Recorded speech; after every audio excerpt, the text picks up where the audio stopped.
Hello everyone. Long time no see.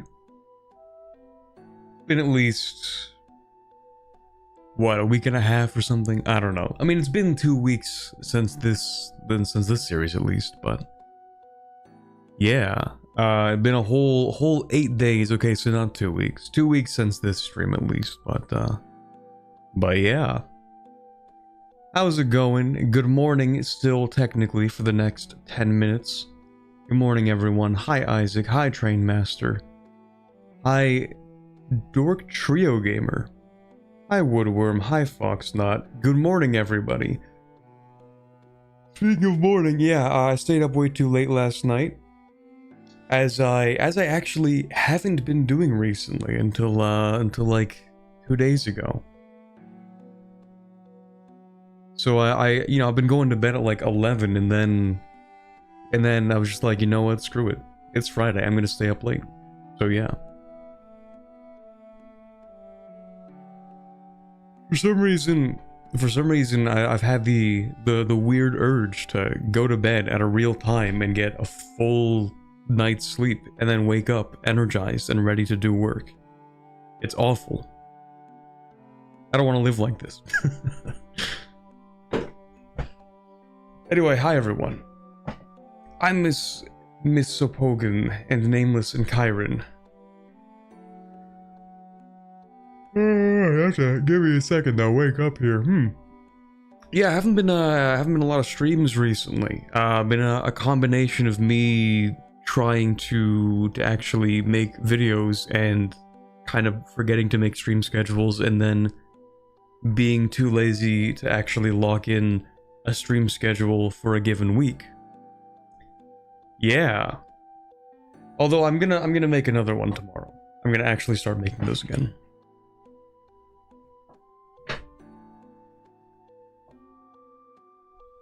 Been a busy month or so wrapping up the Lizardfolk and Castanor runs. Yeah, I'll let you guys in on a secret. Technically the Lizardfolk run isn't done yet. Like, it's close. It's like really close, I think. There's only one part left. And I know there's only one part left because there are like, I don't know, 14 missions or something.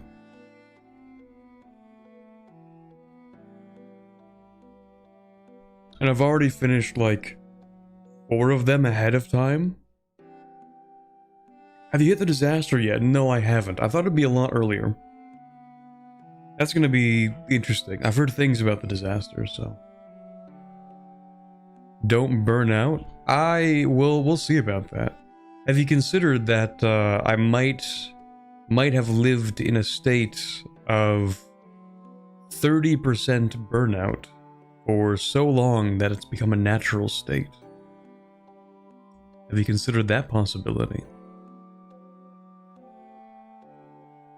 That's gonna be a lot of fun. I can't imagine it's worse than the Amayon disaster.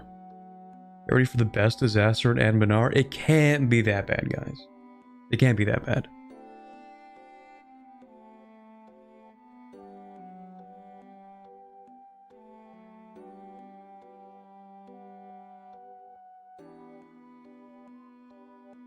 Had to cancel on donating blood for a cousin because of the last hour announcement. I'm here now. Because of the stream? What?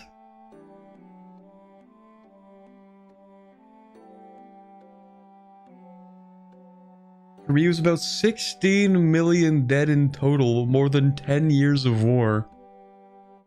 Oh, maybe it is as bad as the Amayon disaster. Okay, I'm looking forward to that. That's gonna be cool.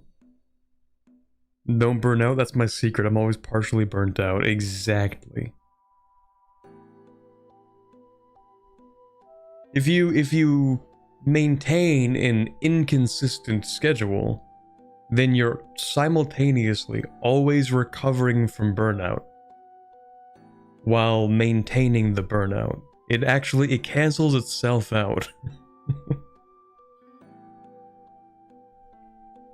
If you decide for no reason to take an extra day or 2 off in a week, just because you don't feel like doing something, then that counts as rest, I think.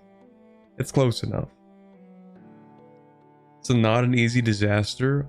I'll prepare for it. I kind of know what happens to a degree, not like lore-wise, but I know in terms of like where the troops spawn.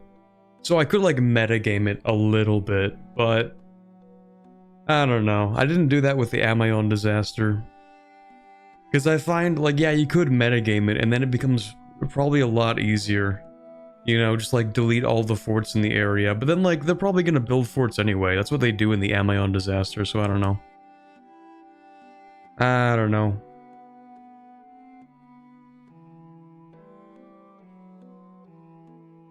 What's the current state of the country? How'd it go in the last half of in the back half of the last stream? Well, we can actually take a look. Okay, for a second I thought it wouldn't load there. Yeah, we can actually take a look. Let me turn off this music, because we're gonna go with the other music. We're gonna briefly go over the states of the country, and then actually we're going to basically be speed 5ing. So those of you who remember from the last stream, I know it was 2 weeks ago, but those who remember, we kind of have to wait for a while. There's really not much for us to do right now. So of course we're the Luna Confederacy, the cooler name for Pashaine.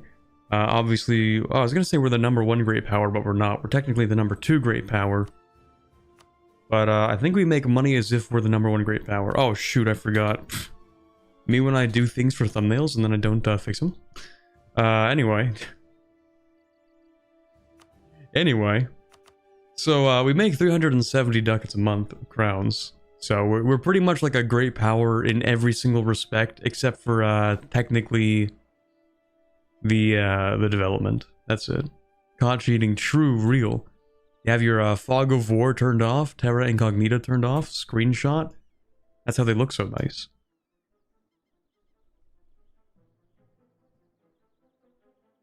Honestly, devs taking anti-cheese countermeasures just makes me want the cheese more. Well, now they need to simply give you a billion rebels. I think we should bring back the all-clan disaster, actually. First pirate software, now Corbett cheating. Did pirate software cheat in anything?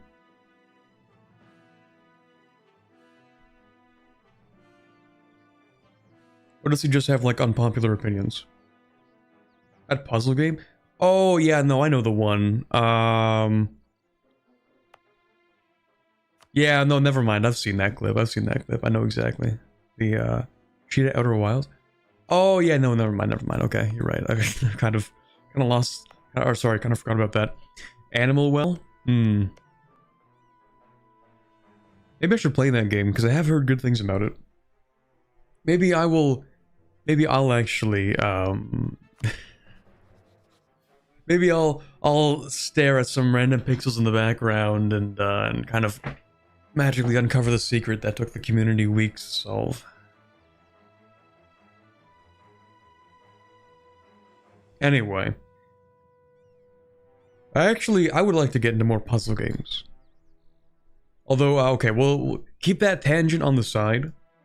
We're gonna go ahead and do a little rundown of the Luna Confederacy. And then we're going to, I don't know, yap for the next 30 years.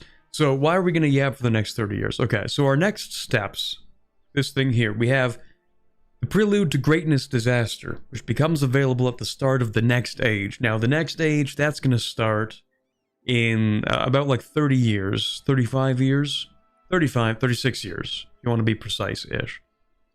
So we have to wait 36 years before the disaster for this this mission can fire, and then we have to play through the disaster. And in the meantime, we are of course the richest country, at least in Connor. We don't really know what the rest of the world looks like, not really. Well, we can see all this stuff. Also, hey, that's interesting. Hey buddy, what's this all about? Okay. Anyway. Yeah, so we don't really know if anybody else makes more money than we do. but I think we make the most money. We're only at war with Gawed for some reason. It's none of my business. I don't really care. Actually, no, this is completely my business. I forgot. It's to make sure that Gawed does not get Laurent as a personal union. It's very much my business. And we succeeded. So Riveria is going to keep their union over Laurent, and then I suspect Laurent is probably going to break free, and I am not going to help Riveria.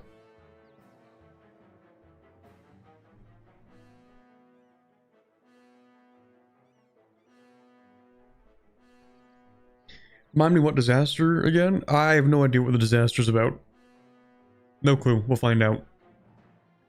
And then the reason why we're doing mostly nothing is kind of because we have our governing capacity used up. We have handed out all of our land rights. The only thing I haven't done is expand administration, I guess. I suppose I could... No, I already have administrative divisions. Okay. I don't know if there's anything else here we can do. I don't think so. I think I've built every single courthouse. No, I haven't. Never mind. Okay, we can build these. That's something. And then, can I build more state houses? Yes. But these are on random islands, aren't they? Yeah. So no, actually.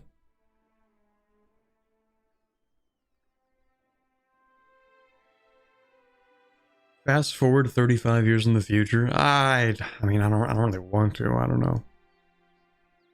Kind of want the world to evolve around us for the next 30 years. We could literally just flash forward 30 years in the game, but... Wait, Laurent or Gowan to balkanize him?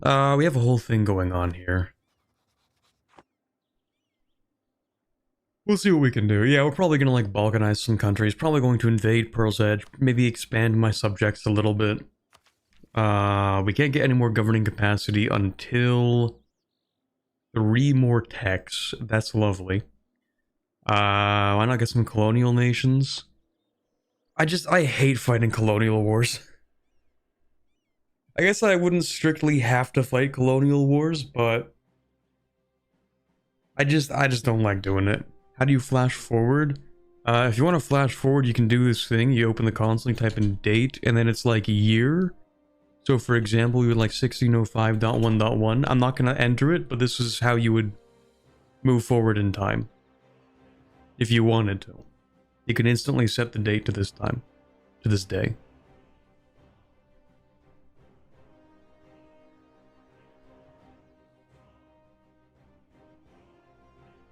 Got about to explode? Probably not. Not really. Just sit there and build up a bank of cash, you won't regret it. True. Surely the economy will do really well if I simply stockpile money. Anyway. So yeah, about puzzle games. I should play some on stream, maybe. Because I actually do like puzzle games, but I find they're usually kind of like not that much fun to watch on stream, but I wouldn't know because, to be honest, I'm not that much of a stream watcher to begin with, so...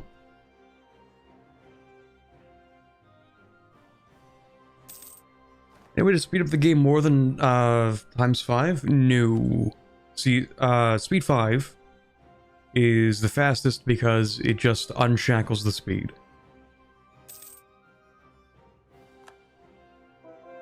Also, why am I integrating a subject? Am I dumb? Am I stupid? This is a horrible idea. I don't know why I decided to do that, but we're already super close, so... Yeah, this is a horrible idea. I don't know why I did that. Alright, well, we have more of these to build. I could also add everything to the Empire. I guess it doesn't really matter too much. We get a few bonuses, I suppose. I will get rid of you here. We have the Newells in there.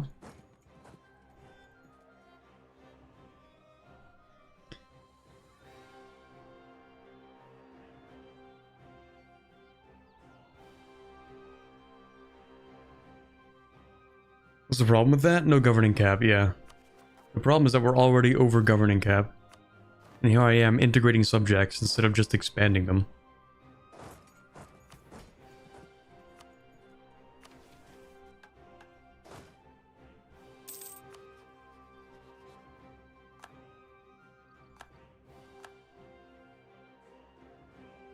I don't think it works properly on Anbennar. I tried it and it skipped me to 9999. Okay, maybe it's the other way around. Maybe it's day, month, year instead.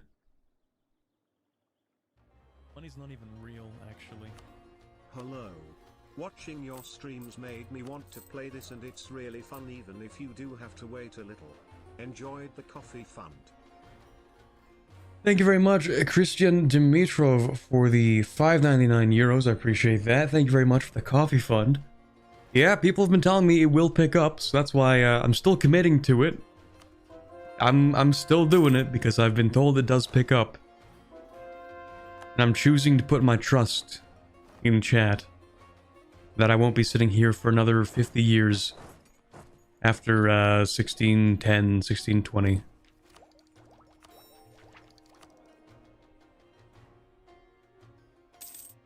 When's the next idea group for admin?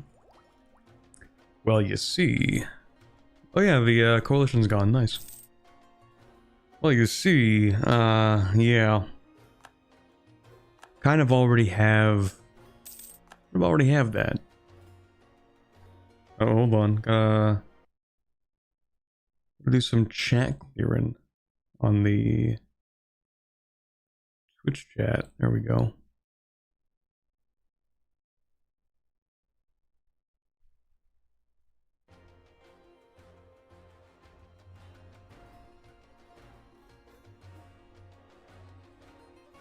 Hold on.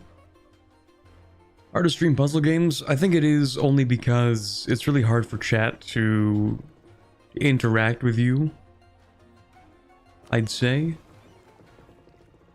Because you're gonna have people who watch the game because you're playing a game that they've played before, and if they've played it before, then it's gonna be tough for them to interact without, like, either accidentally spoiling it, or at least for the people who are inconsiderate, they will just spoil it for you. But outside of that even, it's not very, I don't know, interactive with chat or something like that. It's a lot of sitting there thinking.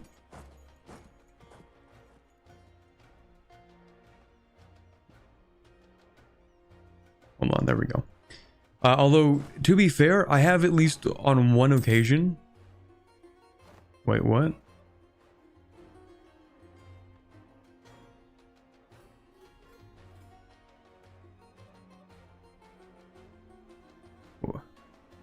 What? Okay, hold on. I have at least on one occasion watched a guy just do an entire game of Sudoku that took him like 30 minutes. So, I mean...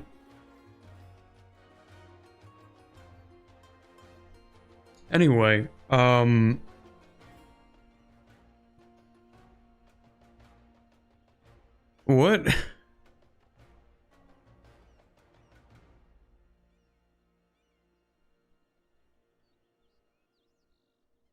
Unless it's a new puzzle game, like the last trending puzzle game, The Blueprints. I have a friend who's playing that, and he said it's good. And I think I can actually borrow his copy through Steam, so I might give it a shot. Maybe. Actually, I should probably check to see if I can do that before I... Hold on. Yep, I can indeed. Okay, nice. Want to do a Blueprints video? I have absolutely no idea what it's about. Other than it's a clever, you know, play on words. You know, blueprints. Get it? It's like a blueprint, except it's spelled differently. Isn't that funny? Isn't that cool, guys? Also, hi Pie from Al. How much more of the mission tree do you have to go?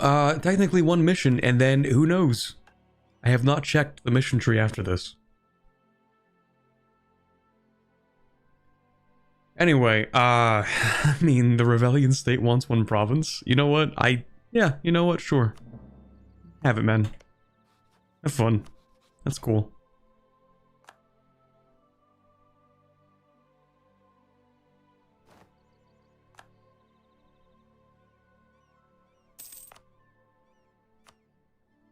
Isn't there actually... Hold on, isn't there something here that gives me governing capacity?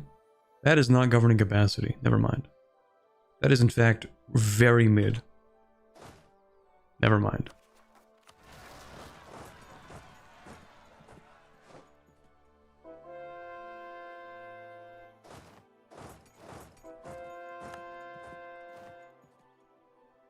Okay, right. In this war, what actually ended up happening, you are still a personal union under Reveria, and Reveria, I'm going to... Well, before I break this alliance, just because I can, let's be friends. And then I'm going to break it.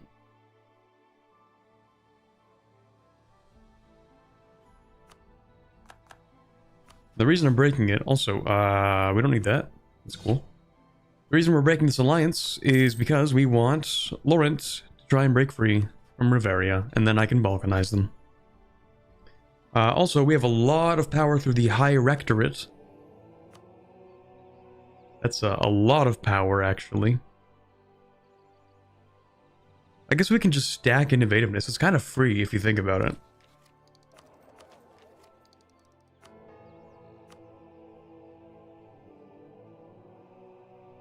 Let's see which one will resonate more with players. Minus 10% institution embracement cost. Or 2 innovativeness.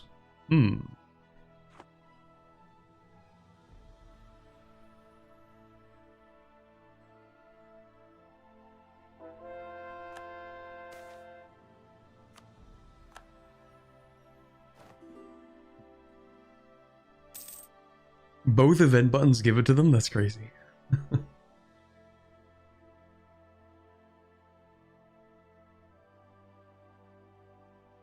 You can also get better ruler stats, can you?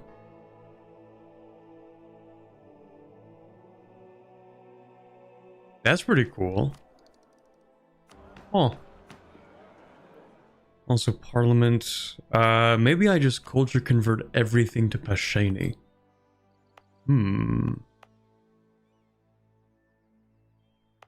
Oh right, I have to convert everything to Reverian first. Revelian, not Reverian. Revelian.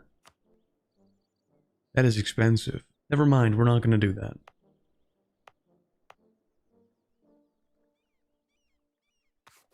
But we could convert these. Vermin? Oh yeah, don't I get, yeah, I get to convert all the Vermin provinces for cheap. I actually forgot that was a mechanic I have.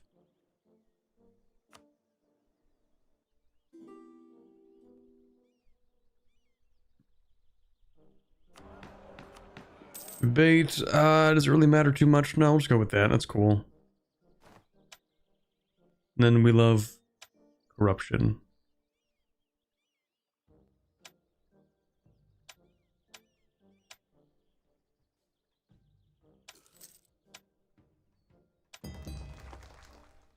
Lovely. You've also died. Let's go ahead and pick up, you, I guess. You can propagate rebellionism, hell yeah.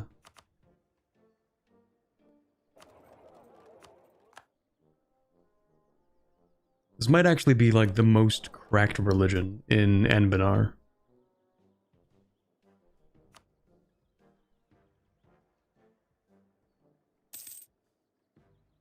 No reason for culture conversion. You get all Anbennar culture unified by the mission tree later.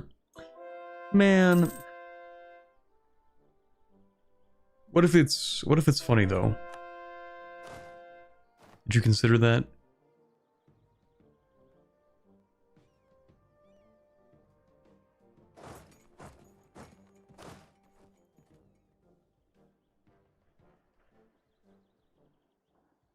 Turns out generic Catholicism in EU4 is good. Well, I mean, yeah, I got insane buffs over the years.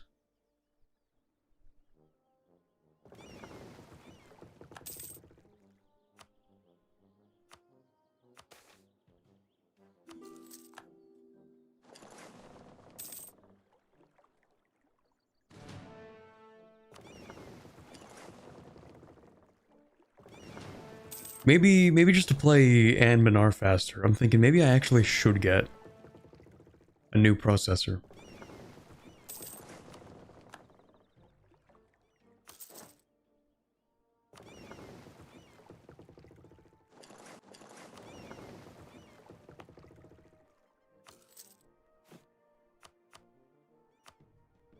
Maybe it would be worth it.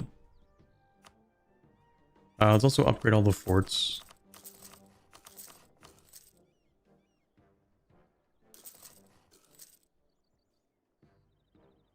That should do it.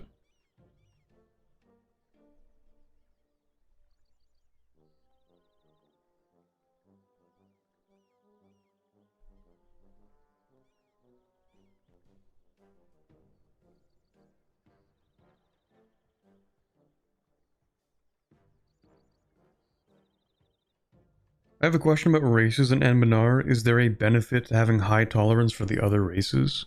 If you have them as, like, if they're in your country, then yes. Like, for example, we integrated halflings, so we get -5 dev cost, 5% trade power, and 10% supply limit in this one province. But there is a downside, and that is that you need to increase state maintenance for all of your integrated minorities and majorities. I think maybe just the minorities have increased state maintenance. And then you also get increased monthly autonomy, which isn't really that big of a deal, because you can, like, obviously you get some pretty low autonomy in most of the areas that matter after a certain point, so, like, it doesn't really affect anything, but like, we have integrated elven majority here, which means it doesn't actually cost any increased state maintenance. But this one province gets production efficiency, tax modifier, and trade value.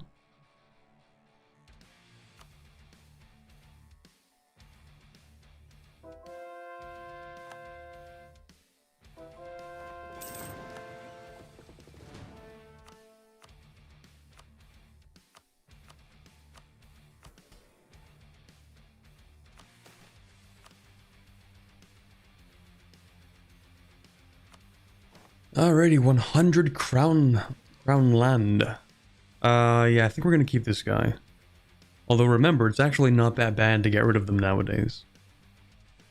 But no, I'm gonna keep this guy.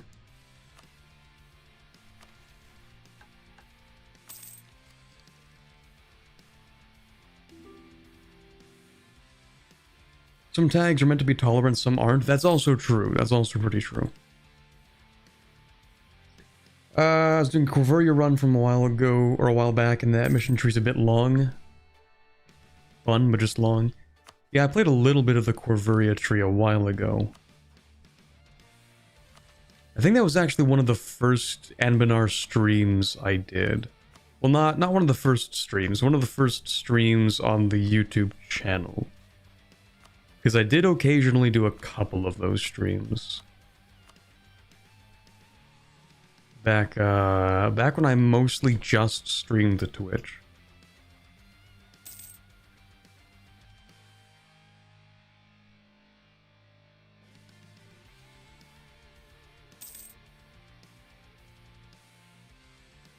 Really need to try this mod, but I have 1200 hours in EU4. I'm just out of the tutorial.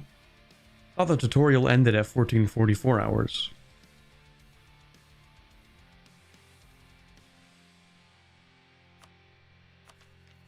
That's why the game starts in 1444. It tells you how long you have to play.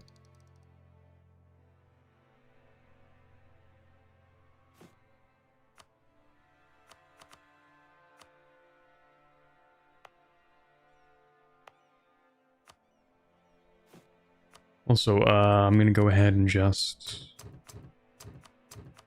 reduce that autonomy.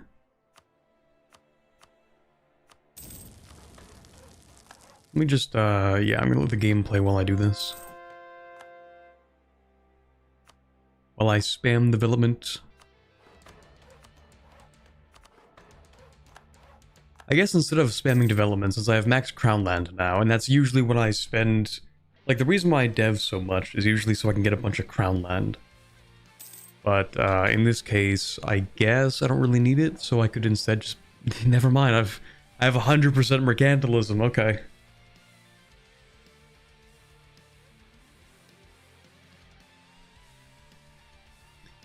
Okay, never mind. Suffering from success, nothing to spend Diplo on.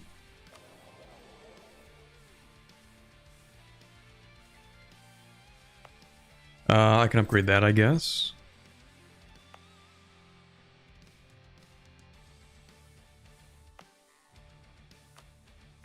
Suppose I could also upgrade the capital to a... That's already a level 3? Never mind.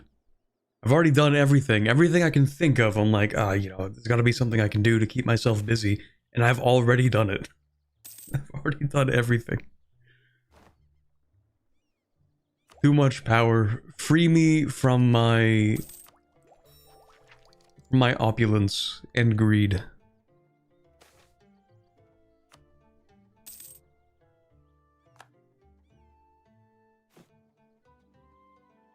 When not busy, make war. I can't expand. I have governing capacity issues. I can make vassals. I'll make some vassals, I guess. Have you tried centralizing states? You know, I actually haven't.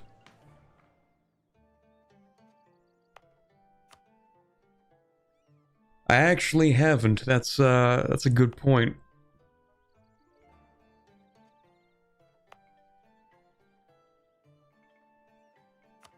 Also, I think a lot of the issues come from having expanded infrastructure.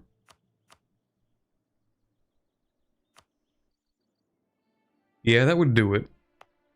That would definitely do it.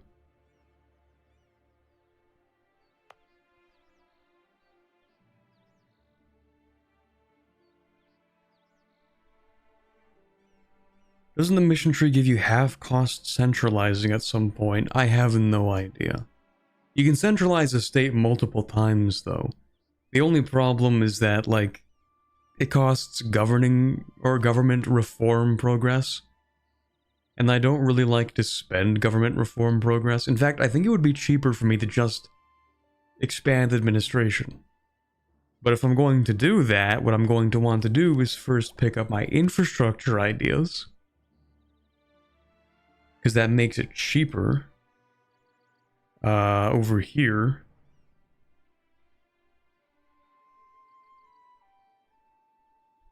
Stealing colonies doesn't count towards governing capacity. That is true.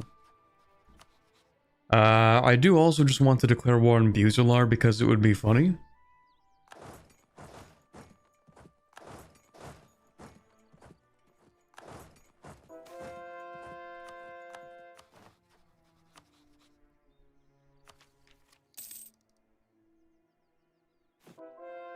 Just trying to figure out what to spend all this admin on. Other than developing, I guess.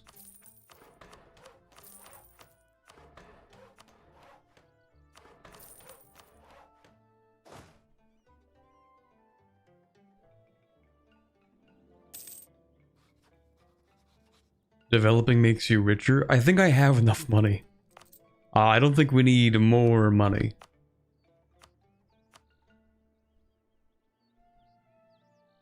You have all state houses? Maybe not all of them. There you go, there's one. There's another one. Screw it. I'll just have these as well.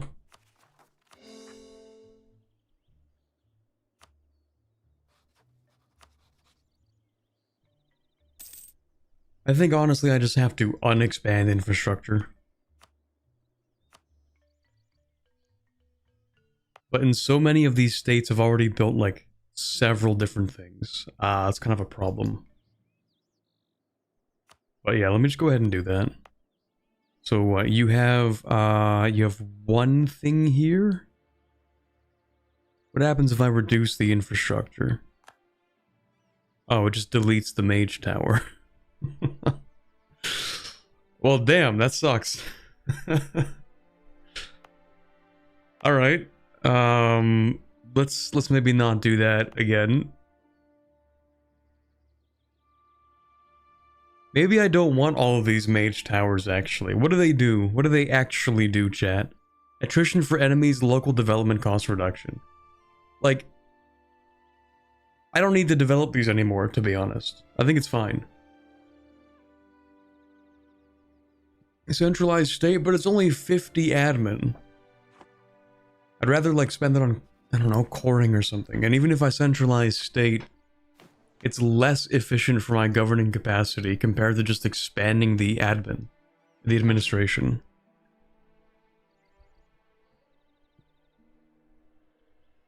But deleting the mage towers is what you do if you're like sweaty and want to ultra super min-max.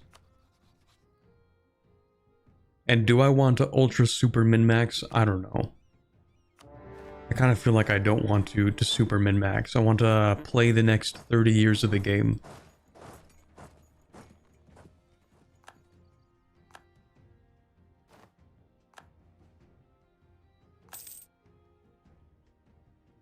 Centralized state is worth it.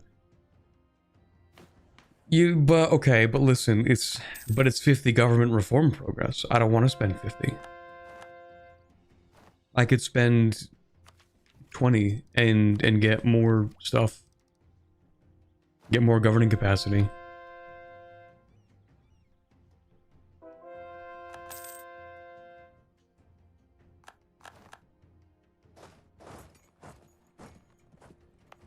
Well, you know what? Yeah, okay, I actually am going to do this. I lied. I am going to min-max, not by deleting the mage towers, specifically.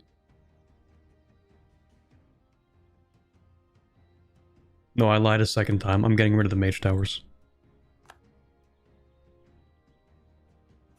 I'm on a roll today with my self-contradictions. Changing my mind instantly. Okay, so let me just get out of the map mode. I thought about it for like 10 seconds. Also, you can do that, that's fine. We don't need the mage tower. And I will decrease the expanded infrastructure once. And you also don't really need the mage tower. And you don't need that either. You can actually keep this though, because you're 0.1 cost. That's pretty cheap.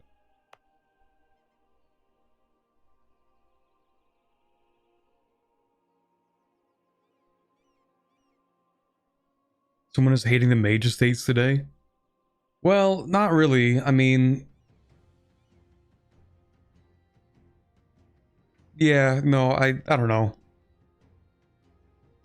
I just need the governing capacity, to be honest, so I'm also decreasing the expanded infrastructure.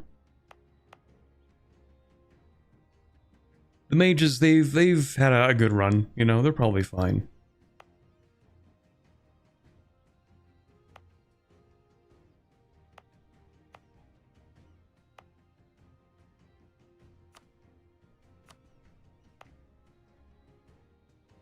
Think about how many additional provinces I could fit, but just don't have these mage towers here.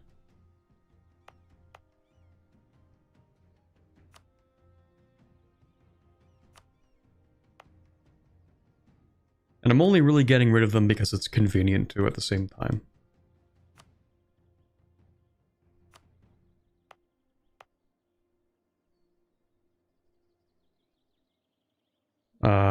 Not on that one though.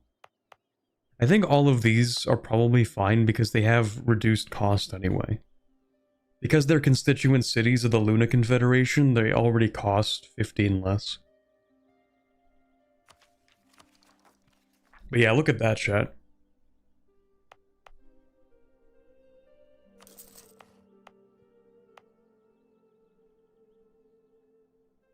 Although, if I did reduce it by 1...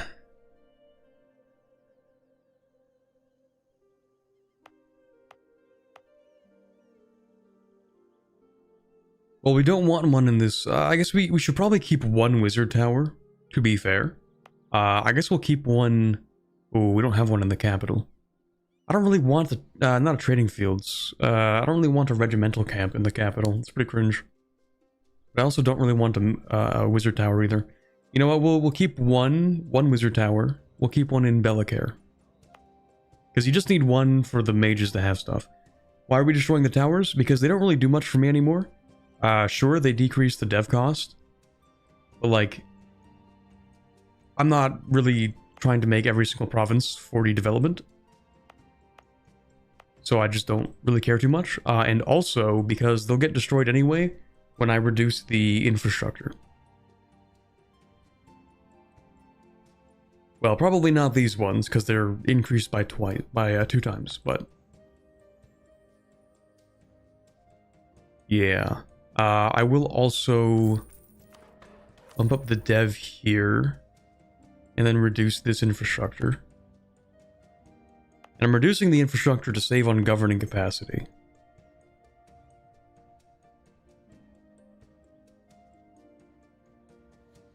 How many building slots do you have? 9 building slots, 1 because of expanded infrastructure. So this should not delete anything. Okay, well, it stopped the building progress, but it didn't delete anything, so that's fine, actually. Although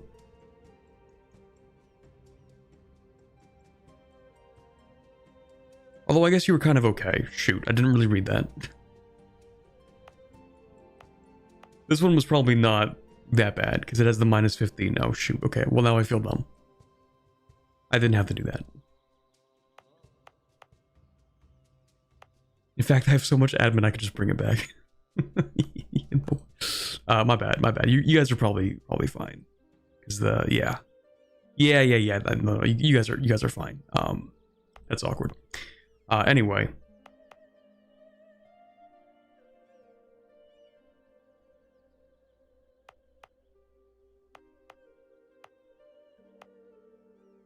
This definitely does not need a mage tower.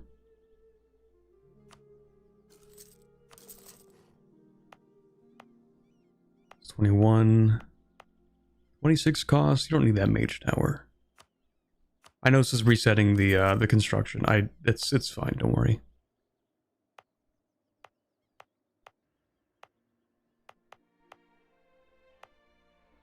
Okay, there we go. We have probably saved a good amount of governing capacity. Look at that.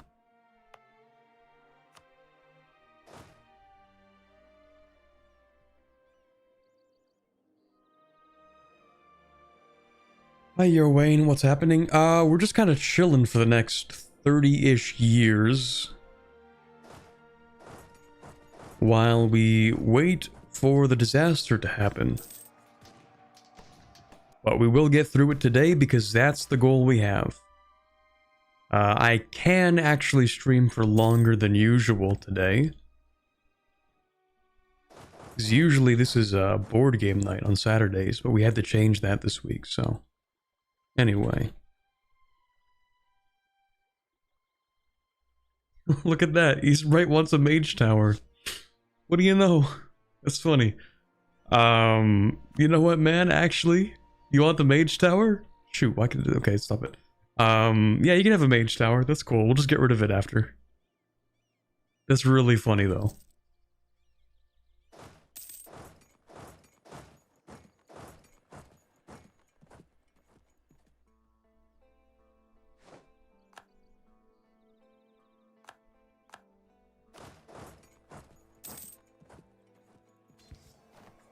Have you played the Phoenix Empire before? I have not.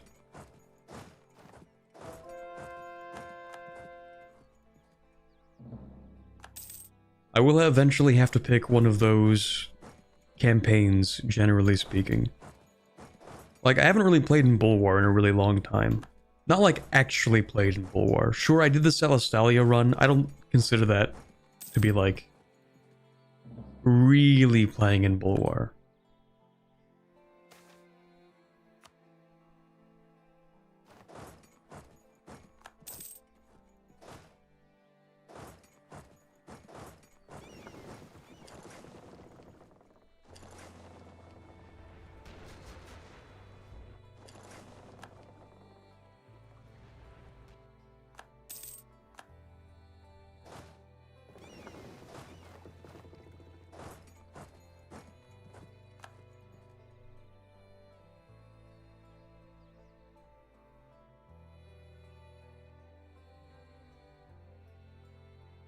Don't watch much Anbennar. Is this overpowered for this game stage? I mean, yeah. Because Anbennar is so railroaded, we're pretty much just kind of like waiting at this point. Like, we are beyond overpowered for this part of the game.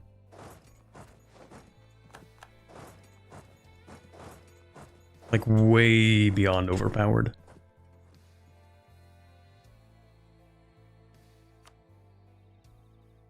Like, yeah.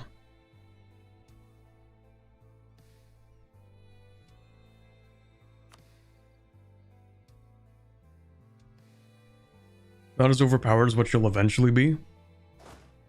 Probably.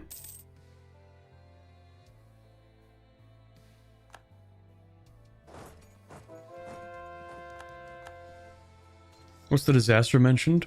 It is the one that's referenced in this mission. The Prelude to Greatness disaster.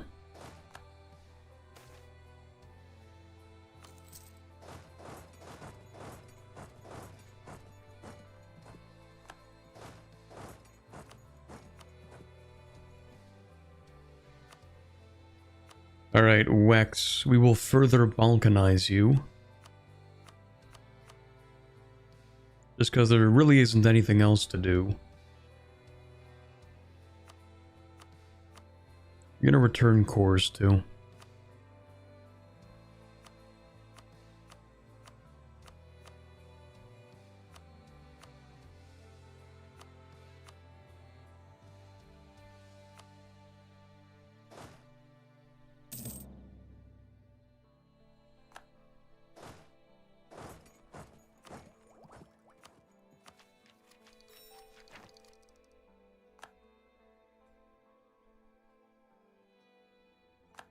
Okay.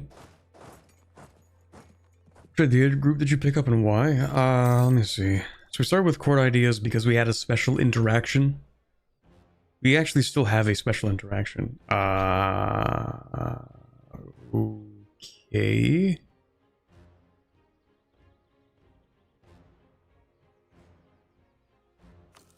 Sure.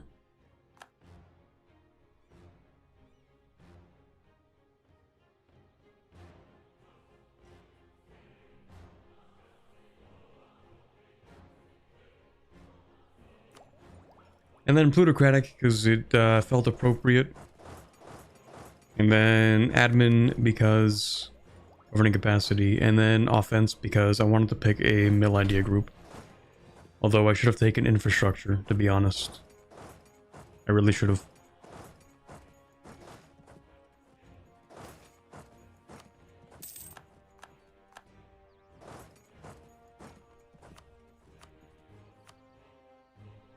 Max only had 56. What? Oh, right, you have all that. I keep forgetting they have all this elf territory.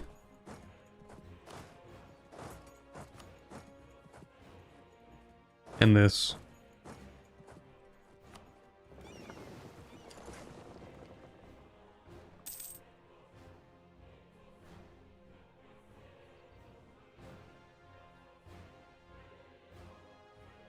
Bulbar is more like Middle East, center of everything, not that rich though, so like Central Asia. I mean...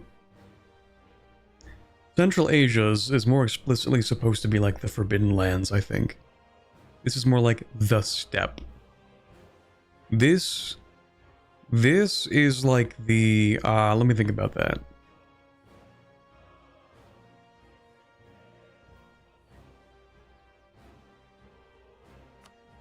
This is like Anatolia or something, I don't know.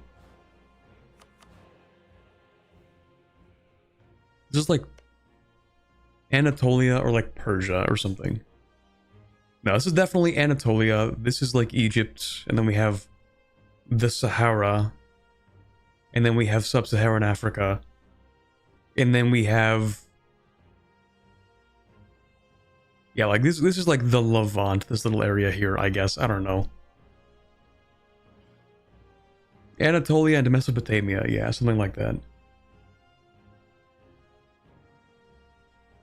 I was wondering, is the Command a good pick for beginners? I don't think so. I haven't played Command, but I hear that They're not as easy as they once were. They have some disasters and stuff.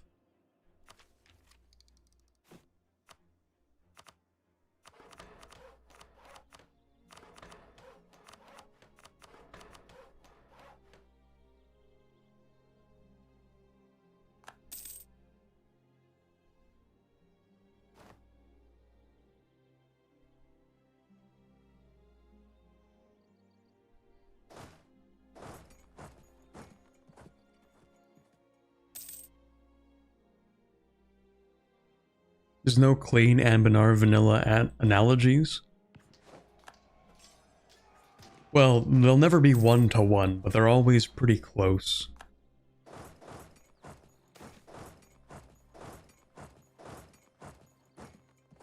What's up? You can have some admin.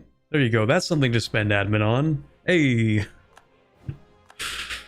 Man. Yeah, let's send you over here. You can deal with that. Very strong, but one of their disasters is a bit rough. You're fighting your entire country, army size, your entire country's army size times 3, and cannot speed through the war too easily.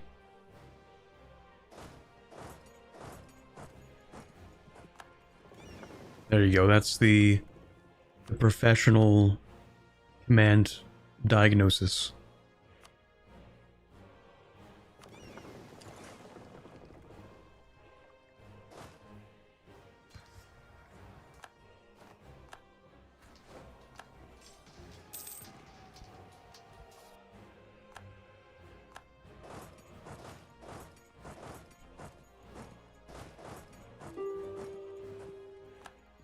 I've been thinking, chat, maybe I should do a regular EU4 stream at some point as well.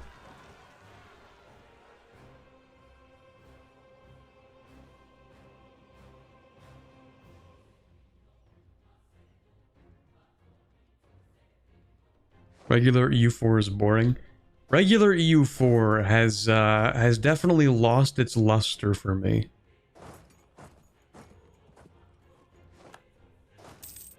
I find myself more interested in, like, narratives than in trying to chase the biggest numbers. Regular EU4 isn't real, that's true. Anbennar Universalis 4.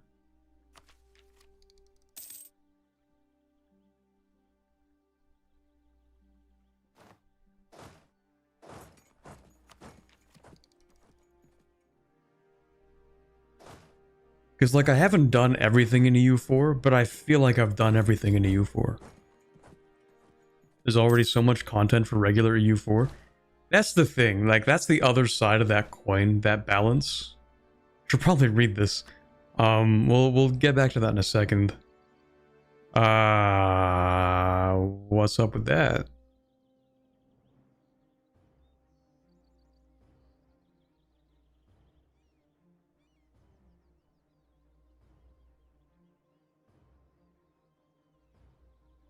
Is this relevant for my mission tree? Should I read this because, like, it matters specifically to the Luna Confederacy?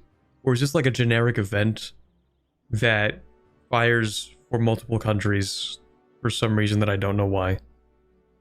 It relates to a mission later. Okay, like, it actually matters for me.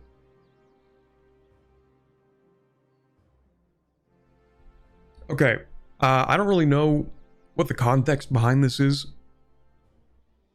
I mean, I've heard of the Korashi drills, so you can get into the temples.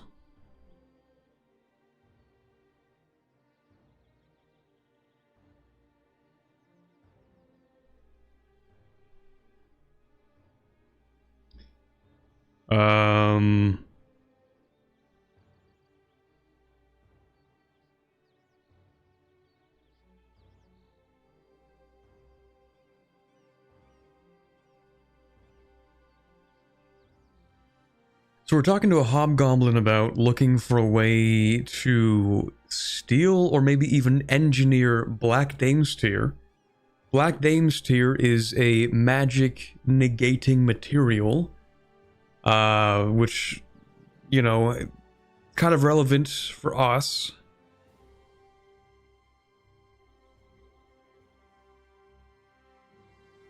I think you should read the whole thing. You know what? We've had such a lore desert for the last few, well, the last entire stream. You might as well. All right, sure. You really do remind me of them. The Oni had been saying things like this for the entire meeting, drawing out the pauses, enjoying the discomfort her towering stature inflicted on the rifled attachés who were nominally standing guard. Alva couldn't blame them. He somewhat suspected that if the Oni launched herself at their group, she'd probably take out 2 or 3 before anyone got a shot off. Their fear was nothing beside her greed, however, and a child of the guilds knew how strong an impetus that was. Really, he said, trying very hard to sound disinterested. He was being tested, he knew. The Oni would give them the information they wanted, eventually, lead them to where they could find or steal or, hell, engineer Black Dame's Tear, and she'd charge only a moderately exorbitant rate. He could tell she just wanted to kick the wheels a little, check they were sturdy. Even a continent from home, haggling was haggling.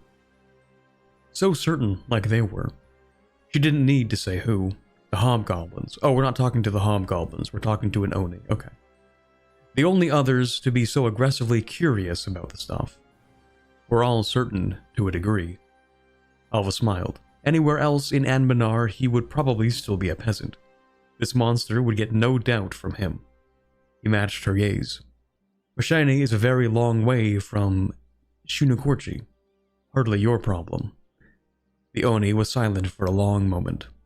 We'll see.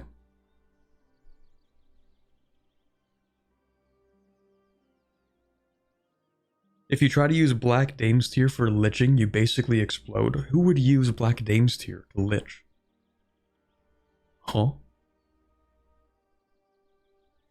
Anyway, yeah, so that's what the Black Dame's Tear does. Just kind of like kills mages. We get 100 mil power, we discover Shunukorchi, and we get a super chat. Still waiting on the members only MP games. Do it. Not a super chat. Thank you very much for joining the 12 months in the levy, Watcher. I appreciate that. Still waiting on the members only MP games. I actually, for some reason, I don't recall ever mentioning a members only MP game.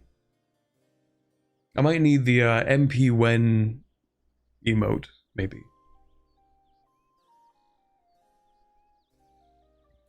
Speaking of which, I actually did get more emotes, but to add the other 2 that I want to add, we actually do need more channel members.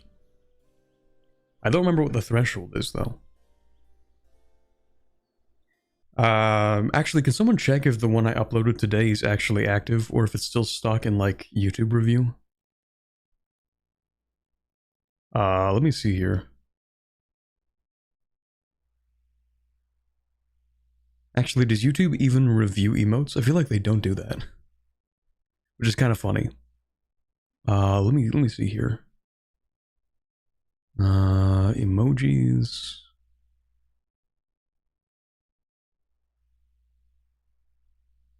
Hold on, I can probably type it in YouTube chat. Oh yeah, there we go.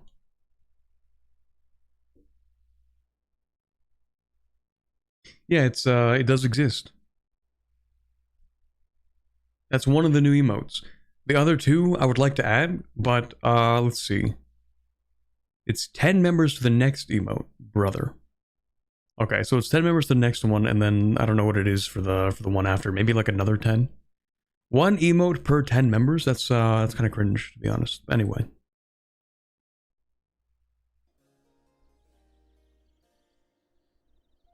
What's the area being discovered? It's all the way over here. That's not it. Hold on. This is it. Capital of the Oni. And so for some reason they have Black Dame's Tear. Yes, they actually do. Korashi, or what would later become known as Black Dame's Tear. That's crazy.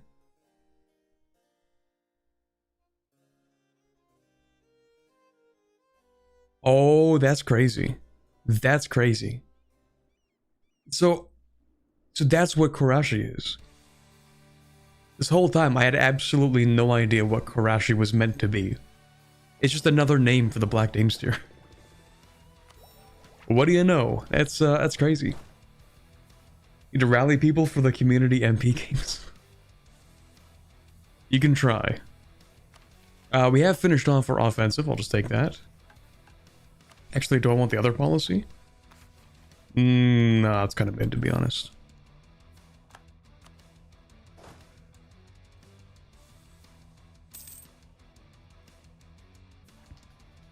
What's the deal with the Oni? Couldn't tell you, to be honest. They're ogres, but in the east, and I think they're taller or something. I don't know.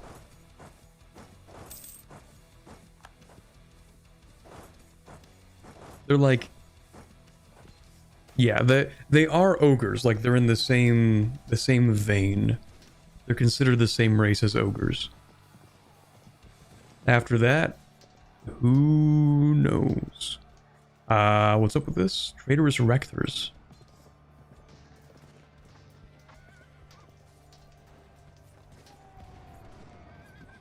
Lose 2% unraveling knowledge. What's unraveling knowledge?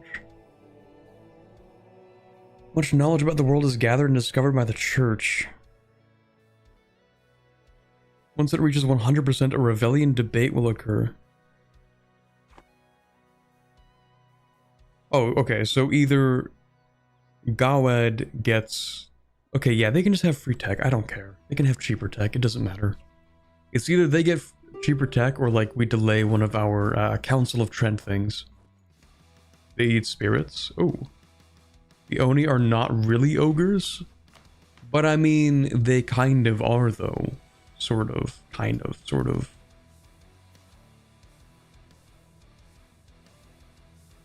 They're literal demons? Well, yes.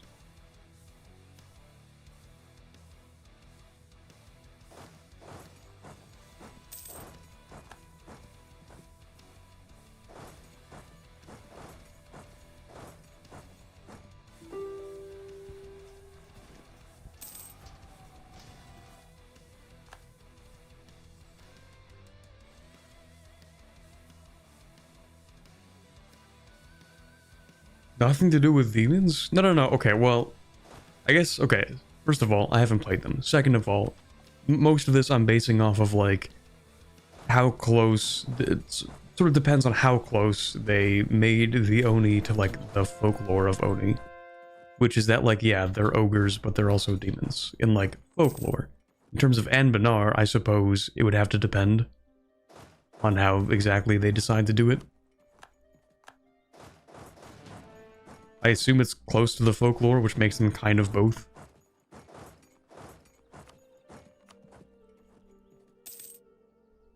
They have an updated mission tree. Well, most of the harass trees were made like a year ago, year and a half ago. No, it's longer than that. Oh, it's definitely longer than that. No, let me think about that. As Jakuma's tree was made, 2.5 years ago? I think.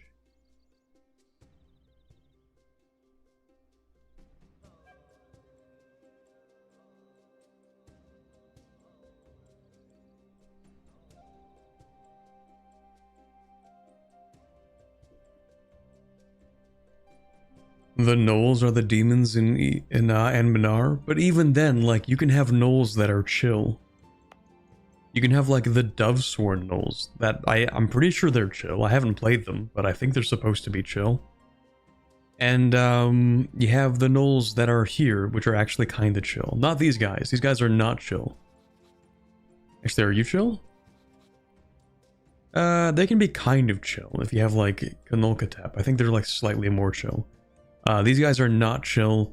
These guys are definitely not chill. But these ones are, they're all right. They're kind of okay. And then the gnolls over here apparently are, like, kind of fine. So, like, even then, the gnolls, they have a little bit of variance to them. What do we have here? 5 heavies? We're gonna crush that fleet. Get back here. Stop running. Stop it.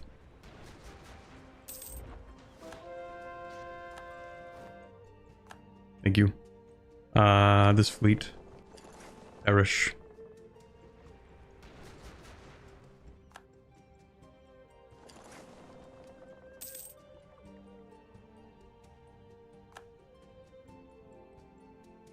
Warlords of Harass update a long time ago.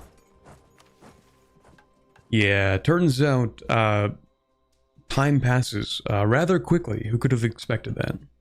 That's crazy. Time continues to pass. Also, I don't like this. 158 to annex? Brother. What are you, in the HRE? No. I can't even take 4 provinces from one dude. Well, to be fair, they have colonies.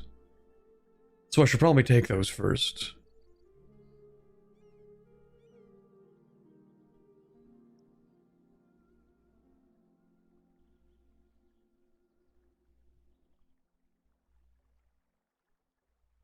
Thank you for the colonies.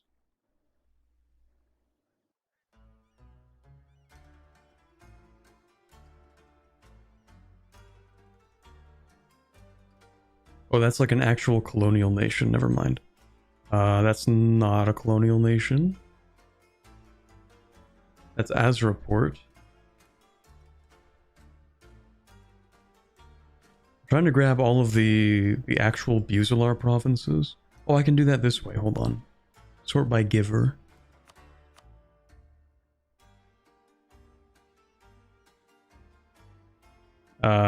Dames Bank. I don't even know where that is. Dames Bank.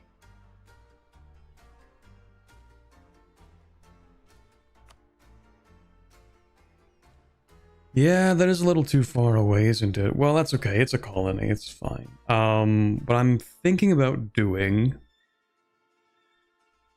probably just taking his colonies. Then I think I'm gonna take his... I can't even take the coastline, man. Okay. I can take part of the coastline. Port Jaher actually kind of matters, so... Oh, what is this? Oh? Governing costs in accepted culture provinces is reduced by 10%. Yeah, I think I'm going to keep that. I think that's a good idea. Also, Dame's Crown, we'll get to you eventually. Wex will be balkanized further.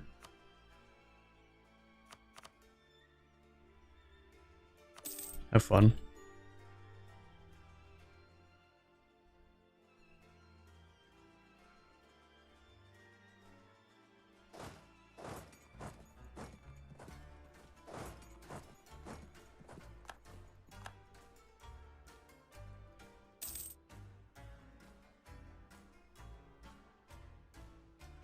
Will you get espionage as well? Probably not.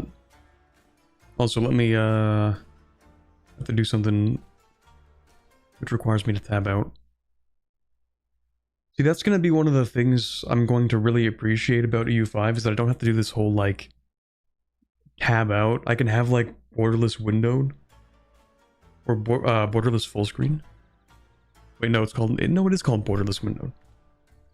So it's not like full screen. It's not going to, like, mess up my resolutions.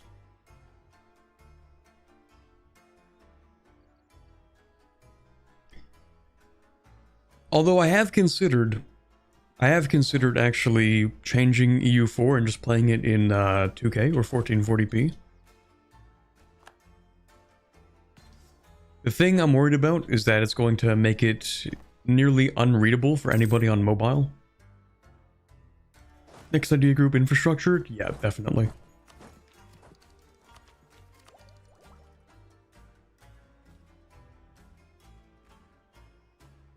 What I'm really waiting for in EU5 is being able to go back to the menu. True.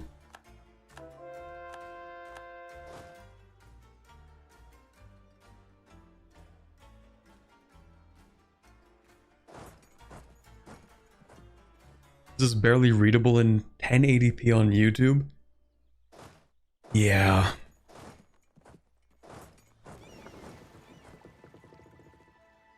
Yeah.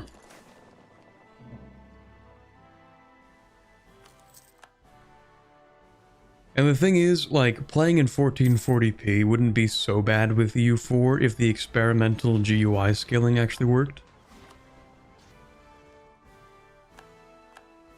But, like, it kinda doesn't. It does, sort of, but it makes a lot of things unreadable. I actually used to have that on in my really, really early videos. Like 5 years ago. More than 5 years ago. Also, I'm gonna take this after I finish taking those things, but, yeah. Like, on some of my really older, like, the Let's Plays, I used to have that. But then it made everything unreadable, so...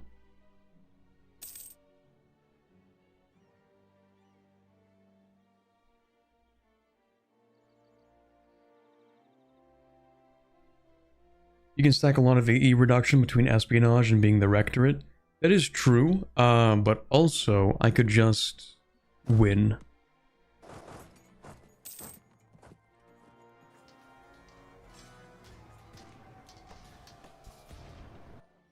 I don't know if I'm looking to make this run even easier than it already is. I say that before the disaster. I don't know how bad that's gonna be. You guys, honestly, I don't really mind if you leave without paying anything, but you can just do that, I guess. That's cool. It's pretty inconsequential either way. You can do that. You can do this.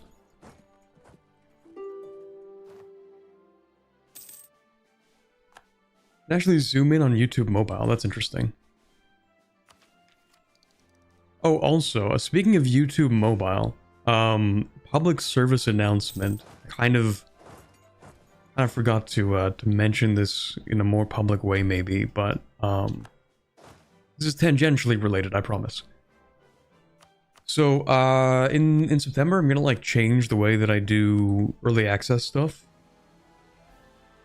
which ultimately it doesn't really mean too much outside of like, hey, if you're like a channel member, then you're also going to notice the early access will pop up on like your home feed now, because I'm gonna use like the channel, like the members first thing that YouTube has for that now. But secondly, if that motivates you for whatever reason to actually join like the channel membership, don't do it through iPhone. Do not do it through the iPhone app. It's like the worst way to do it, maybe, out of all the ways. Do not subscribe to anything through iPhone apps at all. Because Apple takes like, what, 30% or something of any purchase made through an app on an iPhone? It's crazy. And so, and also, like, the YouTubers that you're subscribing to with the channel membership actually eat that cost. Right? It's not Google eating that cost. So like, so YouTube takes like 30%, and then Apple takes like another 30% of what's left, I think. So you end up actually getting like a little less than half of what's donated to you.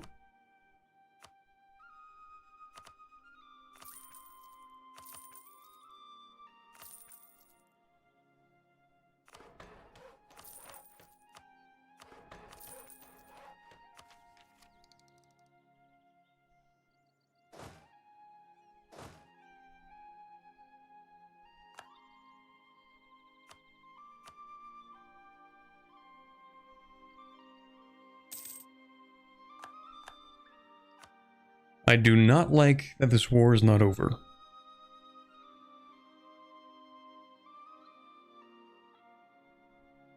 I hate fighting colonial wars so much. I hate them.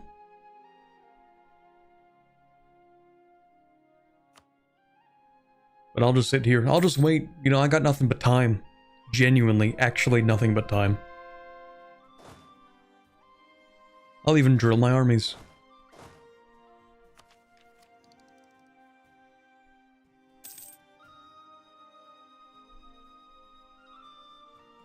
What if I wanted to give Apple my money? If you want to give Apple your money, just buy the new iPhone each year.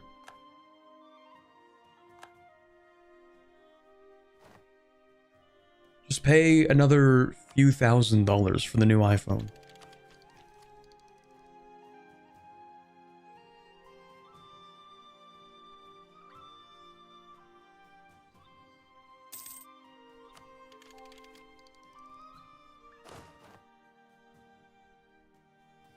Isn't the newest iPhone like 2000 or something? I don't know. Anyway, let's get new infantry.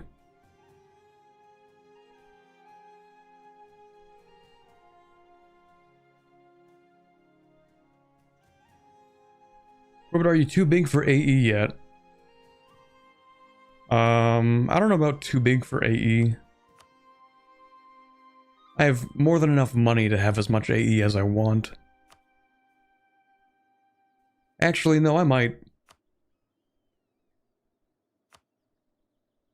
My force limit. Maybe. Maybe. Because I could afford another army. Let me just, yeah.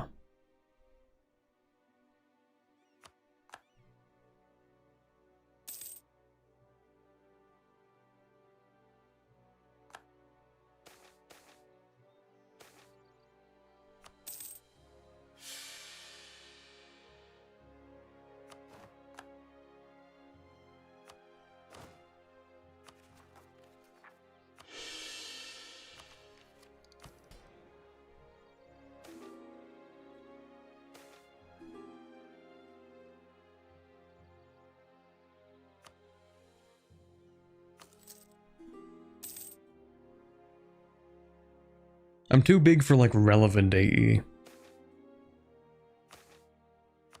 But if I decided to, like, put the entire world into a coalition, then, like, obviously no.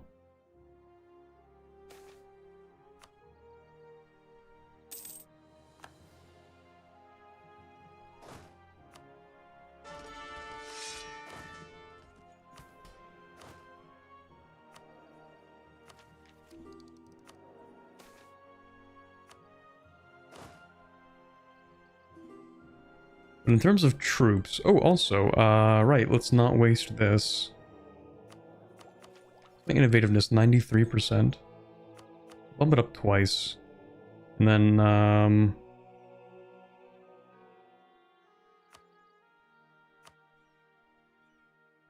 sure.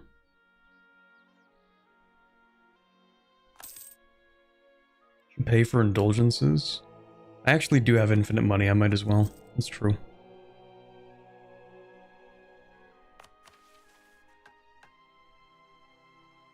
There we go. I actually don't care about the money. So we're gonna take this. I'm just gonna take it myself, just basically for the monument that it has. I'm gonna take all these colonies as well, just cause. And then I think we'll come back and maybe take... I don't know about take all the rest of this stuff, but we'll see. That's cool. I'll accord that, because I do want this. Have a culture accepted by the owner. Culture needs to be in the Buzanori group. Okay, so I could accept Buzalari culture, I guess. There we go. Then we'll use that. Governing cost in accepted culture provinces reduced by 10%. That's actually pretty massive.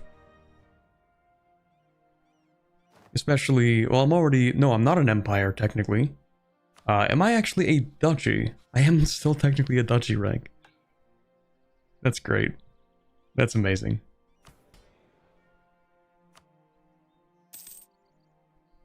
What did you want? Oh yeah, a mage tower in here, and then I'll get rid of it.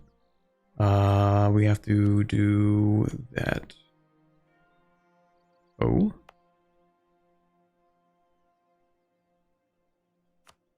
I guess I need to dev that more.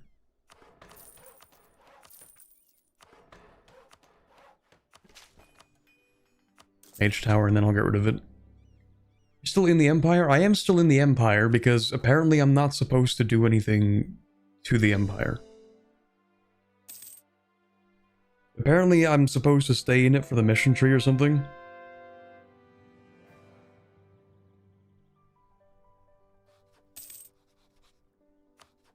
Also, Gawed insults, can't insult you. Can't embargo you, can't insult you. What's the point? Why do you need to get rid of the Mage Tower? I don't really need to get rid of them, I guess. It's just that there are far better things I could put in there instead of having a Mage Tower. Like, I could put manufactories in there instead. Or I could put, like, state houses. Or any number of things that are actually helpful. Speaking of which, is there a good province for a state house in here? No, we'll just go with this one.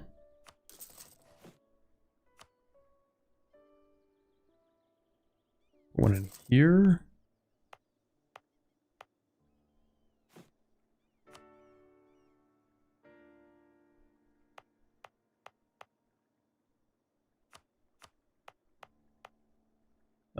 Yeah, we'll put one in here, I guess.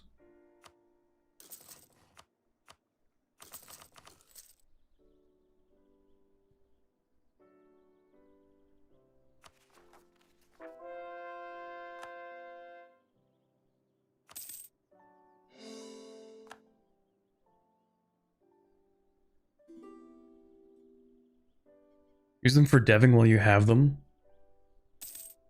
I just feel like I have so much dev. So much dev, especially in the provinces that already have them.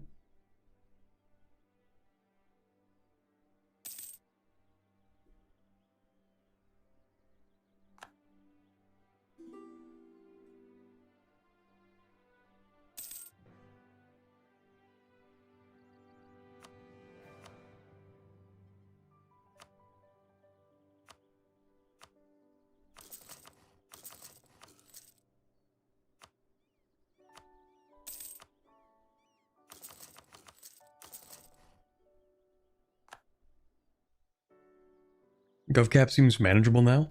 Yeah, it's pretty good. Pretty solid.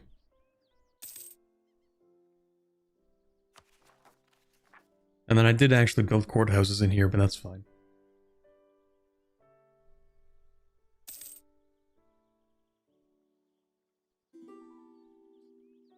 They take up 0 overextension anyway.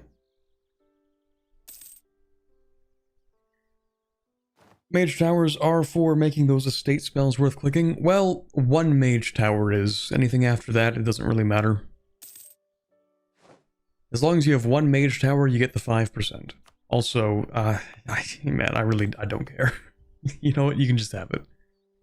I'm paying for colonies, and I don't even know what colonialism is.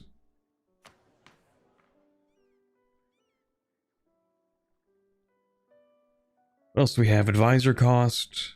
Minimum autonomy in territories is actually not that bad.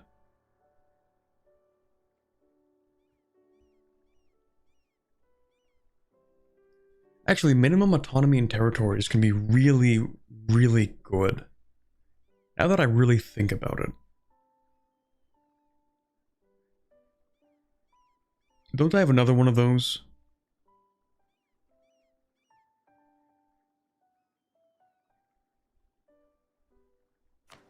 Never mind, maybe I don't.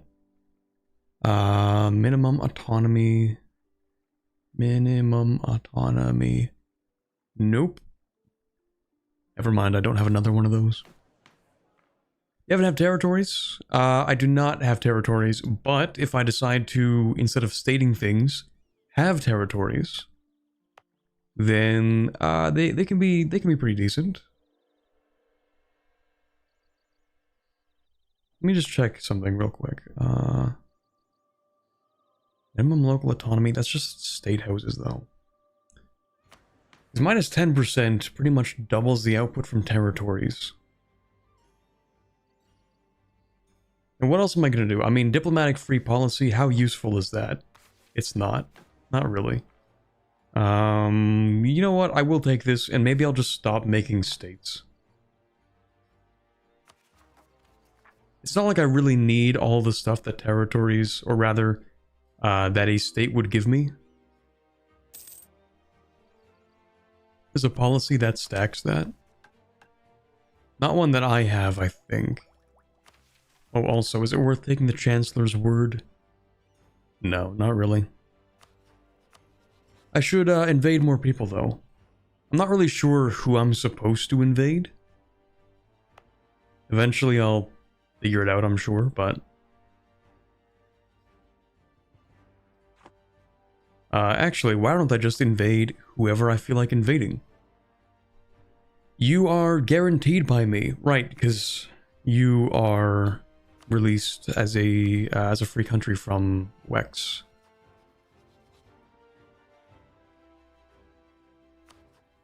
What about you? Also guarantee? Let's get rid of that.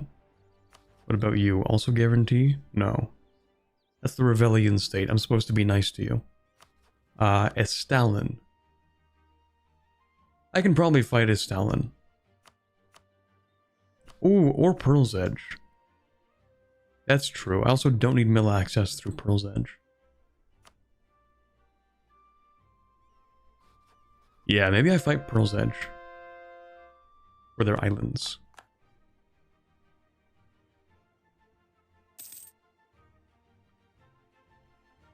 Invade Laurent. Well, let's see. Did they get their independence yet? They're loyal? It's cooked. It's actually so cooked. I thought they would remain disloyal permanently. That's a shame. That's not good.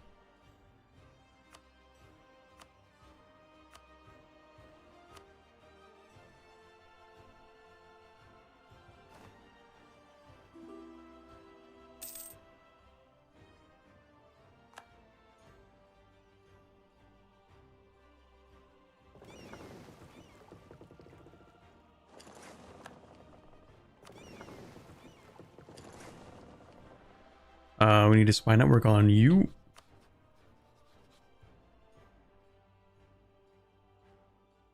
And we'll get one on you. Invade the Magisterium. The little island in the Dame's Crown has all power cost discount. Oh, for real? This one? This one? Power Stage 7.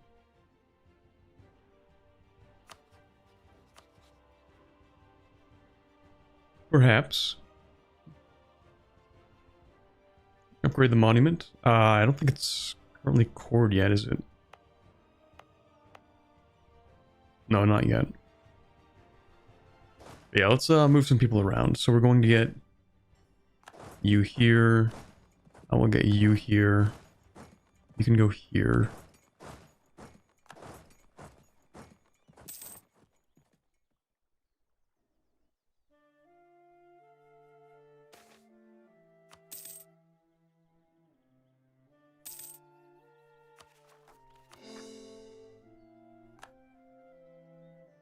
You're already at war with somebody?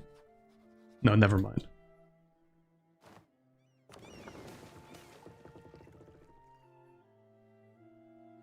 Sure, for one innovativeness, that's cool. Can join a coalition? Yo, hold on. I never get to do this, chat. Is it a real coalition? Oh, it's a real coalition. We're so back. We are so back.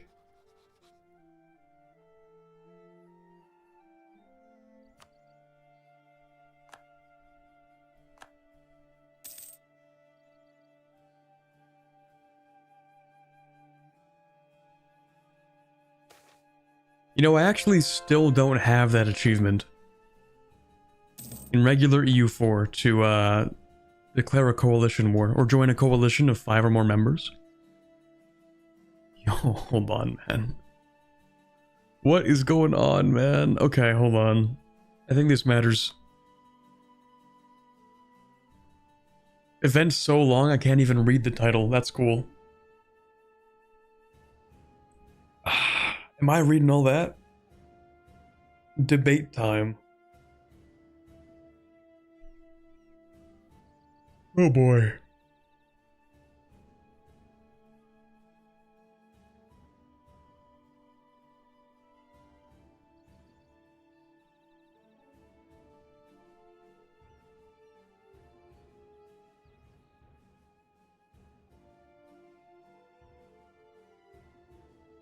Okay, so the debate is so when you go Regent Court and you die, whether you go to hell or the heaven of your chosen patron deity depends on if you lived according to the patron deity's ideals. The Rebellions have concluded that heaven exists, but its location has been forgotten with the near death of the one god. Okay.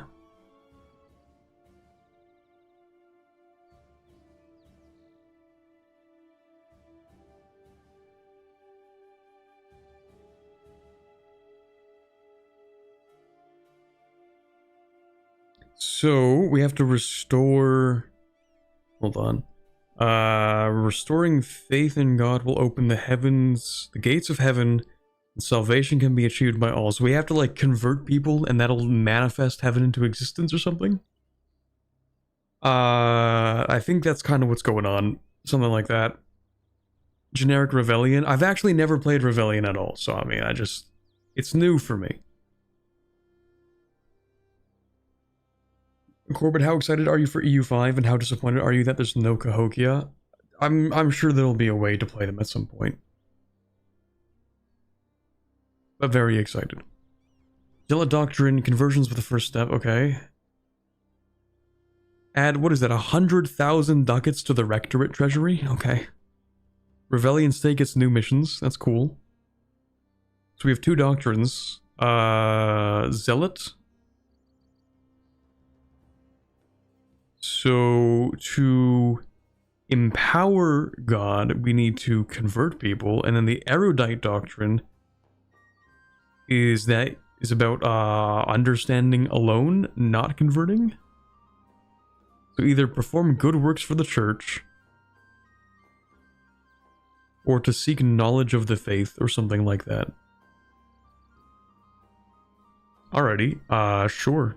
Let's look at the Rebellion debate. It really is just the Council of Trent. So, ultimately, what matters is what's most relevant to me. So, salvation by good works or rumination. Prestige decay. Yearly rectorate influence, opinion of heretics. Manpower recovery speed, 20%.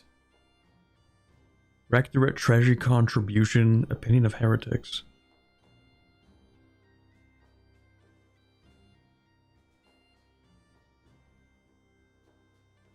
I mean, I'm gonna go Zealot for this one. I don't know if I get to, like, change my stance. I don't remember.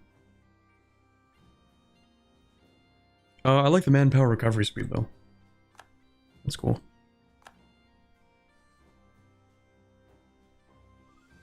Anyway, how is this coalition looking? Very non-existent. Okay, so when people create a coalition against me, it's everyone and their dog. But when I join a coalition against someone, all of a sudden, everyone is too nervous to join the coalition. That's cool.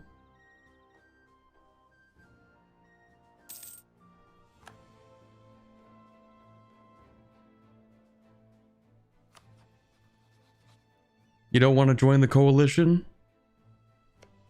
Not even a little bit?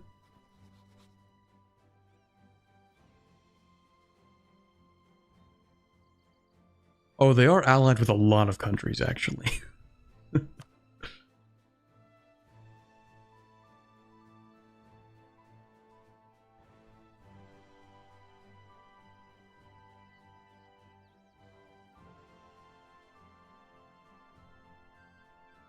They're the Emperor? They are the Emperor.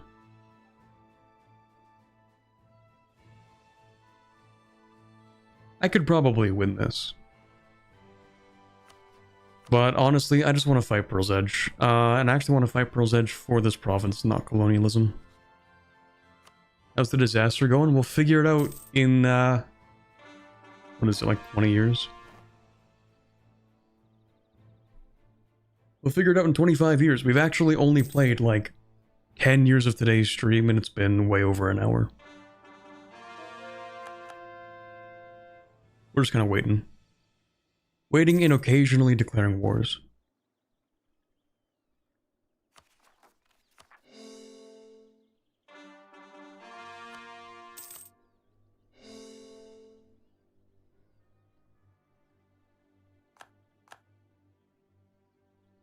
The Reverian Alliance is scaring them.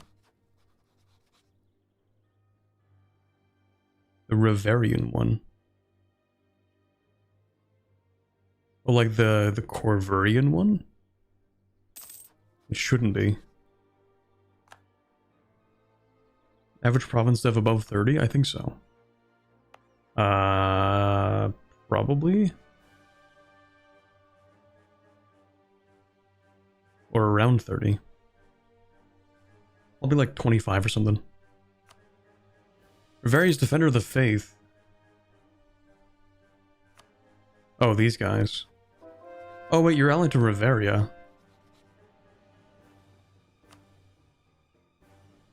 Oh, never mind. Okay, yeah, no, that makes sense. Never mind, never mind.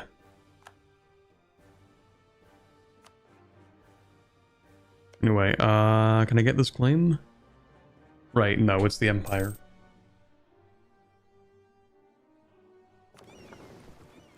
Do I actually even have enough ships? Let me upgrade my heavies, and we'll go ahead and get a few more. That's 1, 2, 3... Get 4 more of them.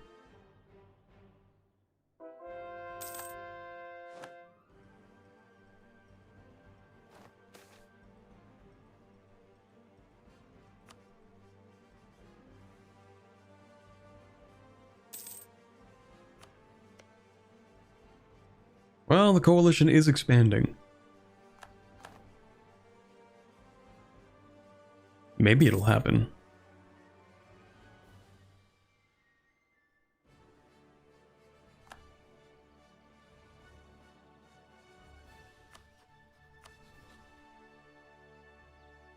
To go to war with you, though.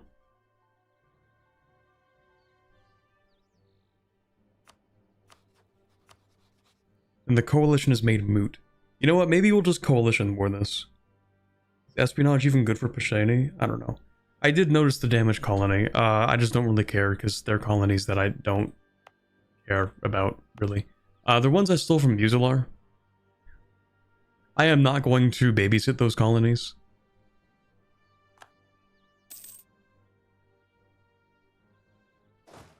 Okay, different plan. We'll just invade Arborin. What are you doing? Attack against Rogeria. That's actually perfect.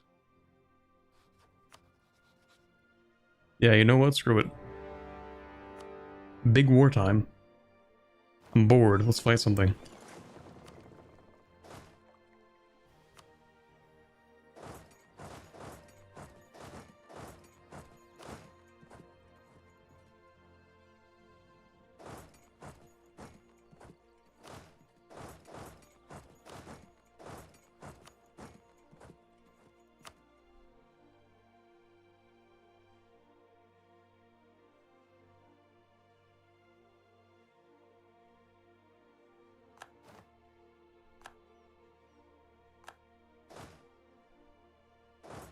When you get so bored you cause a 15-year-long war and over 1 million casualties. God forbid a guy has hobbies.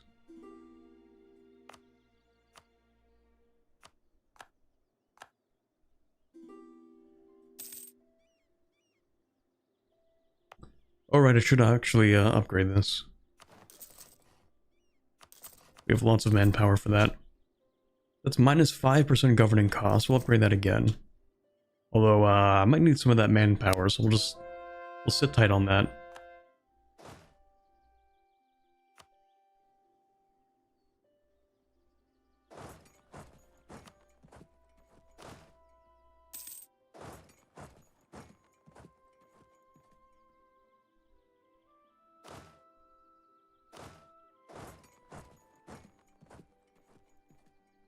Just throw ducats at it.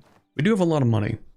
I keep forgetting, actually, one of the main things I was doing with my money, or with my crown land, was selling it and then getting it back, because I can get it back every, like, 2.5 years, or no, like 2 years or something.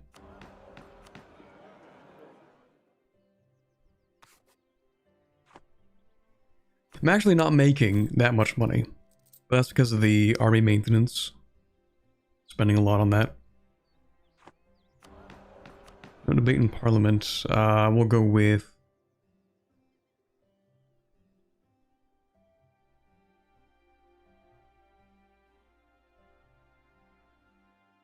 You know what? I do want reform, progress, growth. That does sound good.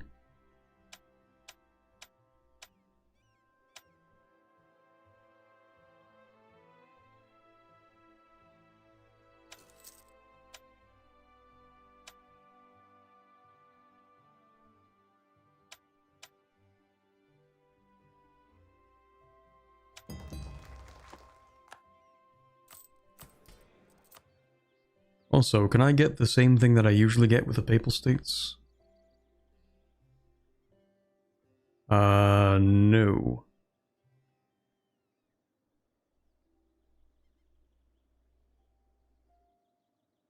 Never mind.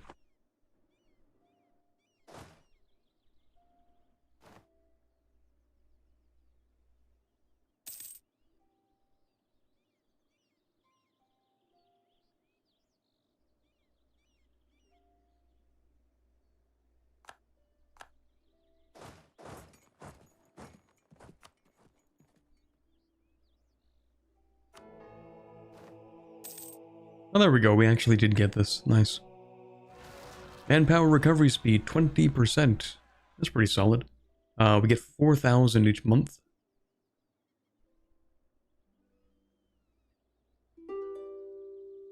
You know, for feeling really strong, I simultaneously feel pretty weak.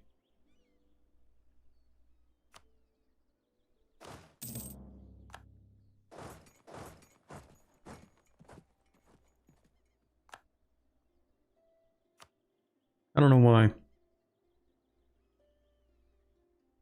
They also can't join more than one coalition. Okay, well, there's no coalition against me, so...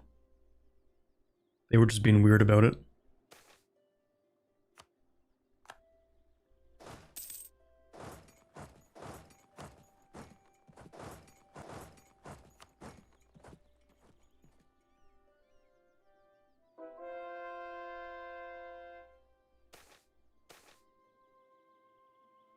That's fine.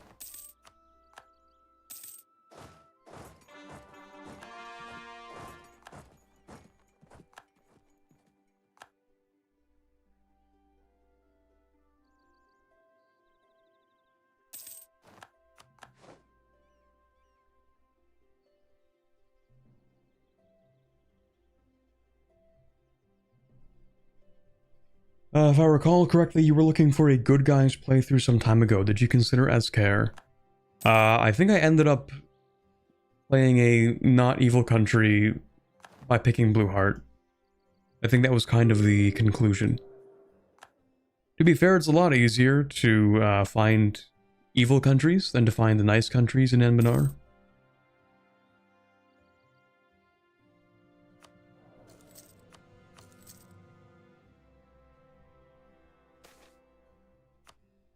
No shortage of evil countries.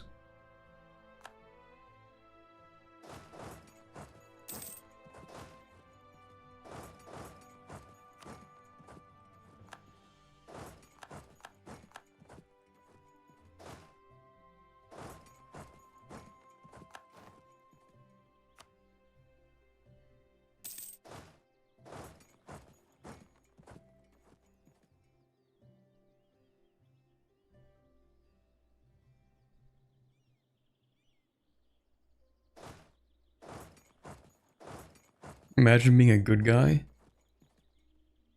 Consider the following. I think it's easy enough. Like here's a solution. What if we're actually like kind of evil, but we're so powerful that we can just we actually get to decide what counts as evil. Have you considered that? Have you considered controlling narrative?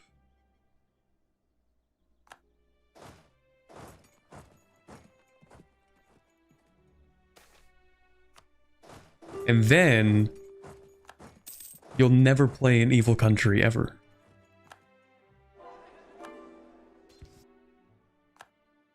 So like, let me think of an example. I was gonna say Gemradkur. Gemradkur does not do that.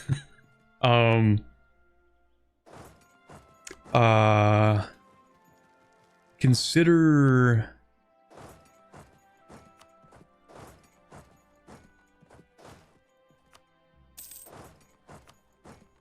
Kobold Zan, kind of? Because, like, yeah, you might be, like, forcibly transforming people into dragons, which is, like, body horror. But doing so, actually is a blessing. It makes one closer to the dragons and thus holier.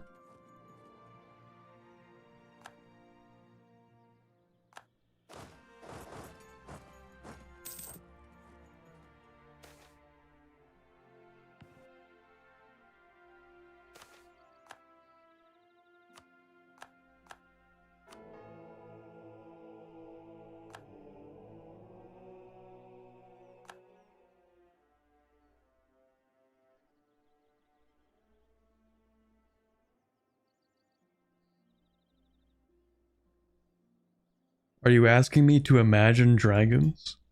Perhaps.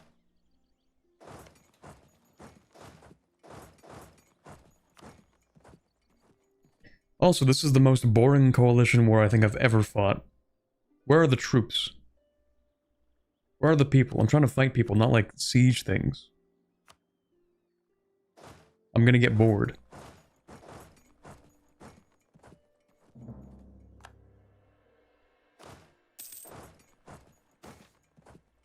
It's just like everyone's fighting this guy. Hold on. Who are you fighting? Yeah, they're fighting like everybody.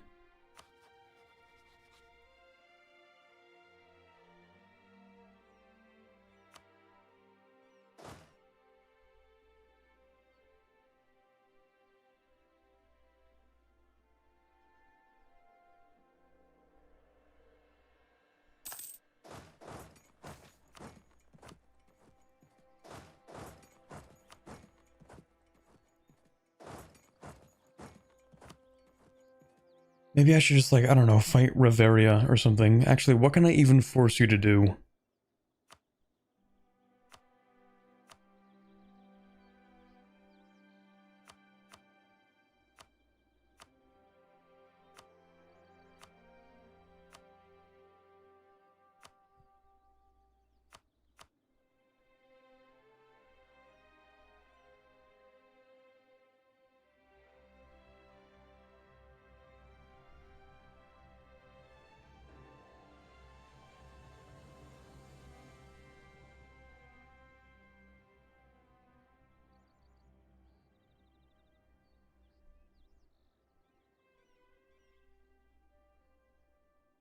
What about the trolls in the north that like giants?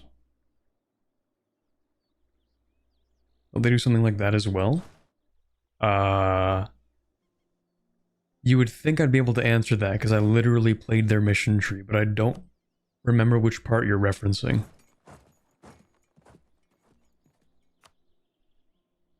Can you make Reveria release Laurent? Probably. Yeah, I can make him release Laurent. Actually, yeah, I'll just do that. Hold on. Better idea.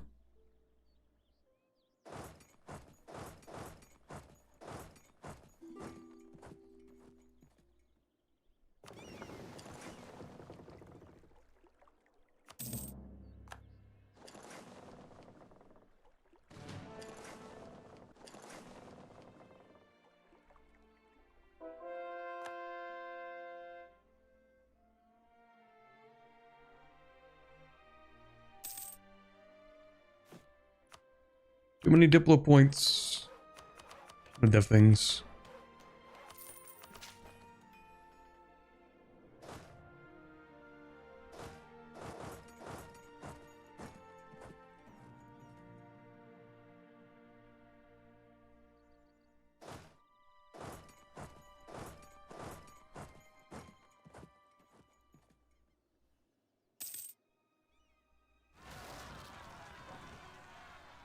Where would you be without chat to help guide you?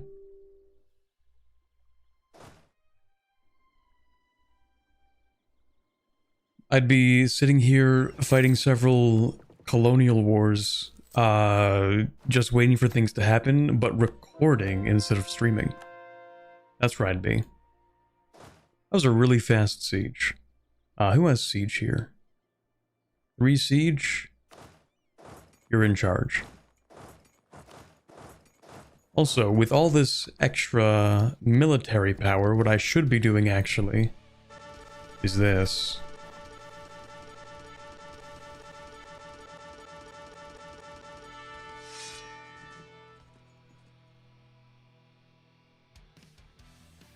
Sorry for your ears.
Alrighty, those are some pretty solid generals.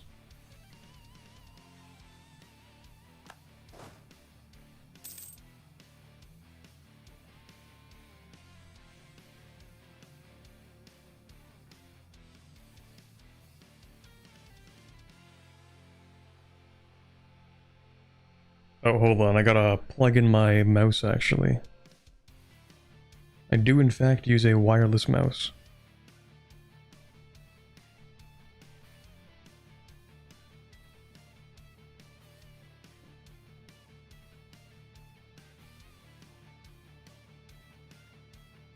It's funny because this wireless mouse is actually like the only one that has not completely obliterated itself, which is weird. Like every other computer mouse I've used has ended up with problems after like between 8 months and a year, except for this one. This little wireless mouse, I've been using it. It was my laptop mouse. I've had my laptop for about 2 years? When did I buy that? I bought that for 4th year, I think. Bought it for 4th year, and it was 3 years ago. So I've had this mouse for 3 years, used it for the laptop. Hold on, I'm just gonna like change the wire a little. There we go. Used it for like two-ish years, semi-regularly. University. And then I had to use it because my actual computer mouse that I used for this PC stopped working. Not like it stopped working, but more like the clicks stopped being consistent. Which is like the worst thing to happen for a mouse. Like sometimes it would double click. Like sometimes it wouldn't click at all. It was really annoying.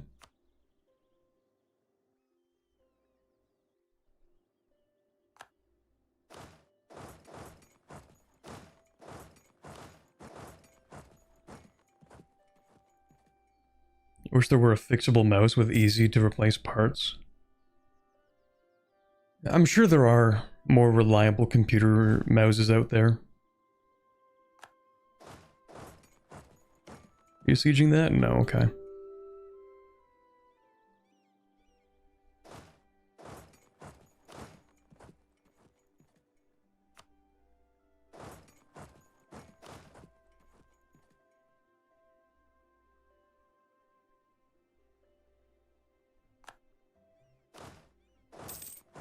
But yeah, I think I've gone through like, over the course of having this PC, not that it's really even the same PC, the computer of Theseus here, but for the last, like, I don't know, over the past 7-ish years of having this computer, 7 or 8 years, I've had to go through like 3 computer mouses and then this one that I have here. Because there's always something that goes wrong with it. Either like, for one of them, the middle click stopped working, and for most people that's fine, but for me, that's how I control the map in EU4. I am a middle click drag kind of guy. Mice, I think for computer, specifically for computer mouses, I think it's a different plural. That's why I said that. I think it's like a weird distinction that exists. We actually don't need the innovativeness, funny enough. We also don't need the clergy loyalty. Speaking of which, since it's 1588, I'm going to start rolling some of these back. So, what do you not need? We don't really need expansionist zealotry. What kind of absolutism am I looking at here? Probably like -50, -70 or something. Maximum...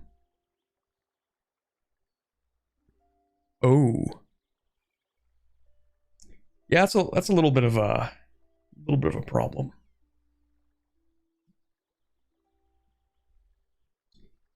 Yeah.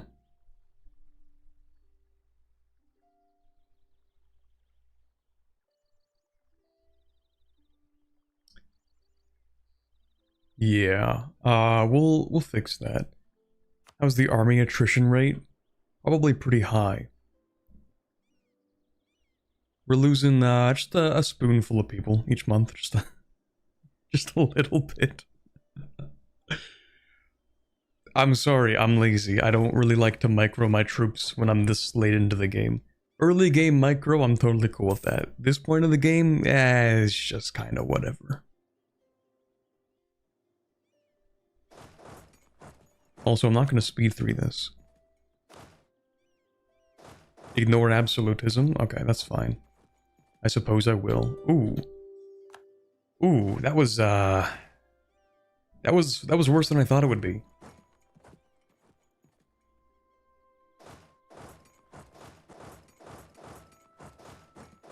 Ooh. Thought they would be stronger than that.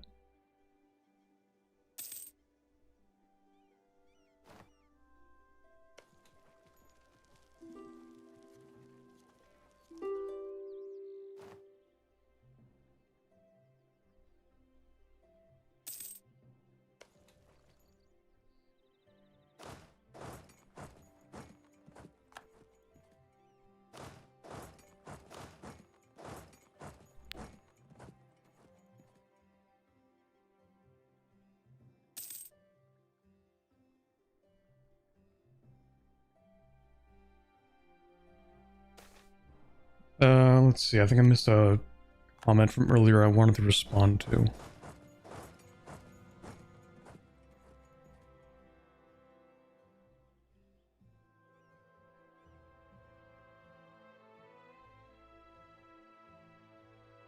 Any deep words nations worth playing? I think there's one, and it's just the orcs right now. I think they got their tree, and then after that, I could not tell you.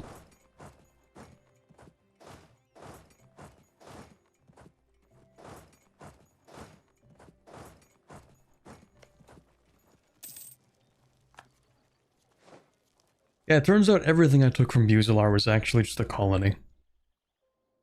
And I have 40 colony growth per year, so... yeah. I guess we can piece Corvuria out. Let's see, can I balkanize you? Not really, I mean, kind of.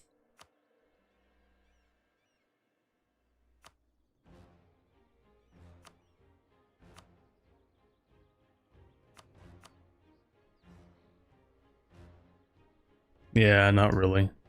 Well, you'll just give a few things back. I have so much Diplo, I actually don't mind spending it on this. I'm just doing side quests at this point. Actually, you know what? You have a decent amount of money. I actually do want your money. And then you can give everything back to Ordia. And then that, I guess. There you go. Off you go. And then I'm going to throw money at this.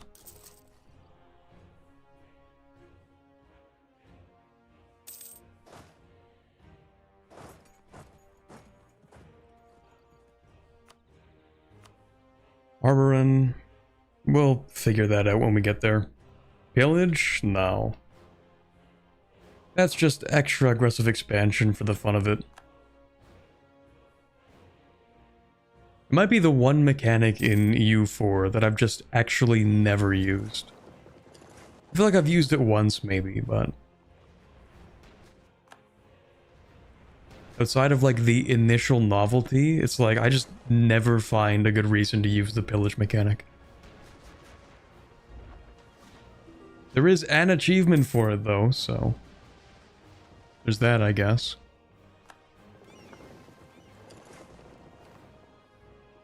We'll want to start eating Esmaria. Oh right, these guys, eh? Yeah, we'll get around to them.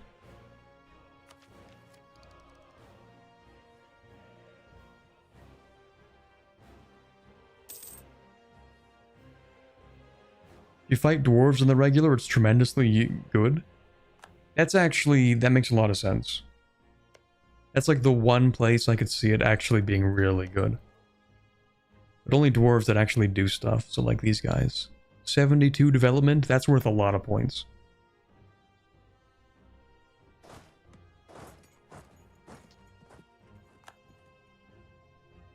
What's this war for? For fun. This is the coalition war against the Emperor. Because I was bored and I thought it would be funny.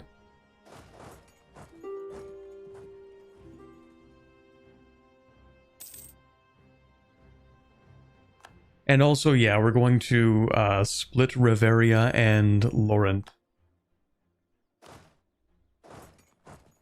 That's just a little side quest. Village is free dev, but like, it's not even free, that's the thing. Like, it takes up war score that you could use for other things, and it also gives you aggressive expansion. It's like, actually just not free.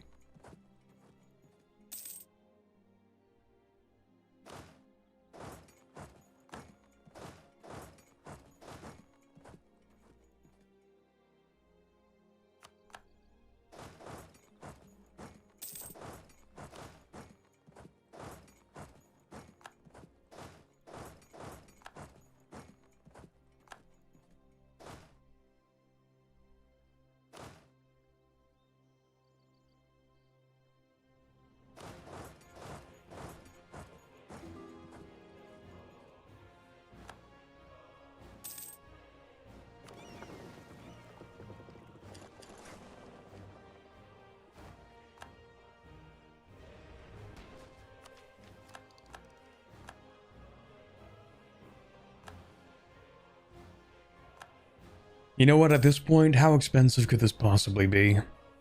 7 years ahead of time. It feels criminal taking it that ahead of time. I can't. I will dev instead.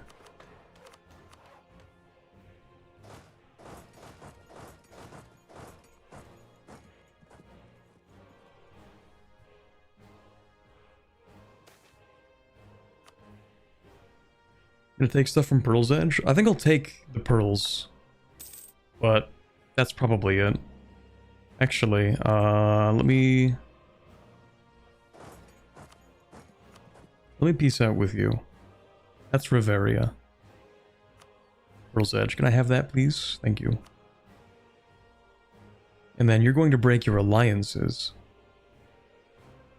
Mostly with the Emperor, who you are no longer allied with. Okay. Yep, no longer allied with the Emperor. Okay, Sornikand and Venbury Guild.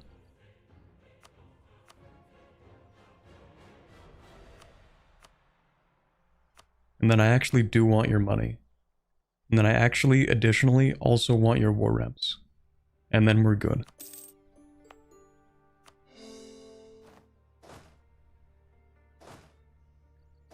So never mind on that, we'll just keep sieging this stuff.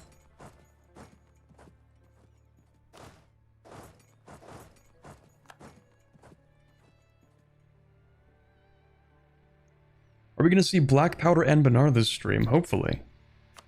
I will speed 5 this. So we do have to get through another 20 years. And so far in the stream, we've sort of somewhat speed 5 through the last 15-ish years, I think.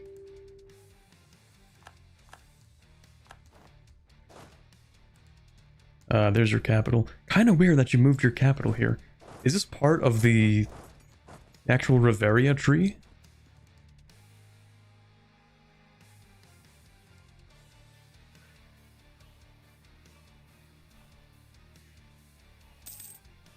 These names, they seem more gnomish.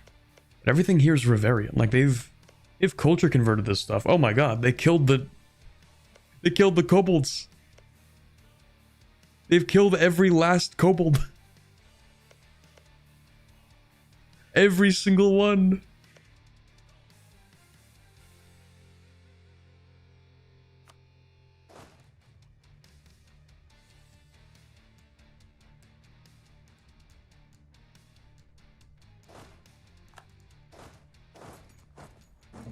It's over. It's cooked.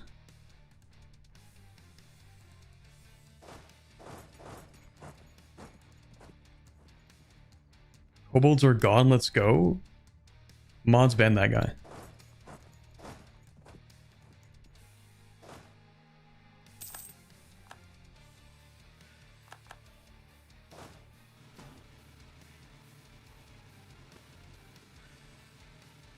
They could have at least killed the gnomes too. Yeah, that's the crazier part. Didn't even kill the gnomes.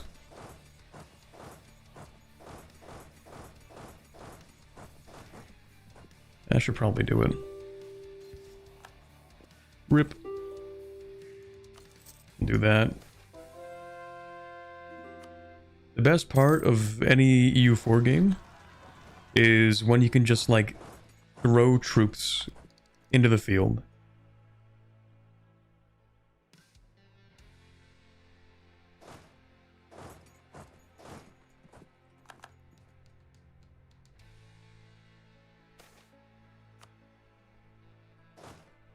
And then just not care because you have a lot of, well, you have a lot of manpower.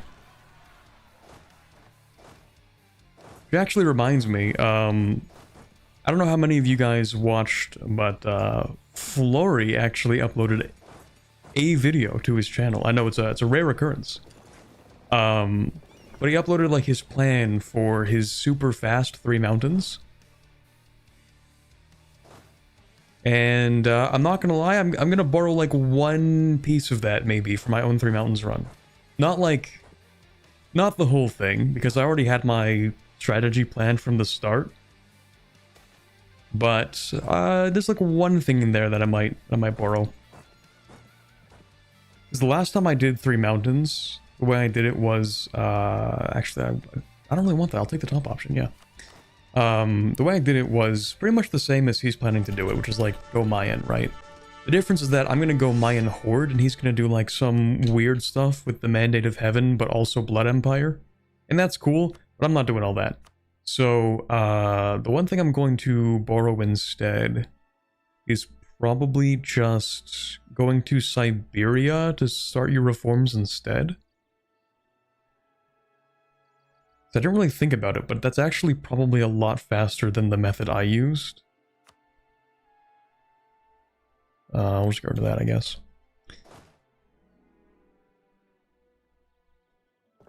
It's like the last time I did 3 mountains, basically it was like the same thing. Like you go to Mesoamerica, you become Mayan, you do your Mayan reforms, which are really annoying, especially when you're spread out across the world, but whatever. And then basically you win from that point on. Especially when you go Horde, because Mayan Horde is kind of cracked.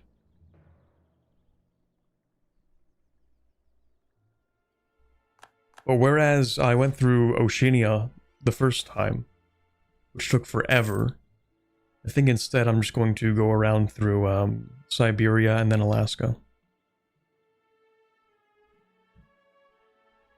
What is this? I have no idea. I'll just take this, I guess. Traitorous Rectors. We'll take that. That's okay.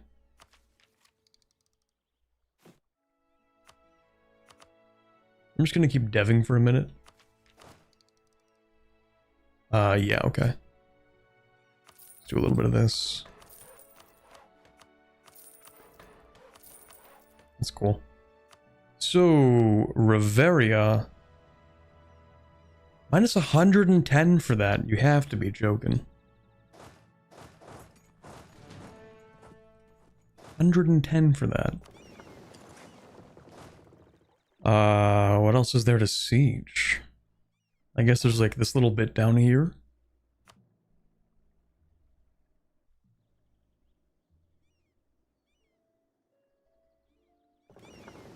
There we go, let's move this over here.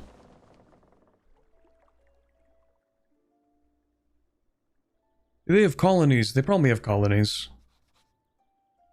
They have 1. It's not a big deal. No, they have 2 actually. A private enterprise. Pardon me. Why is that counted separately than a regular colony? That's kind of weird.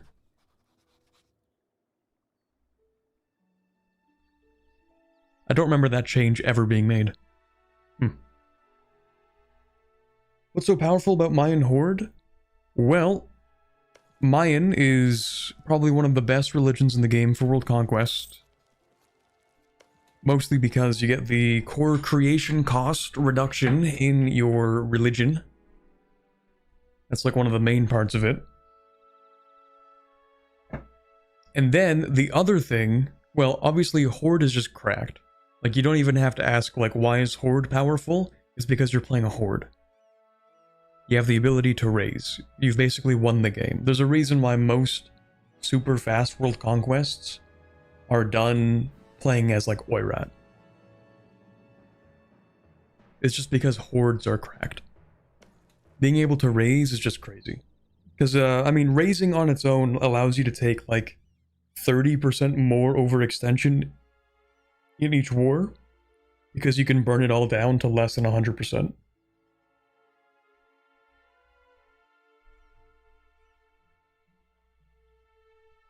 Roughly. You also get the monarch points, which is great. But the reason why the combo is so good is because, one, you get the points, and then also it's cheaper to core. Which means, essentially, you will never end up at a point where you don't have enough points to core. It'll just, like, never happen. You'll always be able to core everything that you take. I think Mayan also gets, like, -2 national unrest, so one of the really powerful things that you can do, like, you could do it this way. I'm not a fan of doing it this way, but one of the things that you could do is reduce your core creation cost so much that you can core faster than rebels can fire. Because rebels require a minimum of 10 months, right? They can only tick up by 10% each month. So if you have core creation cost of like -90% or something, it takes like 6 months to core, I think. So you can core faster than rebels can fire, which means you can core like 10,000 overextension before rebels can fire. So if you wanted to stack Mayan, for example, with that, and then form some country that has like more core creation cost reduction, and then, you know, do whatever you can to maximize that. Admin ideas and whatnot.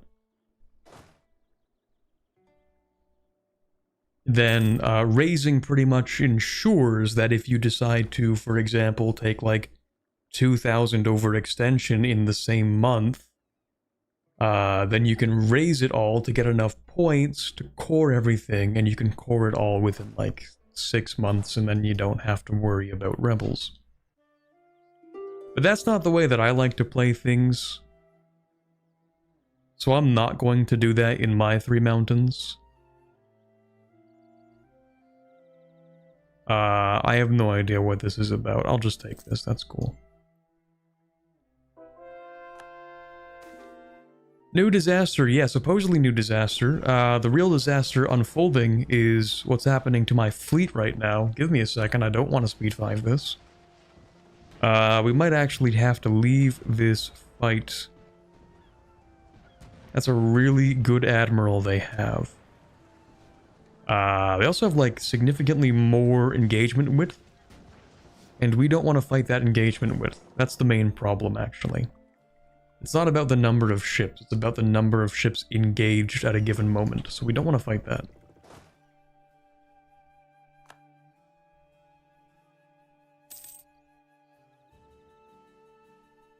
Bluehart CCR, cheaper to core after raising, and you get admin to core it. Yes, that's one of the reasons why Oirat is so powerful. It's because they get core creation cost built right into their traditions.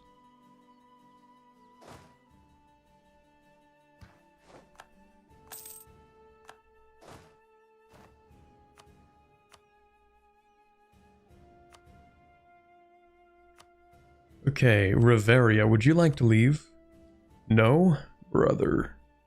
Why are you like this?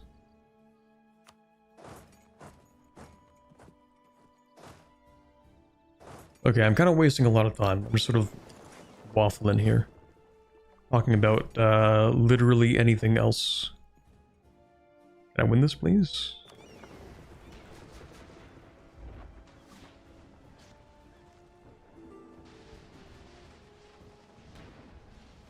Actually, a real question. Can I win this?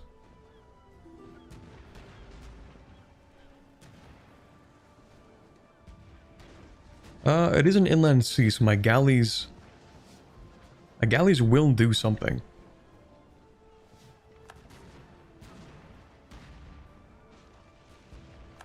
I think I can win that.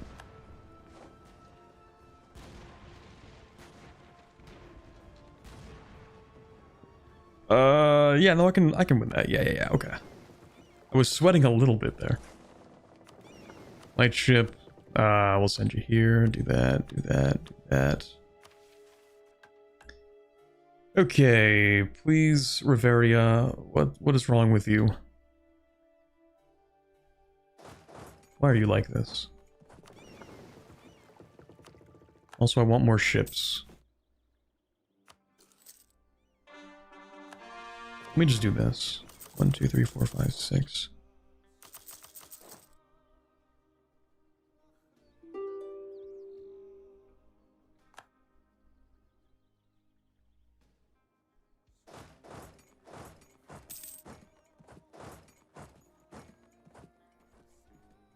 Oh, also, I think I forgot to mention the other part of Mayan that's really important, and it's the fact that it allows you to reform into a horde.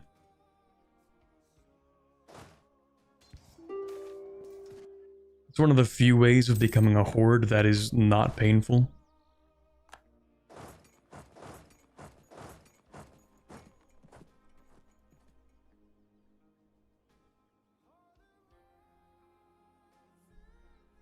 Well, no, it is painful, but... Actually, what even are the other methods of becoming a horde? You have to, like, unmonarchy yourself. That's the biggest problem.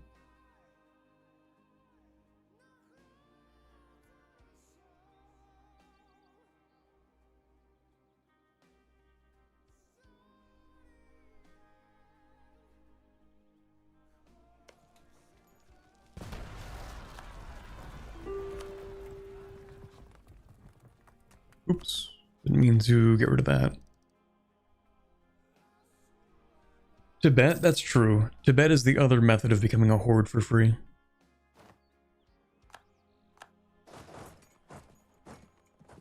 You have to become a tribe? Yes. You can either start as a tribe and then boom, horde. There's actually an achievement for doing that as an Indian tribe.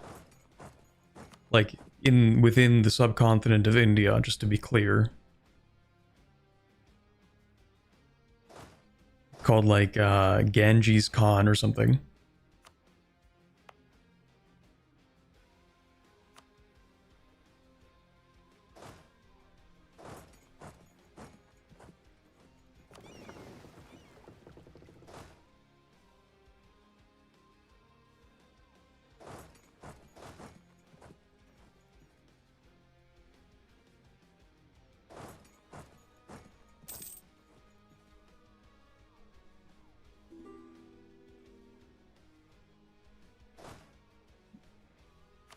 That might actually be the only way now that I think about it. There's Tibet, and then there's reforming off a different government. That might actually be the only two methods, now that I really think about it.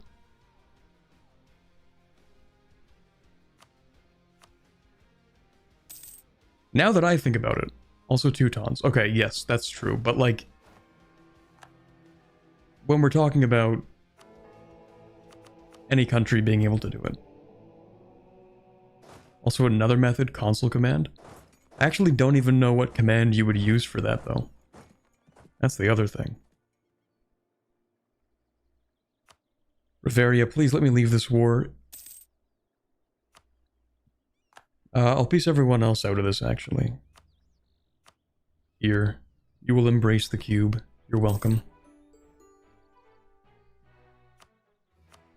Who else? Rathan? You can just leave, I guess. He's not even real, actually. I see you conquering a coast, but you're still lacking. Hi, Rosette.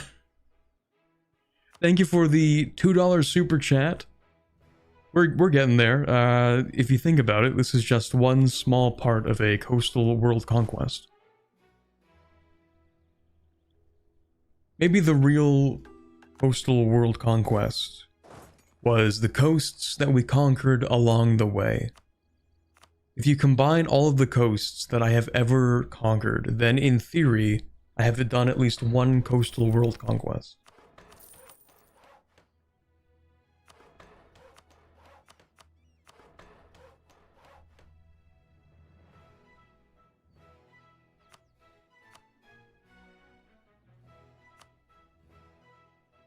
Reveria, please.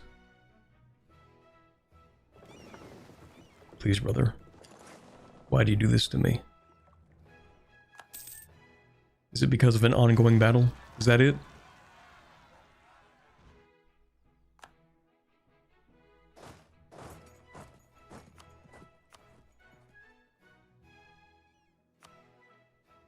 Reveria. Please, Reveria. Do I have to, like, fully occupy you? What do I have to do?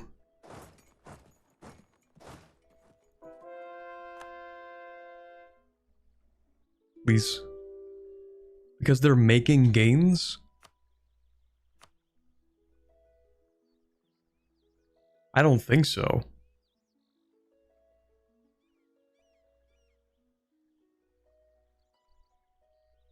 Because they still have a military.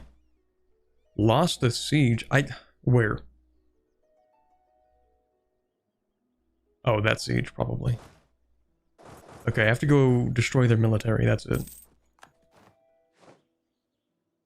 Am I fighting Dane's Crown? No. Maybe it's one of these, I don't know.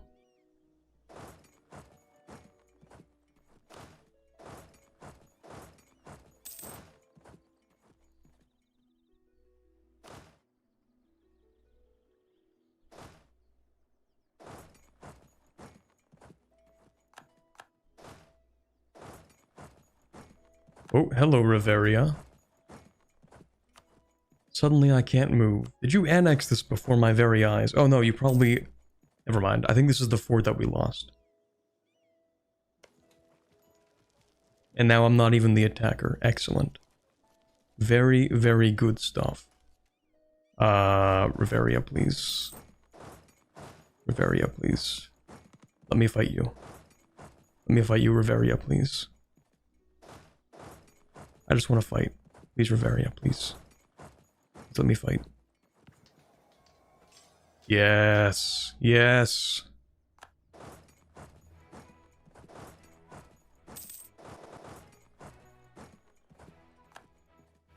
Yes.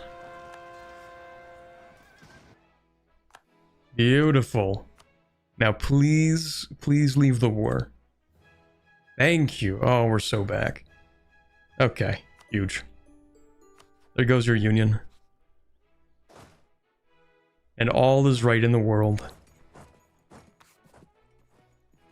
Alright, we'll get rid of that and that and that. That's cool. And then, let's see here. Durwing. That's not even a real country. Fake place.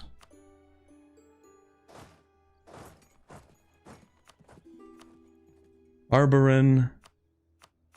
Just like give stuff back, I guess. See, the funny thing is, I didn't really care from the very beginning. I kind of did this as a side quest, so there you go. I have no idea how that one colony from Pearl's Edge was still in the war. But okay, let's bring you guys back home.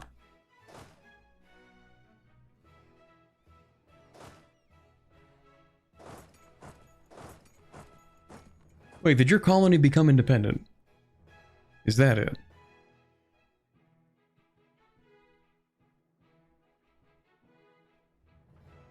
Where would that have been? And who are you? Nurdanian? Yo. I kind of like these guys. I like what they do with the map. Kind of a blinding color, but it's cool.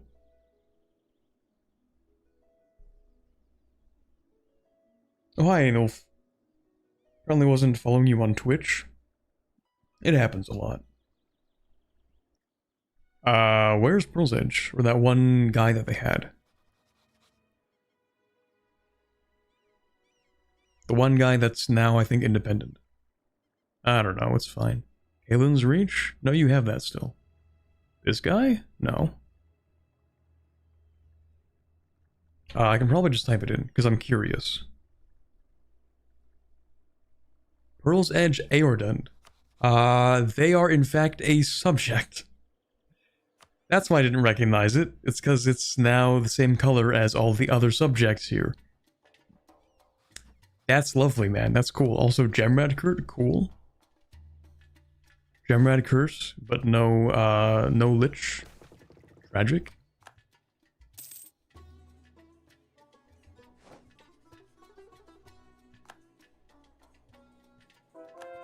Okay, now we're gonna speed 5 again. Sorry, chat, we just kind of, chilled. Are you playing MP? No. We're just chilling. I'm trying not to, like, jump the gun on every single mission, because I want to have things to do.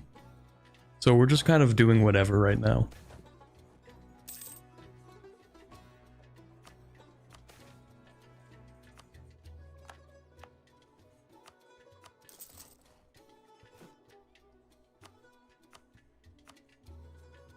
Speaking of doing whatever, let's throw some money at this. Boom, level 3. Governing costs in accepted culture provinces is reduced by 10%. That's really, really strong.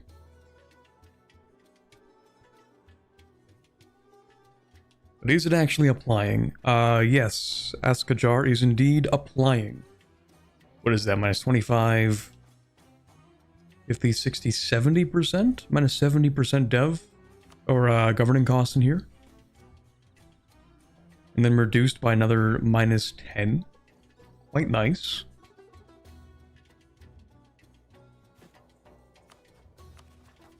Governing capacity suddenly looking reasonable. I can actually play the game. Oh, what do you know? Let's annex these guys. And then who else am I actually going to invade? I think someone mentioned I should invade Estalin. I guess we could just go ahead and do that.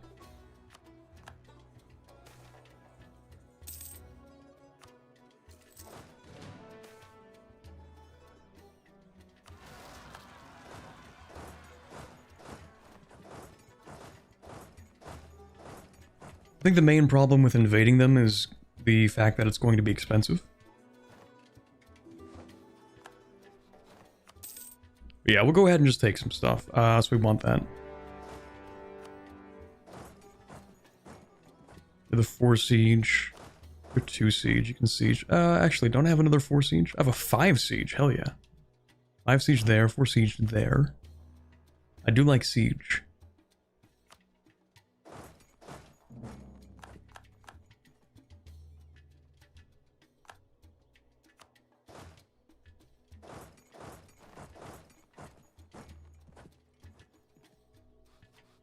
Speaking of siege, I need to get more spy networks. Famous Crown. Who am I fighting? Oh, Riveria again. What do you know? Fancy seeing you here, man. That's crazy. That's crazy.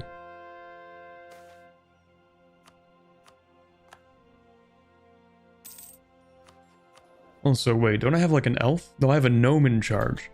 Oh yeah, the gnome's gonna live forever, pretty much. I could just keep re-electing this guy, I guess.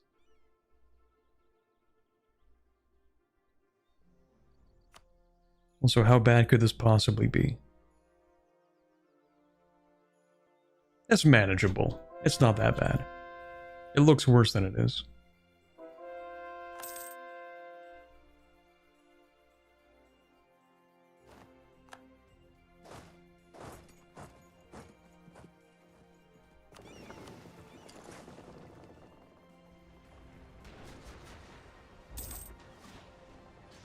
Gnomes are long-lived? They actually are. For some reason. I think that's unusual compared to like most fantasy, anything that has gnomes.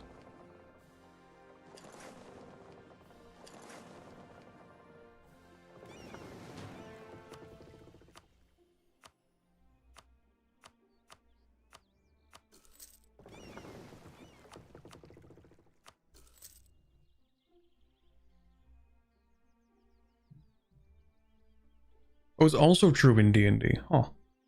Where do you find out information about this mod? I want to get some knowledge about end tags, but have no idea where to look. See, that's the secret. You just kind of like don't. You don't find information that specific anywhere, I think. You can like ask people in the Discord, but end game tags are a little bit funny in Anbennar because you're just kind of meant to form specific countries as specific tags. Or like you can form other ones, but usually in a way that actually makes sense. So it's usually not like a concern most of the time.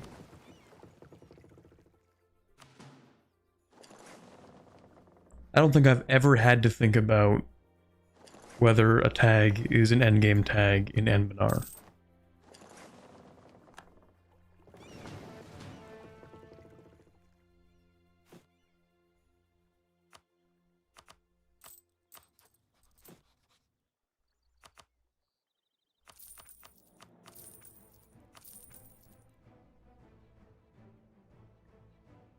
You can check the mod files, I suppose. I was told that the wiki is pretty outdated.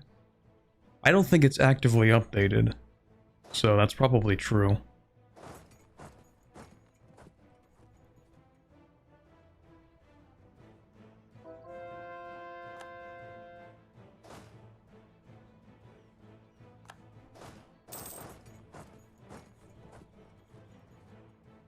There aren't that many formables that don't require you to be a specific nation first. That's true. That is like a big part of Anbennar, is that when you form a country, it's because it's part of your mission tree, so you don't really have to worry about it. If you want to do something really funky though, because like, yeah, we still have the base mechanics for EU4, which means if there are any cultural formables, then you can culture shift to form them. The problem is in Anbennar, I don't think there are too many culture-based formables. That's like the big crux of this discussion, I guess.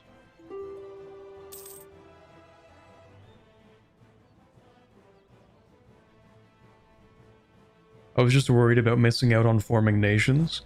Oh, yeah, you don't really have to worry about that. Actually, for example, could you tell us what country you're thinking about playing and like what you're trying to...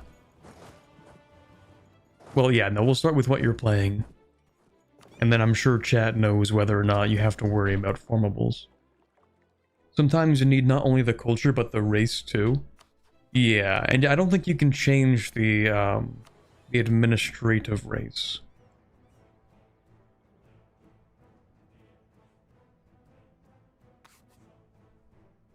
Like, you can change your military.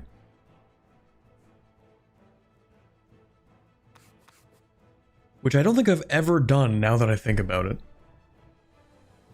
I don't know if the game ever really encourages you to change your racial military. I never do because it feels weird.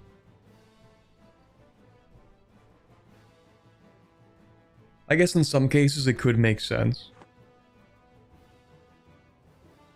Race admin is the same as your primary culture? Oh, I see, okay. I was playing Azra Expedition. I was wondering if it mattered at all which dwarf nation I formed, or if they would all lead to the same destination. Oh, you're playing as the Azra Expedition. So Azra Port. Wait, no, this is Azra Port. Sorry. Okay, that actually is a really good question because of how unique the dwarves are. I don't remember where Azra Expedition is, so that might be these guys. Maybe. So... the one that you usually form, like, they're like the ones that are canon, in a sense, that you form. But dwarves are interesting because the adventurers, like, it does actually matter which one you form. It's a dwarven adventurer next to Kugdir. That's sort of where I meant. Like, they're these guys, I think. So I think, like, classically you would form Kugdir. But so which dwarf you become depends on the hold that you settle. And most of them have different mission trees. So it's kind of up to like which mission tree you want to play. They do not all end up at the same spot. Not really. Like, some of the different dwarves have different ambitions, different things they want to do.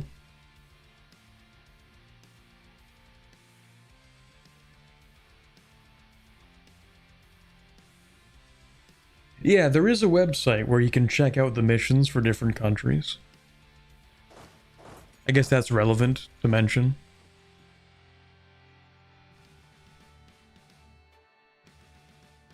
So yeah, dwarves are one of those special cases. You don't have to worry about endgame tags. You're going to form one dwarf country tag.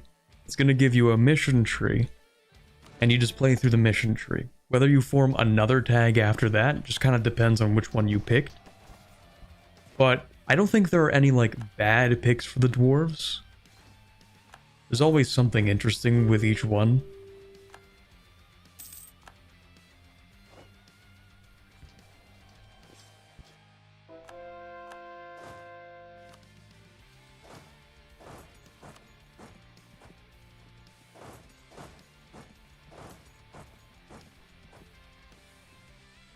All of the ones without missions. Okay, there are some without missions. But I honestly could not tell you. Can you post a link in here? Absolutely, yeah. Let me know if it lets you or not. I think it should let you.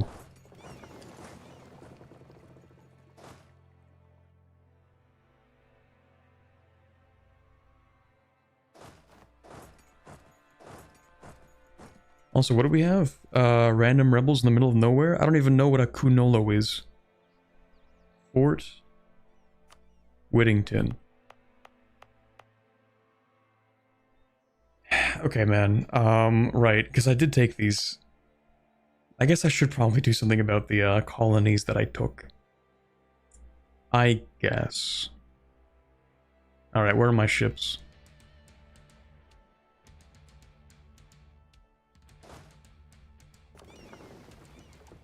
Right, okay. Let's get...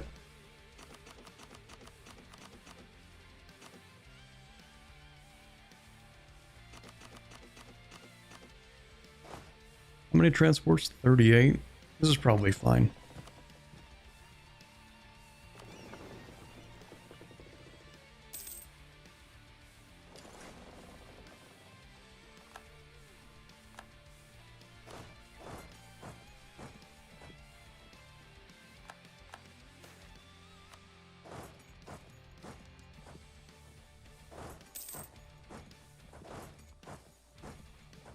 The link I put isn't showing up. Okay. Let me see what I can do about that.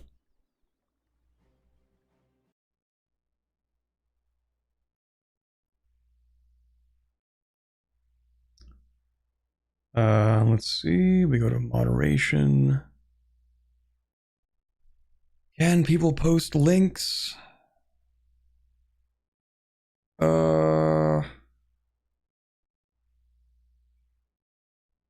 Messages in live chat.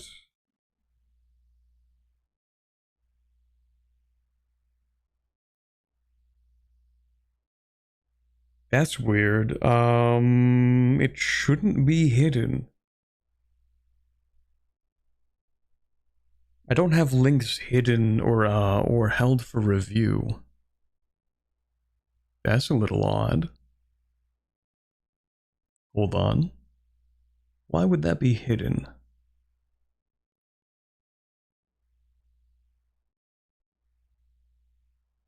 Oh, it's in, I think it's in all chat. No, it's not in all chat. What?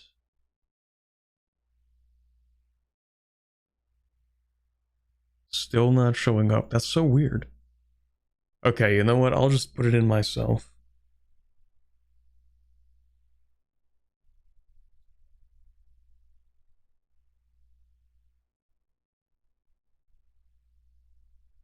Here. Yeah, that's kind of weird though.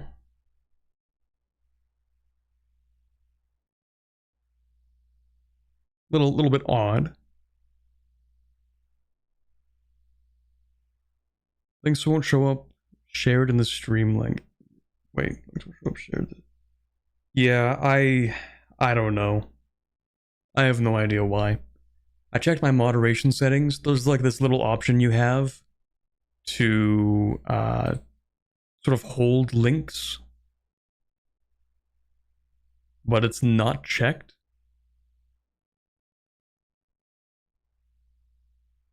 Oh, hold on. Wait.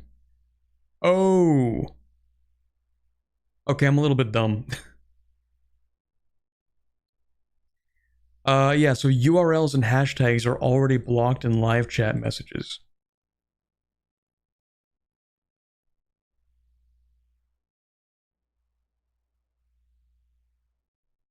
Can I turn that off?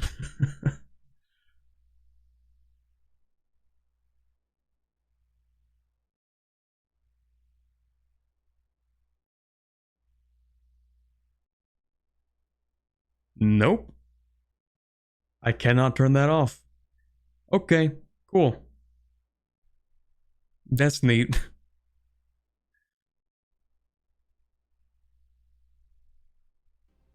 That's cool, I guess.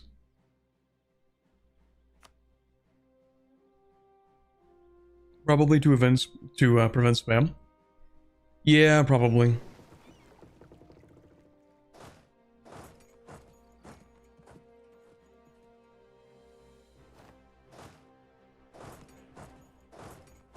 It's funny because, like, Twitch just kind of lets you do that.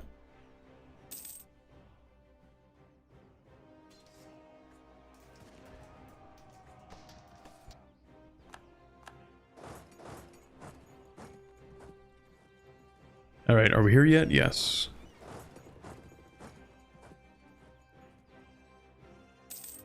We're only playing the Centaurs, not much content over here unless I've missed something. No, I think the Centaurs are probably due for a facelift. They do have one mission tree. It is the... It's basically the equivalent of giving the player a gun and saying, go do a crime. That's the Centaur mission tree.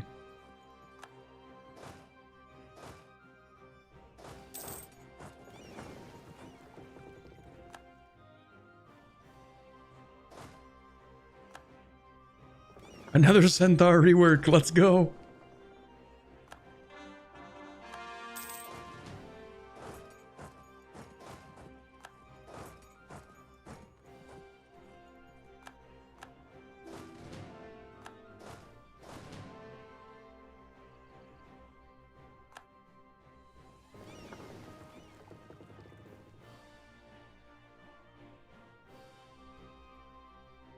Hi Corbett, greetings from Germany. Ah, wie geht's? Enjoying your videos on Anbennar. First time I made it to the stream. Hope I'll make it to more often from now on. Looking forward to it. Must save the Federation from the barbaric Centaurs. Must save the Centaurs from the barbaric Lake Federation. How about that?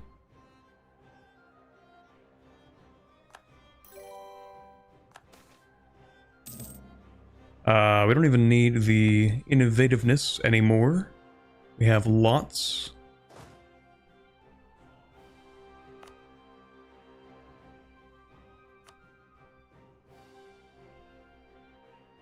But may I ask if this tag is broken?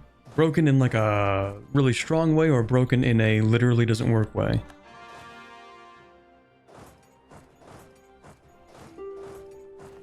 I don't know if it's like broken.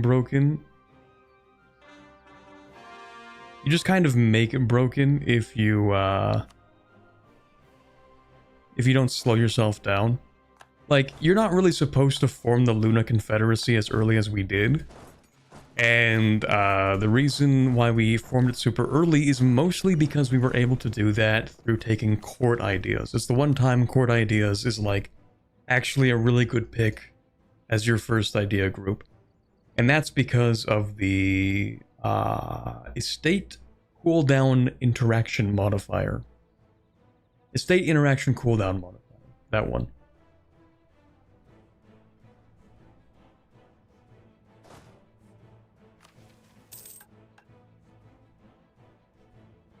Also, how are we doing up here? Ravenhill can just peace out. That's cool.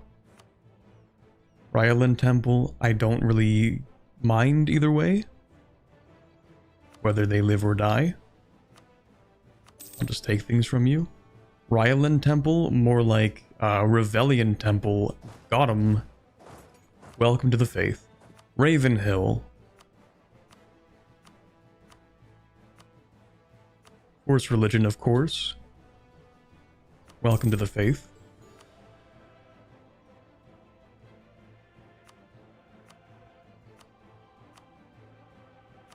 Dame's Crown. War reps and money, because I can't be bothered to deal with you. Thank you. I actually don't really want you to move, but you might win. You might do it anyway. Ah, there we go. Now suffer for your sins.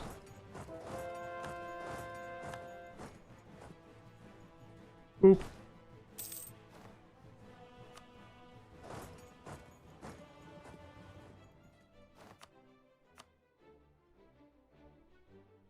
Does the Federation ever balkanize, or do they stay united? I've never seen them balkanize. I think they always stay united. I don't even know if they have a disaster. But if they don't, I think that would be like an excellent opportunity. Well, no, wait, yeah, they have like fracture states, don't they? They start balkanized. I mean, that's true. It can balkanize now? We're so back. Speaking of centaurs. Urain Ulag. Definitely the country of all time.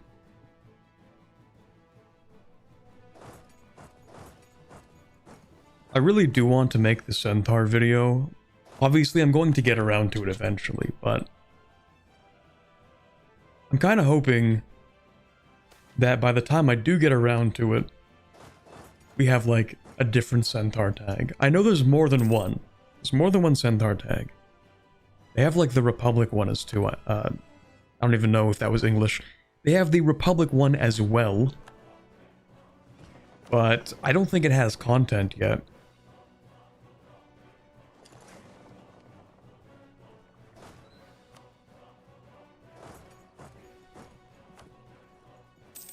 How did the Trent Council go? It went pretty well. We got exactly what we wanted, the manpower recovery speed. We can also just like press the buttons for fun, I guess. Nothing else for us to do.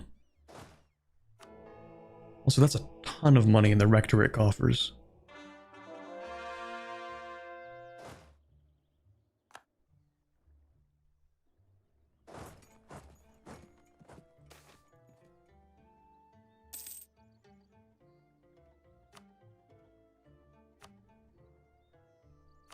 Wisdom will leave.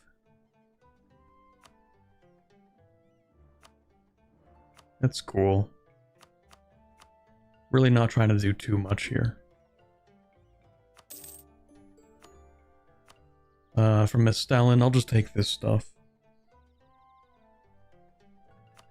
Reveria, though, we will have to deal with a little bit. Do we have info about the next update? I don't think so.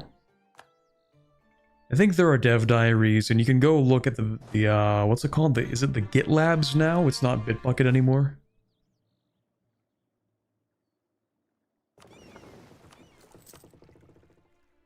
Yeah, you can go play the new early version.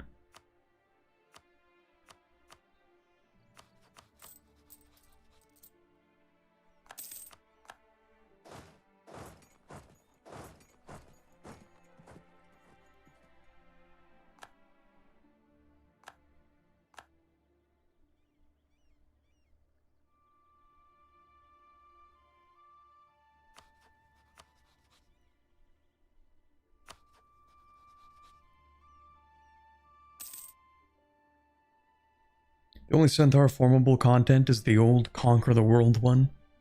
Yeah, I think that one's been around for a while. I remember looking at it back when I played Centaurs for the first time. Maybe not the very first time, because the first time I played Centaurs was before they had flags. Like that's like the ancient version of the Centaurs.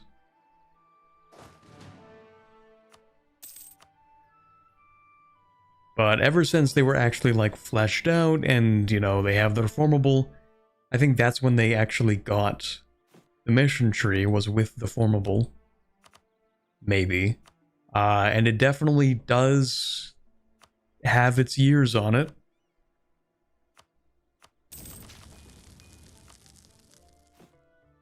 It does kind of show its age a little. Corbett is old? I've played this game since like 2017, but like that's not even that old. I think 2017.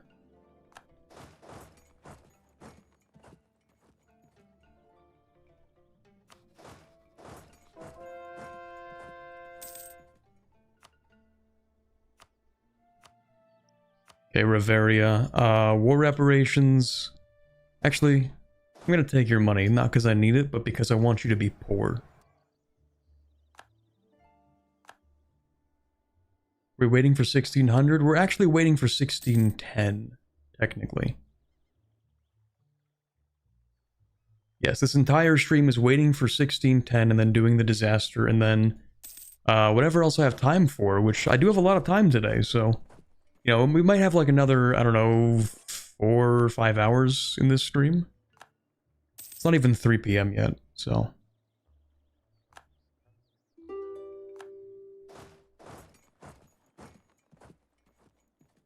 Add some wrinkles to the avatar. I need a beard for my next model. The problem is that having a beard, if I want to have like a mustache and a beard, it makes it hard to like rig all of the mouth shapes. Or it makes it weird to be able, or like to try and rig the mouth shapes and the jaw movement. Which I don't even have. I should have asked for jaw movement when I had the lip shapes revamped. But anyway, that's for the next model. Anyway, I'll take that money and the Kobold Purge. True and real. Free my boys. There may be very few left, but I'll do what I can.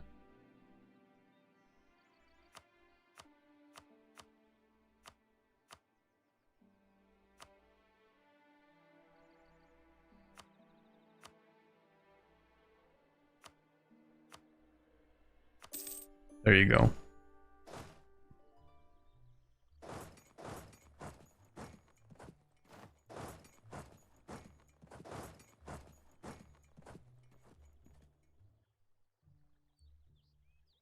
Okay, and then I might actually do this instead.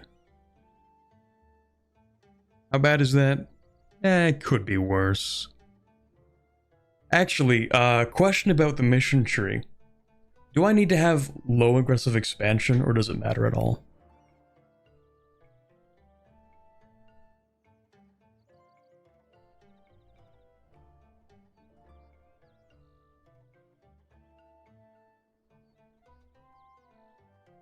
It does not matter.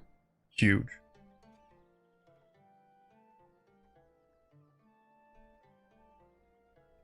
Okay, how bad is this? We have,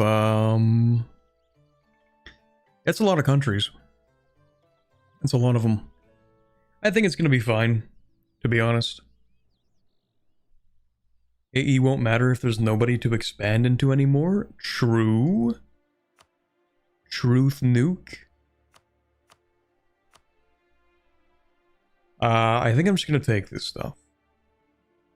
Yeah, that's mine now. Thank you.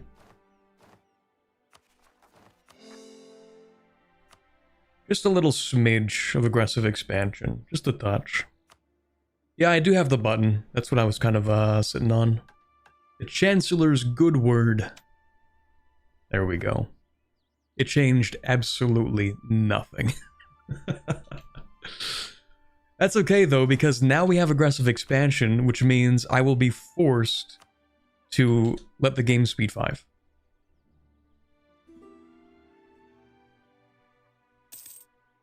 Unlawful territory. It's actually mine, which means it's already become lawful.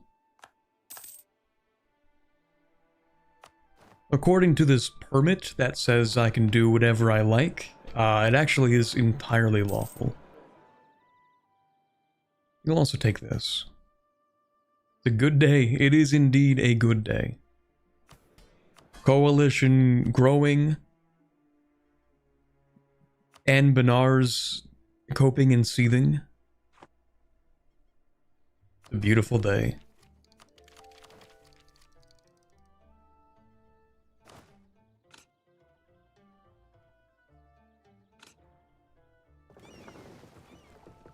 Anbennarians, I should have said. Eat the Wex? We'll eat the Wex eventually, just not right now. Let's go ahead and improve relations with outraged countries. Now we can actually sit here and do nothing. There we go. I will make it legal, exactly. They say that the conquest is illegal. I say let them enforce the penalty.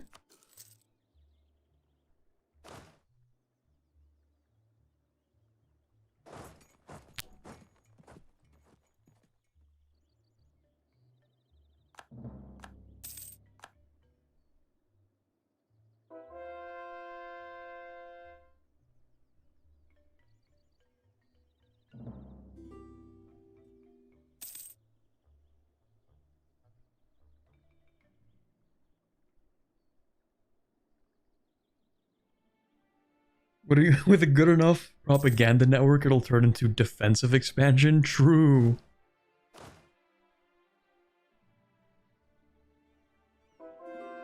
You see, if you go back a few hundred years, I can think of something. There's probably some propaganda I can whip up. If you think about it, the Luna River is really, really close to the Esmarene River. I think that's what it's called, right? The Esmar River? Anyway. Is that what it's called? I think it's the Esmar River. Anyway, if you think about it, it's so close that it's practically part of the Luna River. So, therefore, we should be allowed to have it.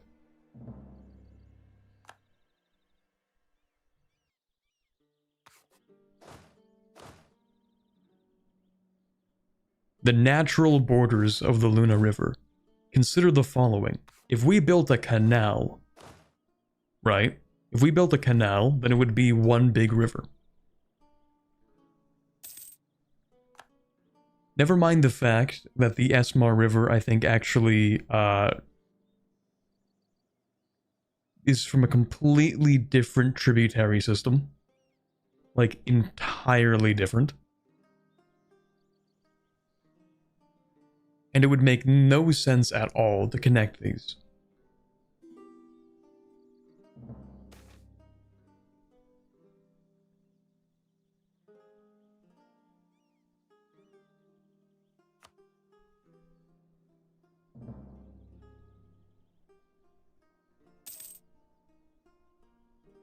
See, we've already convinced one guy to leave the coalition.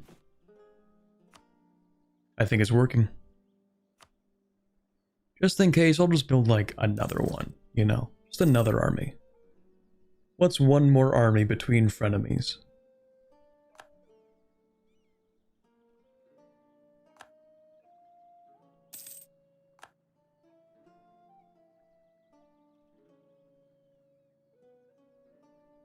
When you think about it, the Luna River flows to the sea, meaning that by natural borders, all coasts belong to us. Pretty solid argument.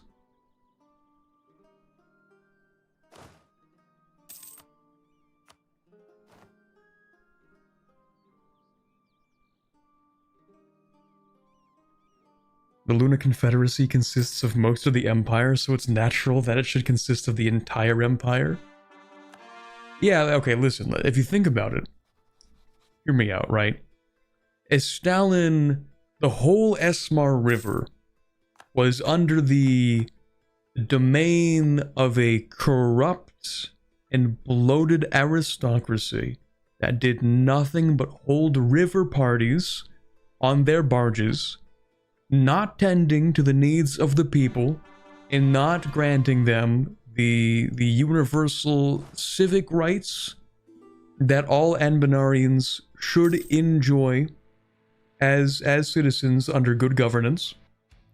And so our liberation of the people around the Esmar River is just as we are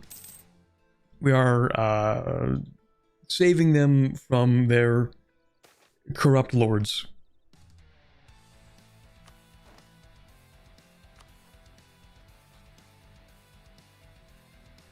Also, who's Treton?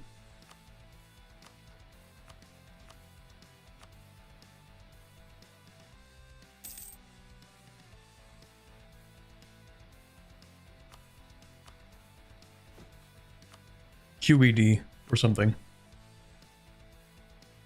Okay, now that I've just had that whole speech, let's go ally the cat, possibly the worst of the whole everything here, actually. The worst of the humans. Actually, I don't know if this Catarata is that bad.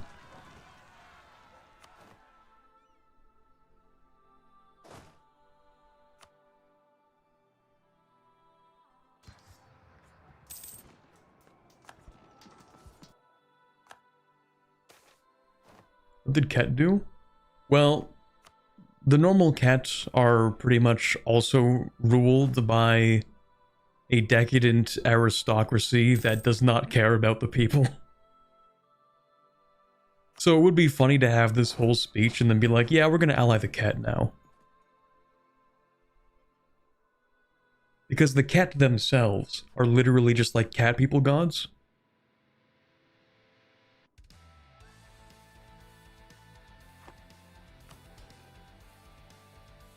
But I don't know about this Keterata.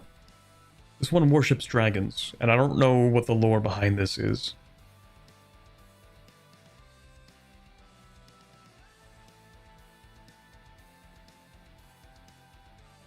Not the evilest cat.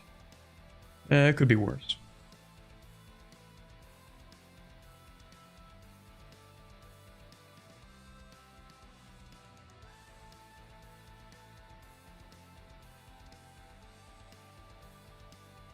The hard focus tree? Focus tree. Wait, 4 players spotted. Get him.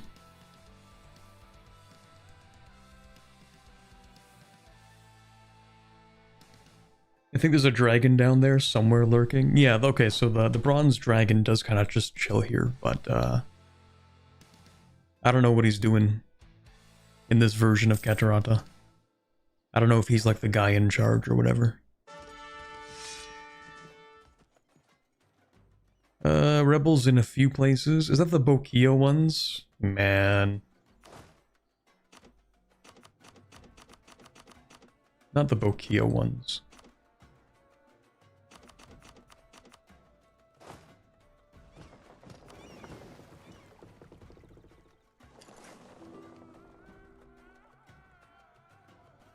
Oh, they're right here. What? Okay.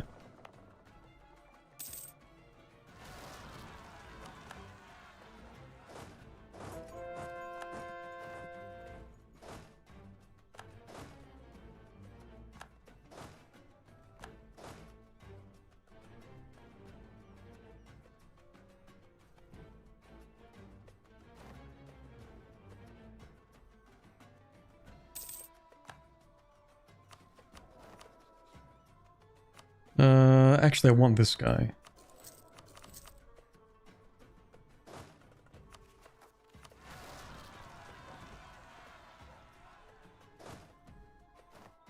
Okay, we'll send you here.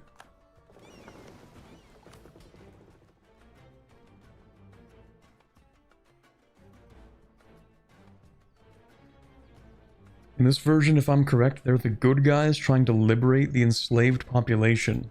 Oh, okay, so maybe they're actually chill like that.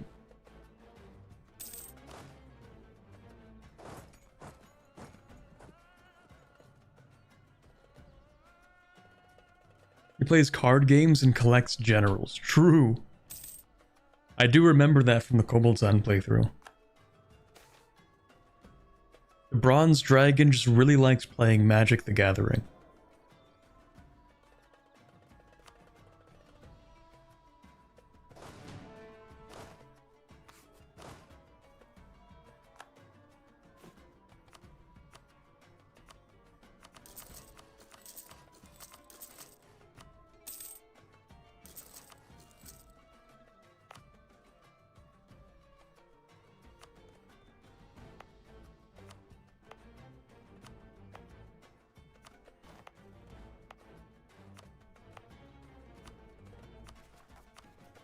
Wait, didn't I say I wasn't going to state things? Ah, no, it's fine now. We have governing capacity. And then we'll just state house. That because it sucks. That because it kind of sucks. That as well.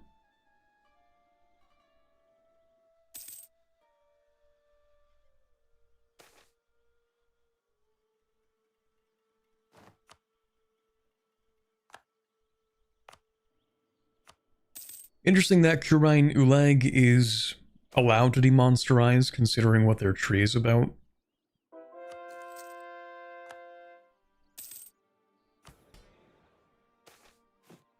It's literally just like burn everything down.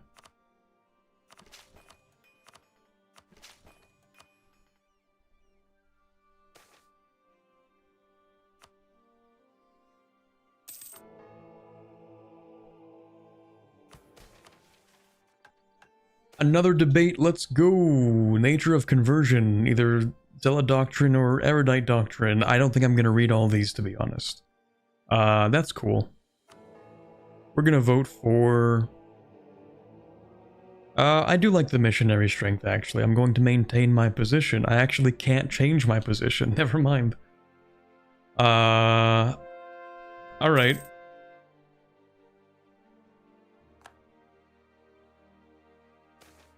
They're pretty peaceful once they conquer you if you survive the raising. True.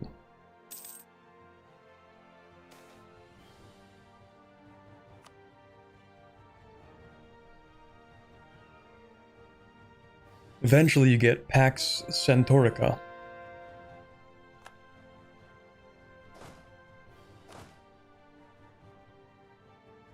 Last time Beastbane did nothing wrong. I don't know, he kind of like killed all of the satyrs, burned down half the deep woods, and exiled the centaurs to the Forbidden Plains.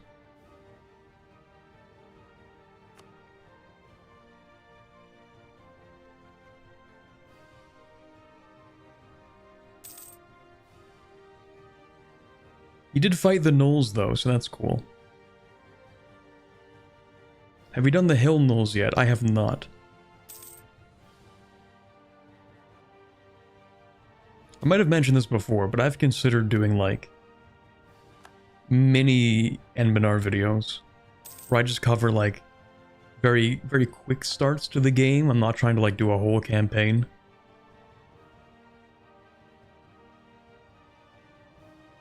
And I might do the hill gnolls for that one. Or do one of those for the hill gnolls, I suppose.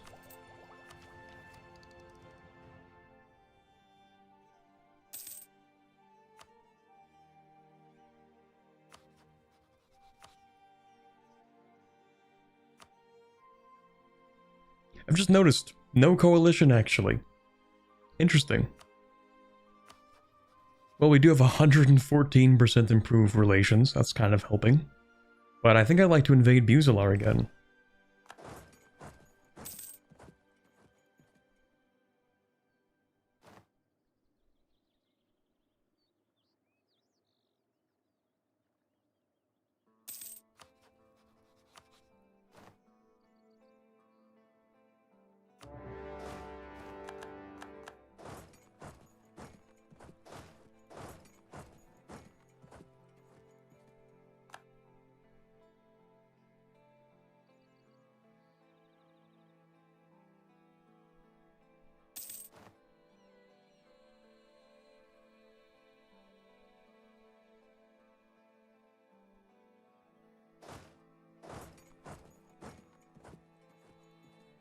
Have you played an adventurer tag yet? I have not. Mostly because the idea of playing an adventurer tag seems a little... I don't know, it feels like it has a weird start.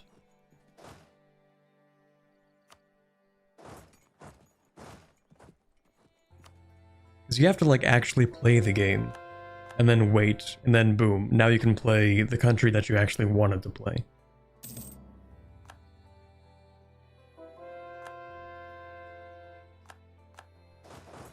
It could be interesting for, like, a roleplay campaign, I suppose.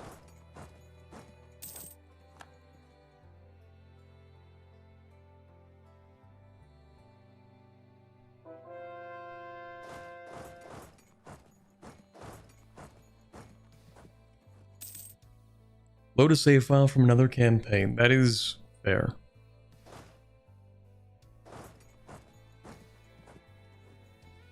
It's a really good idea, actually.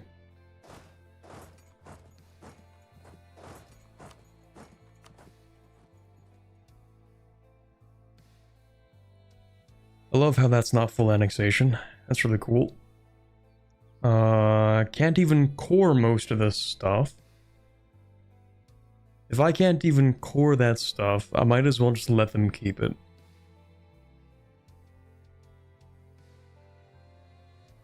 Like, what is silver can? Yeah, I can't reach this stuff, man.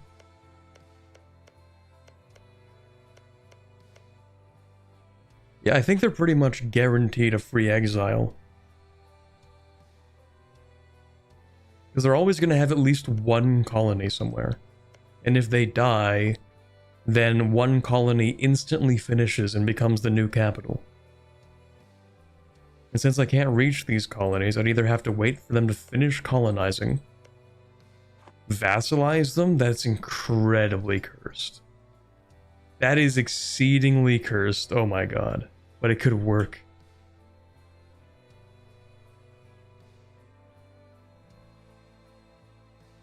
No, it actually is a good idea. I hate that. Yeah, I guess we could vassalize them, couldn't we? Where's my vassalize button? Here we go. Yeah, Luna Vassal, I could do that.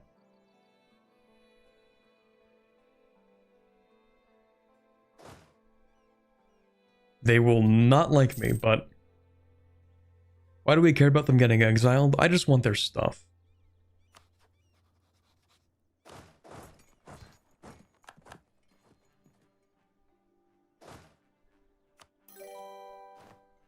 Will they respect you? No.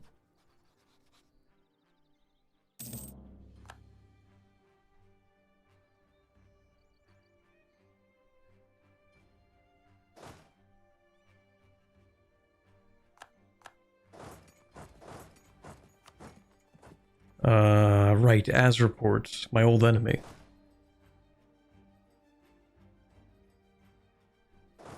Just for being too far away. Global trade, I wonder who spawned this.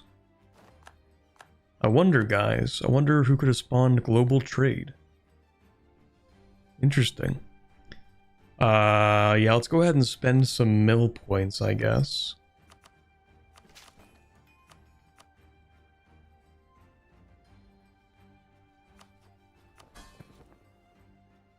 It would be really nice to get this actually after vassalizing Buzelar for the prestige, but oh well.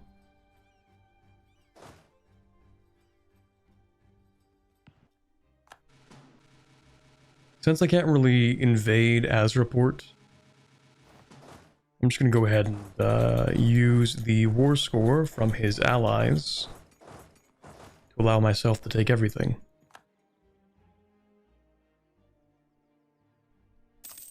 Not Azraport's allies, Buzelar, the other allies.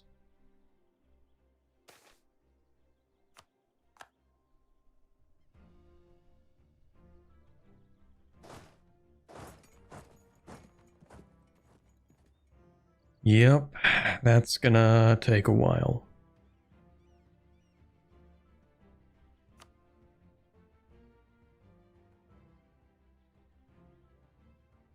I love fighting colonial empires. I love fighting colonial wars.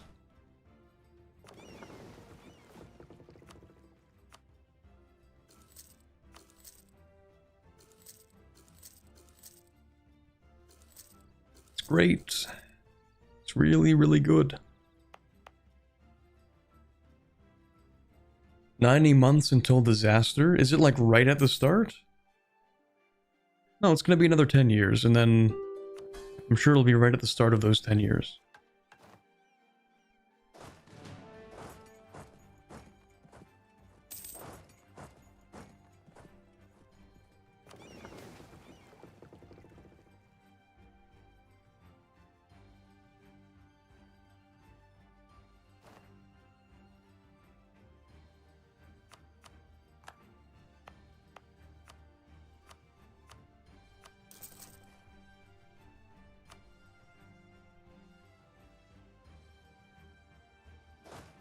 This is why I need my own colonies, so they can deal with these wars that I don't have to.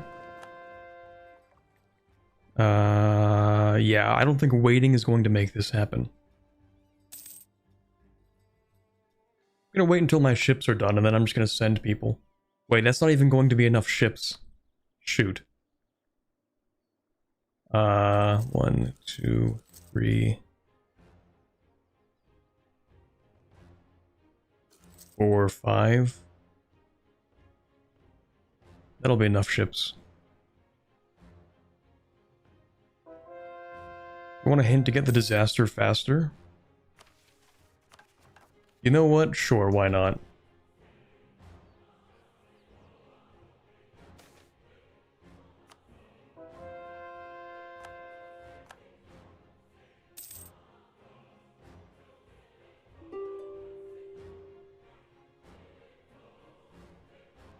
Shipped my capital halfway across the world, He-Man. It's over. I've already depicted myself as the Colonial Giga Chad with 23 colonies that will prevent me from ever giving you anything in any peace deal.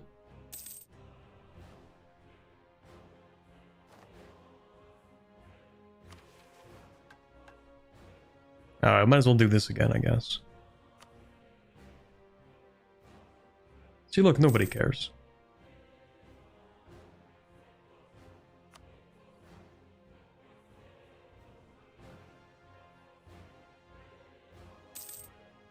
Get as much mage influence as possible and have them dislike you. Oh, we're doing like mage rebellion. Or we're killing the mages. The mages really like me, actually.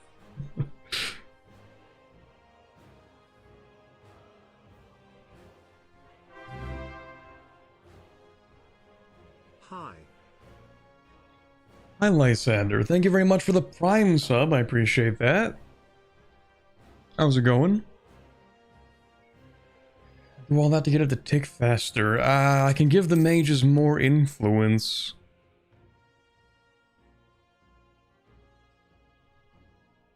Can't really get them to hate me, though.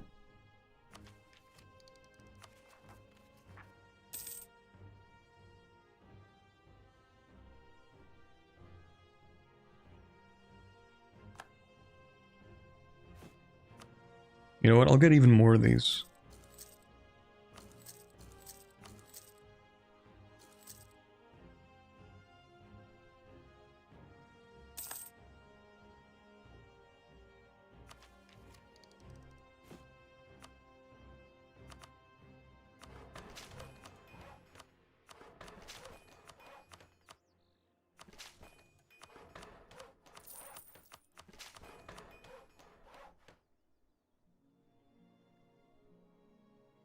Give and take a privilege repeatedly? That's true.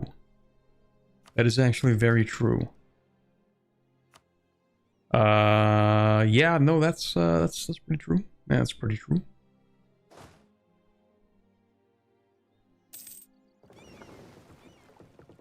But we'll have to wait until the actual age ends.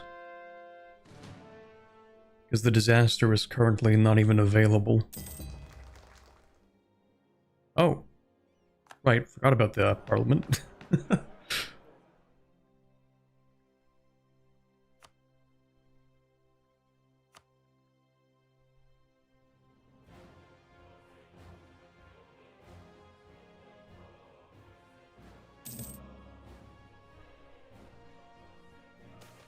I don't know what to think about the mages. On one hand, they're pretty cool. On the other hand, they'll form the Black Domain if left to their own devices.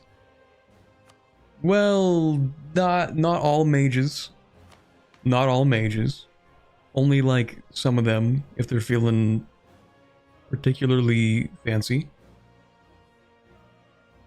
We don't really care about absolutism, right?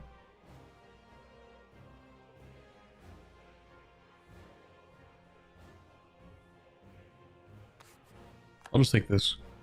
I do like the reduced expanded administration cost. If I can, I'm actually going to keep that until I pick up infrastructure ideas. Because then I can press that button like 7 times for 1 admin progress. And that's pretty solid.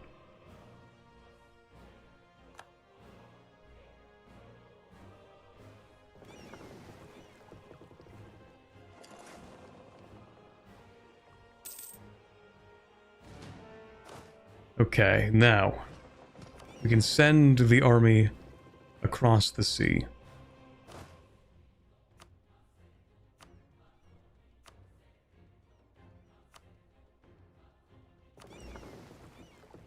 Now, some of you will die but that is a sacrifice I'm willing to make. Let's see. Start with this province over here.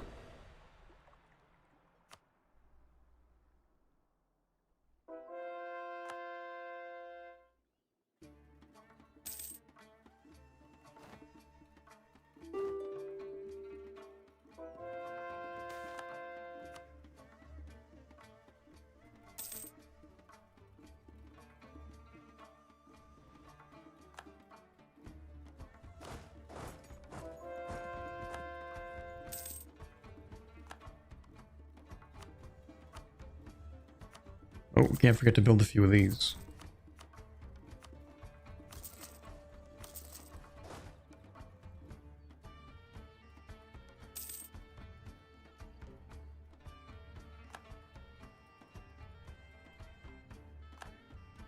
Not much watching sports. I wanted to up the subscription again. Well, thank you.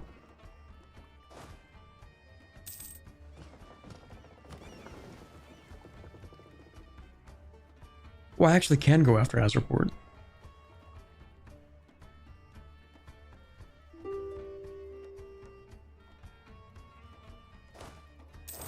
That might do something, maybe.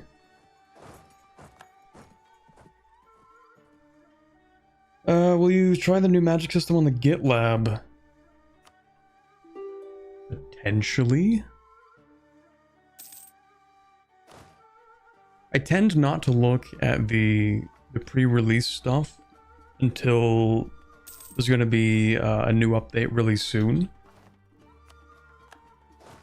And then usually I'll record one video on the update. I have so much admin, I'm actually going to take that stability hit. I'll record a video on the update using the pre-release build. It is currently hilariously unbalanced. Let's go. So what did they keep and what did they get rid of?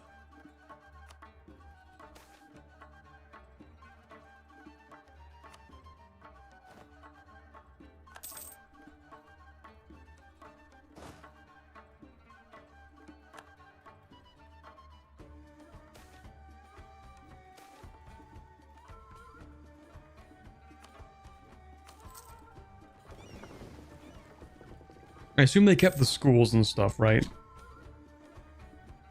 You can print mana now. Let's go.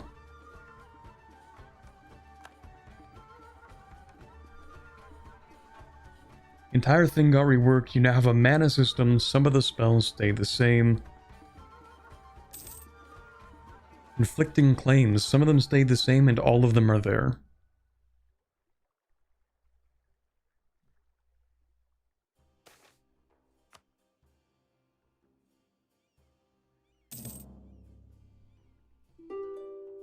Okay, now we can actually vassalize this guy.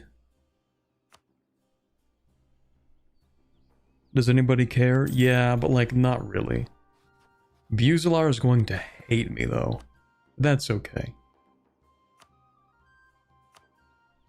Simply stop being mad.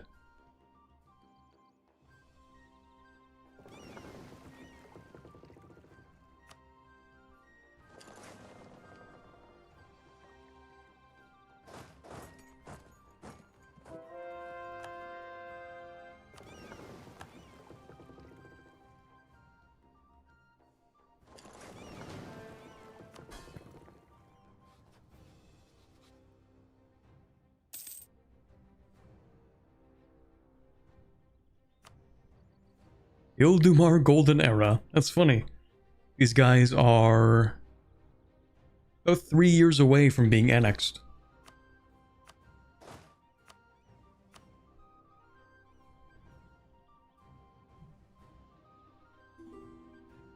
There are new special projects like Lichdom or Homunculus for the other schools of magic. Huge.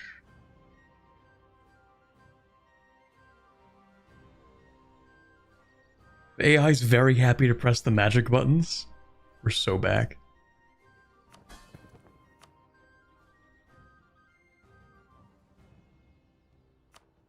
Yeah, that's the thing. I actually want the AI to be able to press the buttons liberally. Maybe not like overdo it or anything, but I want them to be able to use them. Oh, my navy's about to die. Nice. Very good. In Death Wars, they should use everything they have. True. Also, the current way that the magic system works in Anbennar is kind of like... Honestly, like, you can sort of ignore it. You could play an entire game without ever interacting with the magic system. And nothing would change. Like, it wouldn't even matter. Speaking of which, I should use money to improve relations. Kind of forgot that was a feature.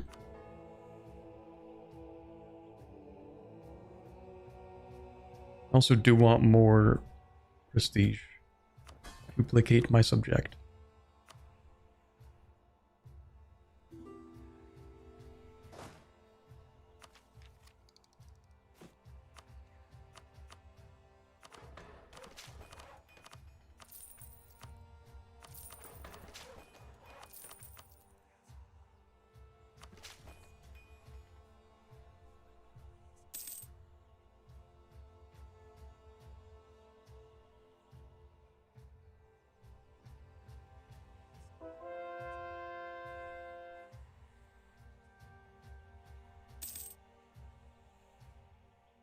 New Siege UI.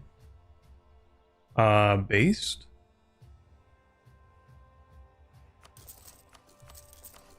I'm just gonna dump money into vanity projects. What else am I gonna spend it on? Making the lives of the civilians better? Who cares?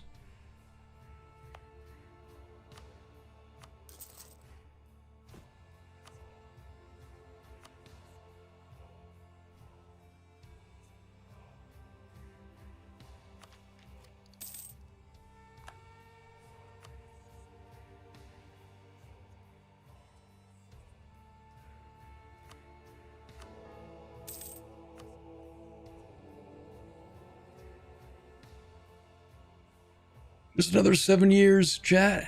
Just another 7 years. Number 3 great power. I think they're trolling me at this point.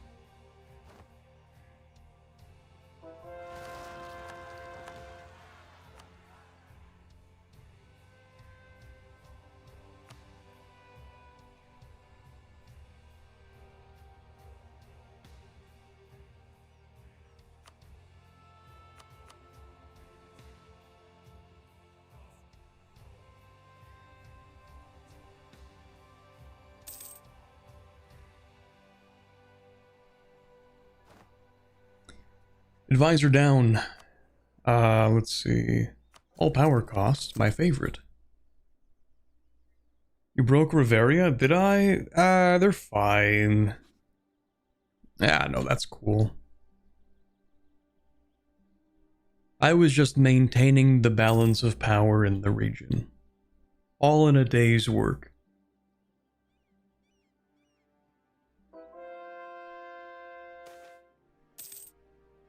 I hope magic and artificery will be well balanced between each other, though.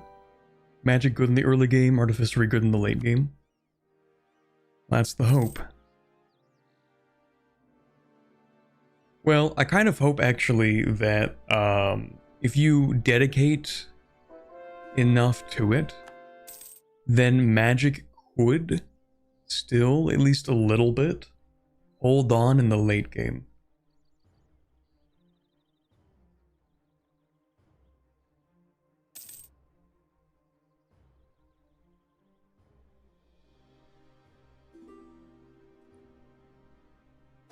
Like, if you really invest in it.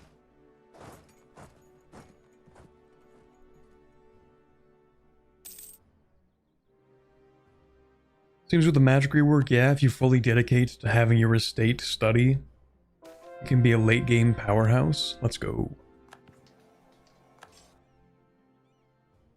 Because the thing about magic in Anbennar is that it itself is also a form of study.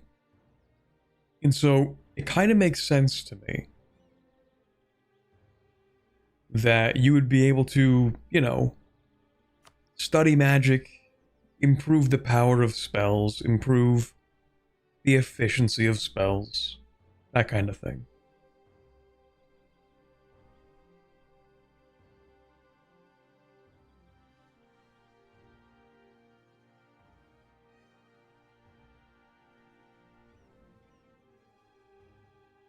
Isn't magic in Anbennar a bit similar to, like, in Dominions 5 or 6? I don't know anything about Dominions. The only Dominion I know is that old deck builder game that you can play on tabletop.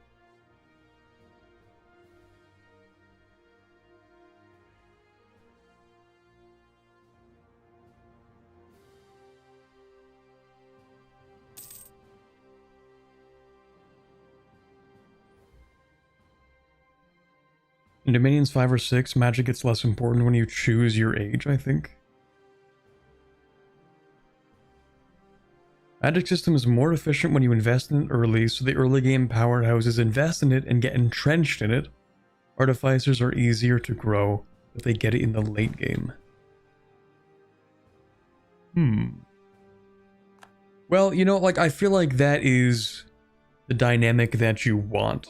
Is you want these magical powerhouses. Again, yeah, like, they become entrenched in it. And then, over time, the response to the entrenched magocracy is the technology.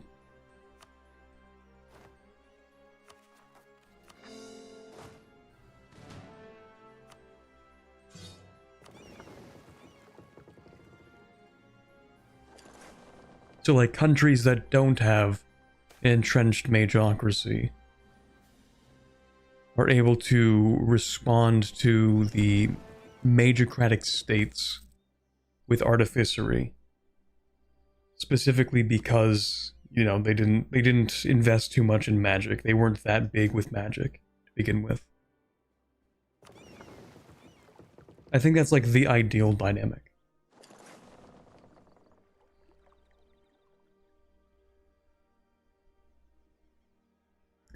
Or third option, which I guess isn't really third option, because it is artificery to an extent. Black Dame's tier. Magic be gone.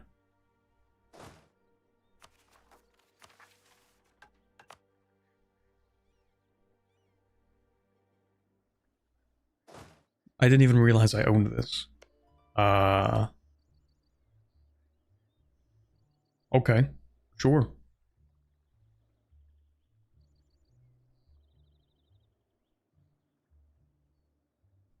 Oh, that's probably my subject.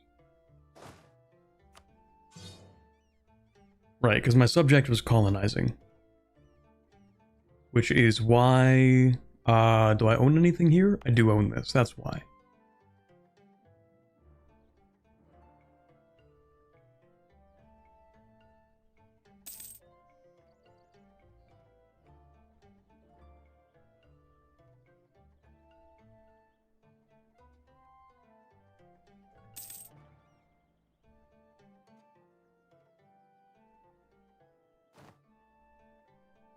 Turns out it's not easy to balance a game. Who could have guessed? Crazy how that works.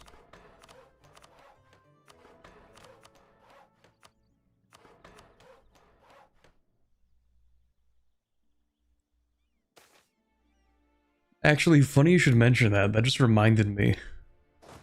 The friend who got me into Magic the Gathering, at one point he's like, hey, we should, like, make our own card game. That's kind of like Magic the Gathering. And I looked at him like, what? Like, I don't know if we're doing all that, man. Like, I guess we could, but...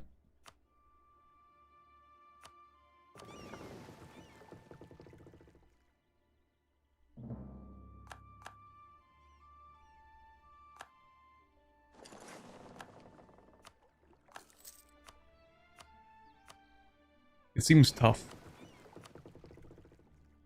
That's a big Rayaz. That is the right size of Rayaz. Just make your own card game. Probably could. How hard could it be? True. How hard could it possibly be to come up with a card game and then have it published and sold? That would actually be really cool. Just to make like more like a party card game. I don't know if I'm trying to make the next Magic the Gathering or Yu-Gi-Oh or something, but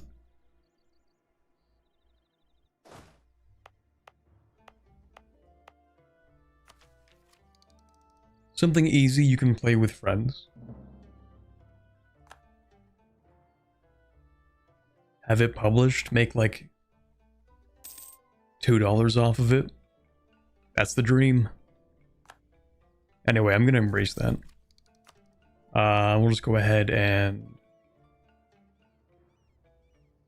Where can I send money from?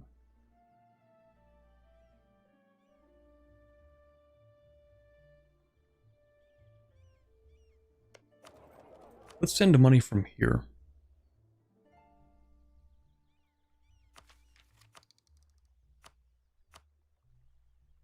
Once I actually do get that guy. There we go. Transfer from here. This should be effective.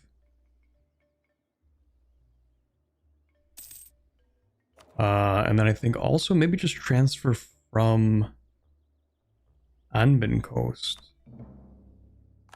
I wonder.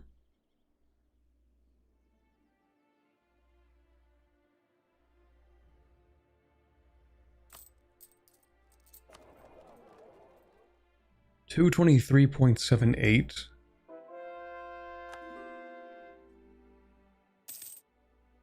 That was a terrible idea. Okay, what if we transfer from here instead?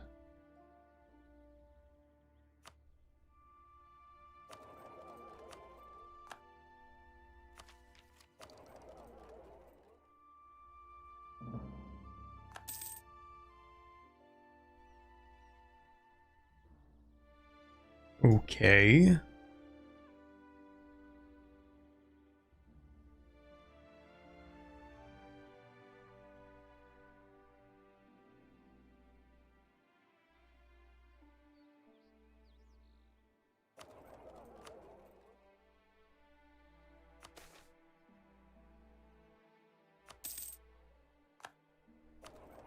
Actually forgot I can do this for Republican tradition. Definitely do that. We're not doing that. Well, maybe I will do that. Maybe. Stop collecting Anbennar Coast. I did, yeah. I'm trying to see if I can make more money by having that merchant steer trade instead. I think the answer is no. That's not the right one. Ooh. Okay, hold on. That's not good. Didn't mean to do that.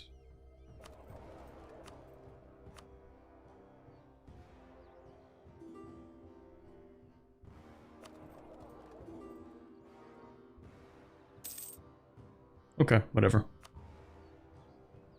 Stern Dame's Crown would be best. It wouldn't really change. I mean, it would increase the value a little bit. It would increase the outgoing value by... I think like 1.8%? So it would change from 29.1 to 33, I think? Whereas putting this in the capital just gives me 10% bonus. Which is like, yeah, that's a lot more.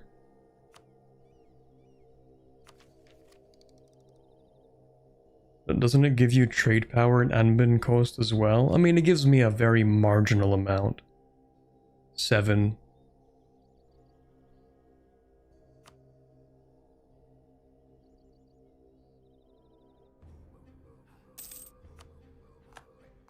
Oh, you mean like this value? Yeah, okay, this does give me... This is what you mean, this trade power, not like the flat amount. Could establish communities. Yeah, but... Coalition is fake anyway, so... And they get 500 light ships. I do have like 14 here protecting trade.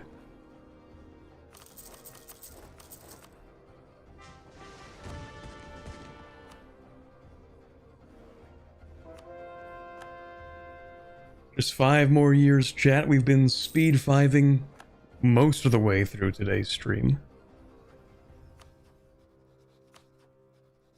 And you know what? I feel like I could just keep on invading countries. Magisterium. I kind of want to invade them. I don't know. I kind of want... Anbennar. A little bit.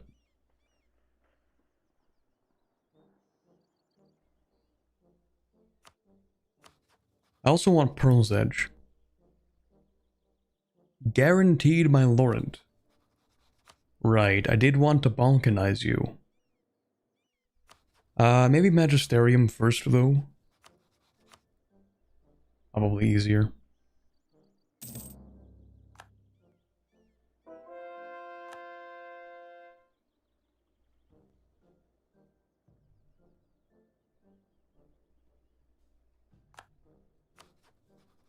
And maybe Arenfiel?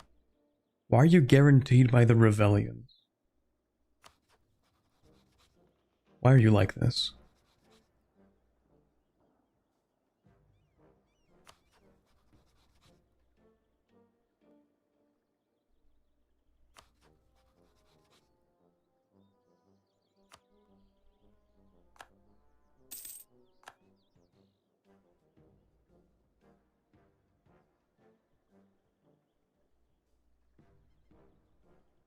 Magisterium should have precursor relics in one of their provinces. Why on earth do you have precursor relics here?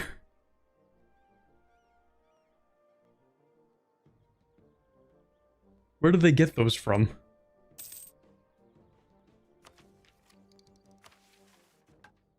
I think it's an event. They just have them there now. Through trade, obviously, but it's kind of funny. Decrease the aggressive expansion? Yeah, sure.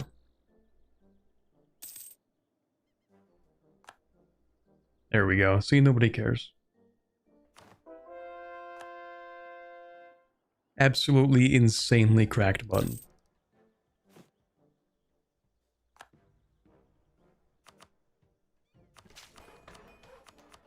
More dev.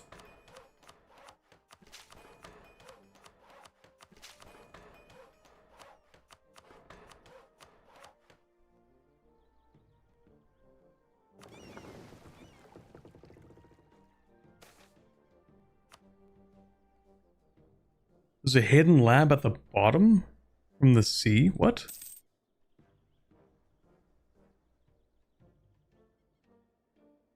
There's a precursor lab here. Well, okay, I guess that's not that crazy, because the precursors did kind of... Spoilers. Okay, woo, that was a close one. Let me actually not spoil that. I thought about that. Never mind.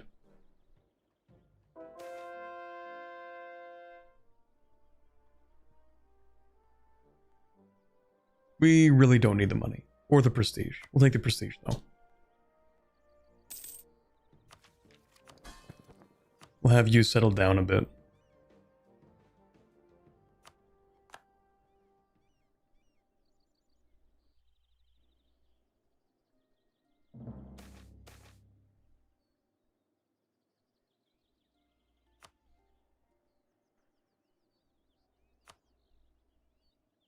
Would going infernal brick any of the Pashaine tree? Yes. I think. Or what is it, this mission? Maybe? I think it's this mission. Would be bricked.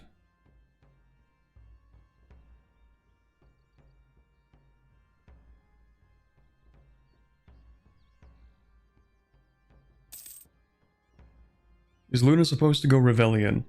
I was told that we're supposed to go Rebellion. And if we're not, then I get to blame chat as a collective.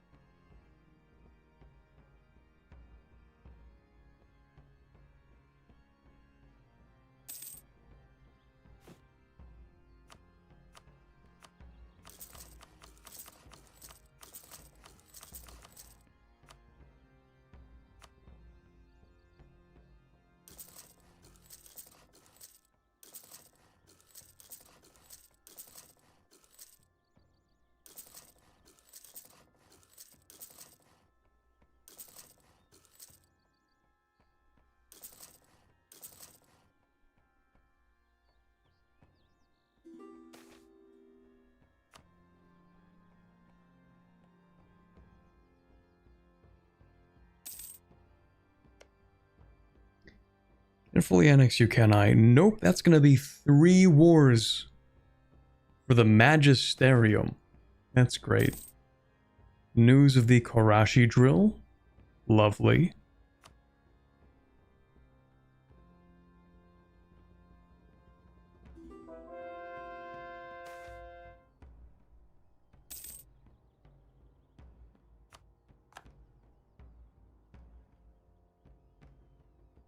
Let's say the Kardistani Trading Company. No, the Kalasani. Okay.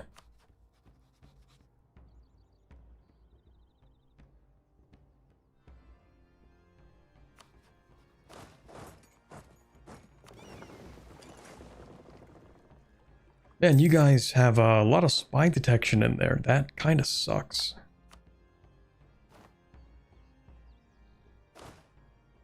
Guess I'm invading you first.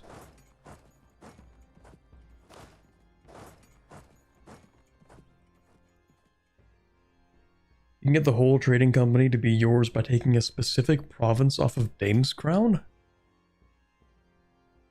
Oddly specific.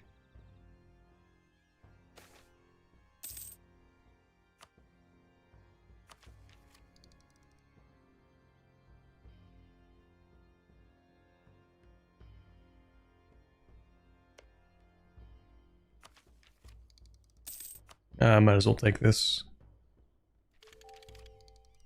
We get the depots, I can upgrade my ships.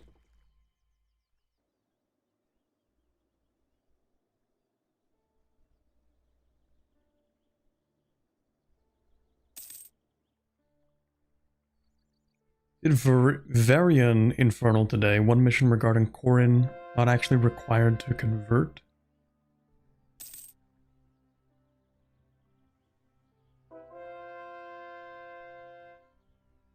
You take over the trading company's home headquarters, they just flip to whoever owns Dame's Crown, the city. Interesting. Oh, I see. They're a commercial enterprise of Dame's Crown. That makes sense. Anyway, let's go ahead and just invade this guy. Good relations? That's not good. Yes, yes, I freed you. Yeah. That's great and all that, but have you considered having a new overlord, maybe?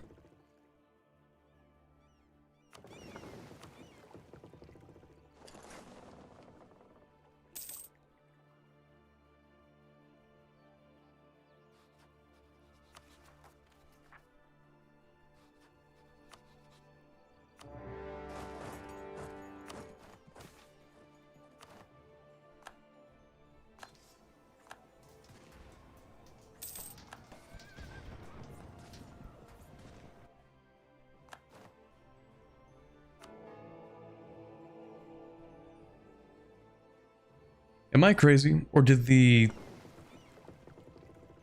You guys can see this, right? Yeah, okay. Did the color for the High Rectorate change at one point? Like, the background.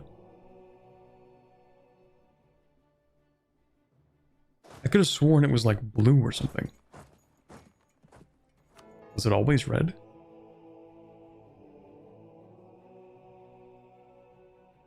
Also, yeah, hi Rosenkreuz.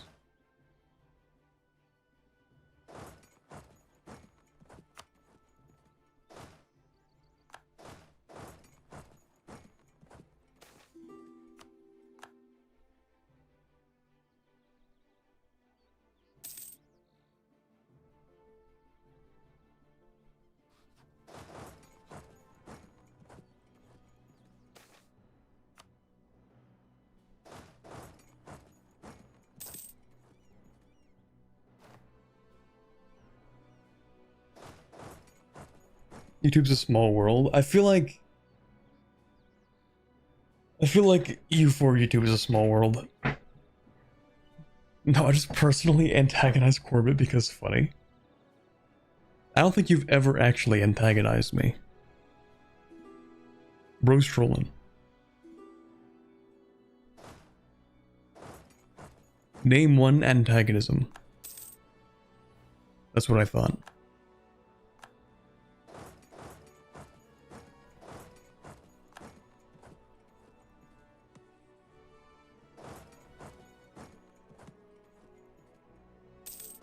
How about this for antagonism? 2027, October 23rd, West Scotland.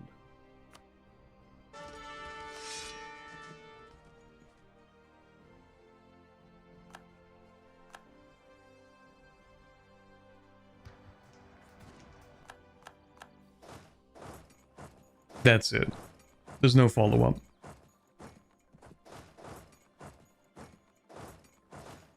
Dual date.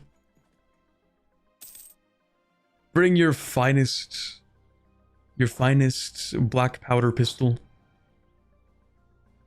Handcrafted, of course. We'll have a gentleman's duel.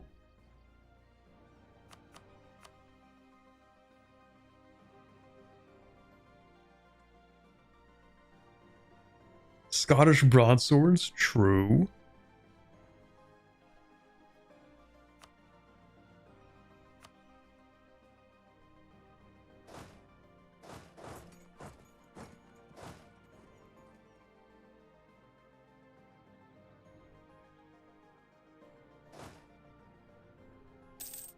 The winner is whoever can continue swinging the broadsword for longer.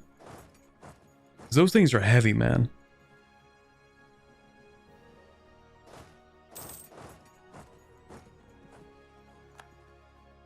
In 1607, what products wouldn't be handcrafted? Isn't that a pointless adjective?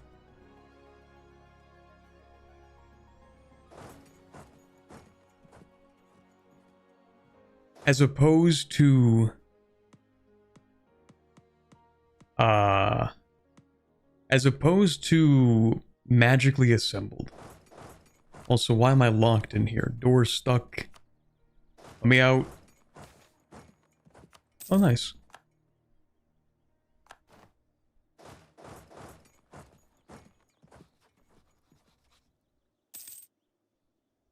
Horse crafted. You never know what the English were getting up to at that time, so you know, just to be sure. I don't know why I said English there. They were making guns, probably. Anyway, weird tangent aside, let's finish this off. I actually do want the Lai Peninsula, thank you. I think I will take that.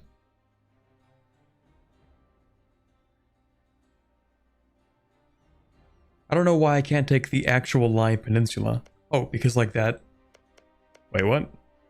Aranese Lai Peninsula. Aranin Lai Peninsula. What? Why can I take this peninsula but not the other rest of the peninsula? Oh, because that's that. I'm dumb, that's why. Okay, yeah, give me a minute. Gnome crafted. Knoll crafted. Then it's not crafted with hands.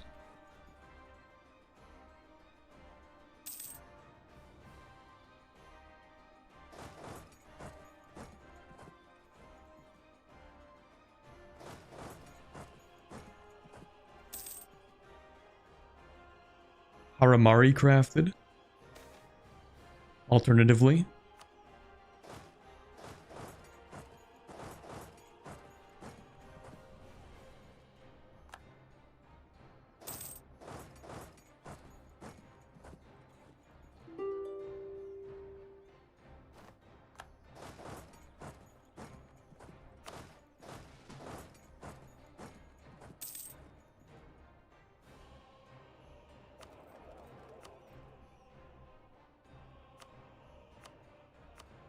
Okay, Aranin, I'm gonna take all your colonies and your money. Probably your happiness and potentially will to live alongside it. Let's see. Yeah, that's cool. Thank you.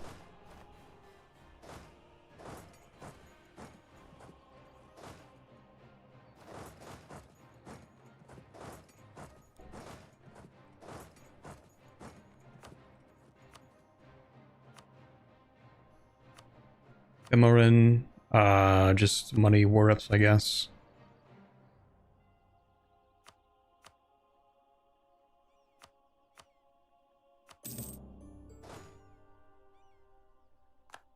And I'll take all this. It doesn't look great.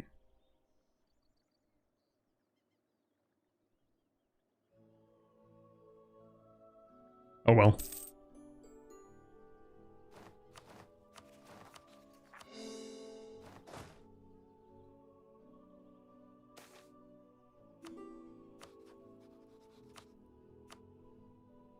Oh look, they almost kind of like me. It took improving relations by 200. Oh man, it's gonna take so long to integrate these guys. Why was that 119 AE? There's a conspiracy against the wholesome republicanism of the Luna Confederacy. I think it's the mages. I think we should probably have a rebellion against them.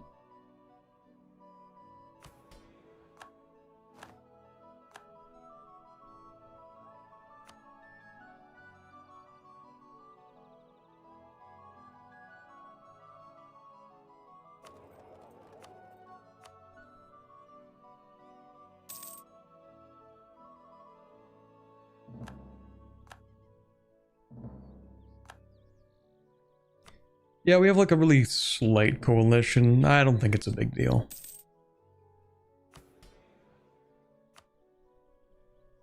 Just a small one.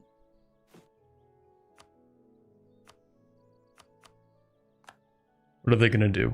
Fight me?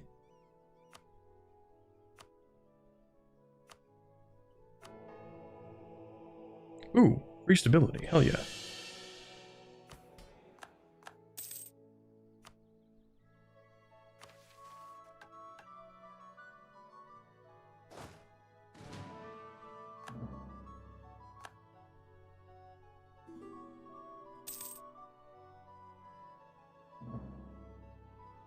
Crazy, only have 4 diplomats?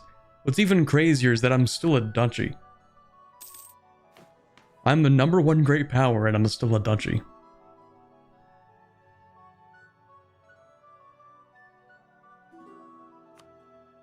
I should probably cool it with the aggressive expansion for a couple of years though. I do have my 107% improved relations. So, can't become an elector? Am I an elector? I'm not an elector. Nope.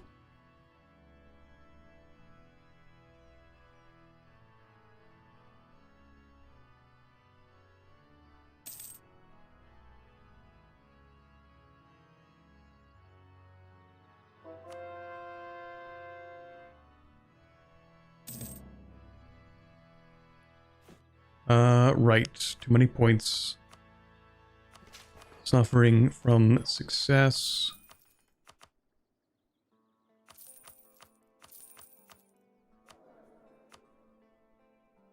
Improve relations, of course.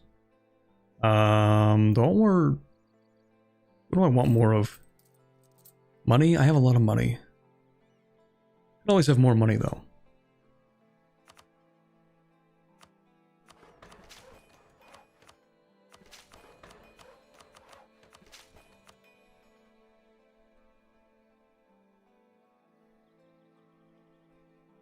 Could you transfer the electorship if you vassalize one?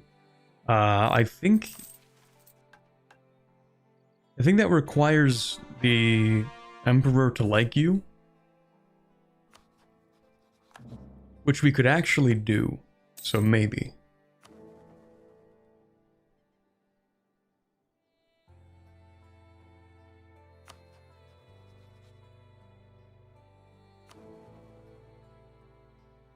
Who could I vassalize?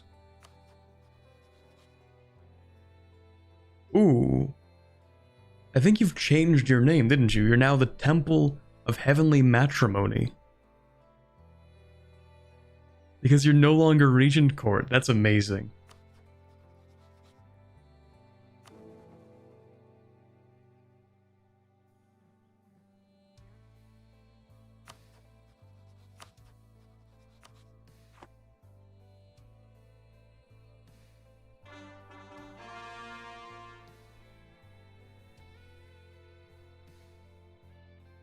Was the other option? Ooh.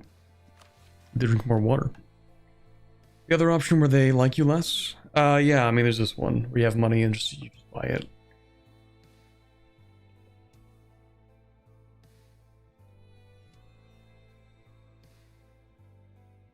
Oh, oops. Wrong religion. I think I actually was an elector at one point, now that I think about it.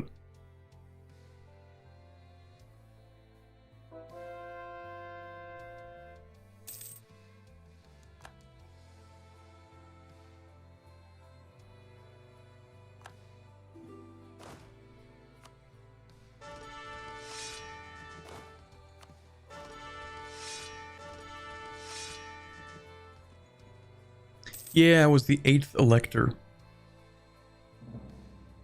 And then I decided to do a little heresy. We decided the cube is actually the coolest.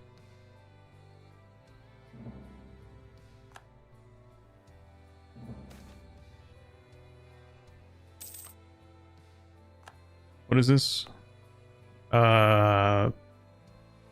Sure. Cool.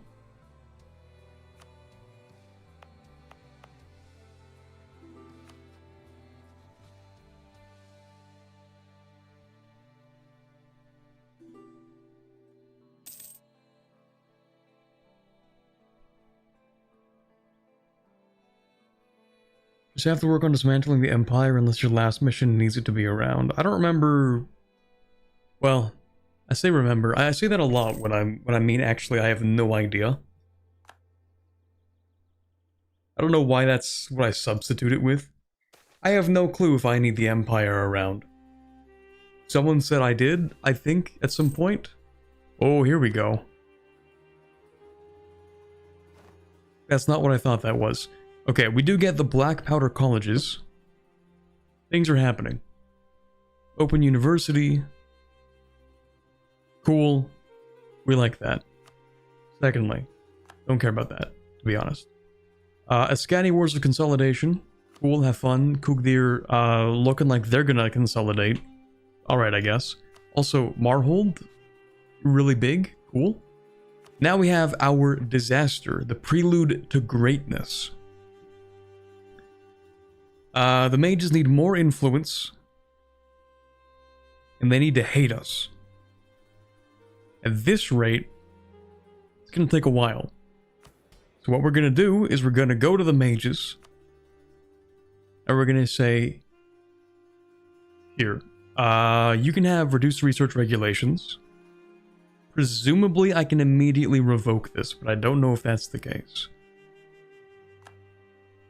Yes, we can. We revoke that. And then we do it again.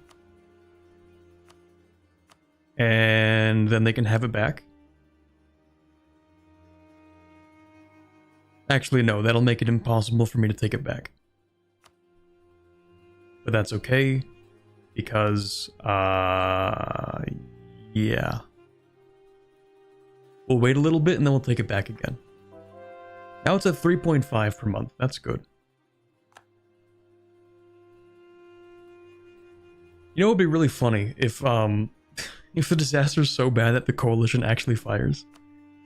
Hey, at least we'll do something in this game. Actually, it's really funny that I can ally Riveria, so I'm going to do it. Actually, are you getting your butt kicked? No, you're fine. I think. Do not call me into that.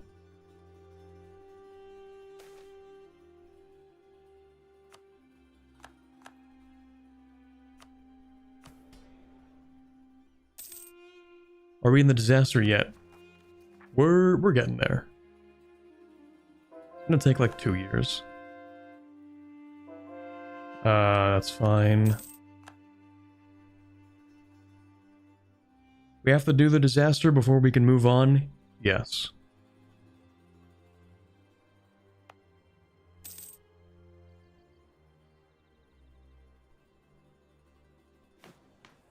Reform only exists for monarchies? Man.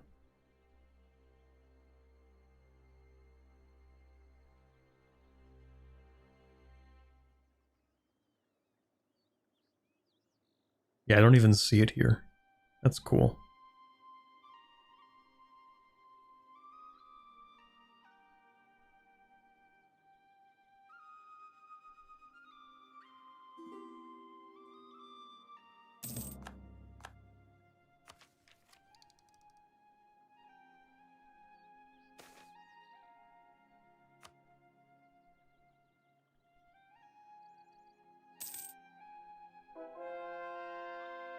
Let's hope the disaster's interesting.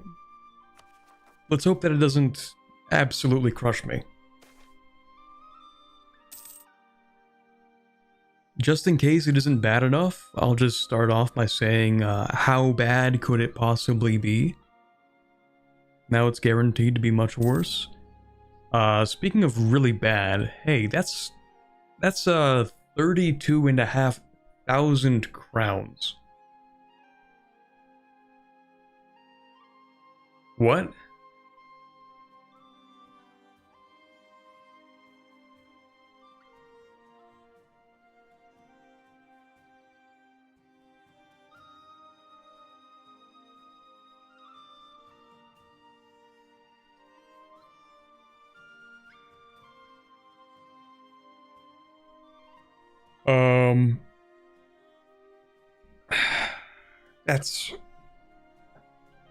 That's a lot. This might be a prelude event. That's a lot of money. It's like greed curse amounts of money. That's a bad deal. Spoonful of crowns. Why is this event 32,000 crowns? Take the stab? I don't know, I feel like this leads to something. But if it did, it would tell you. Hopefully. I hate hidden events.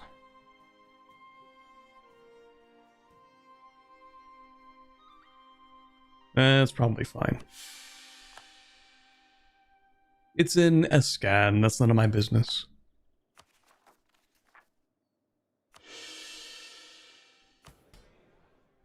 Okay, mages, we're actually going to take that back again.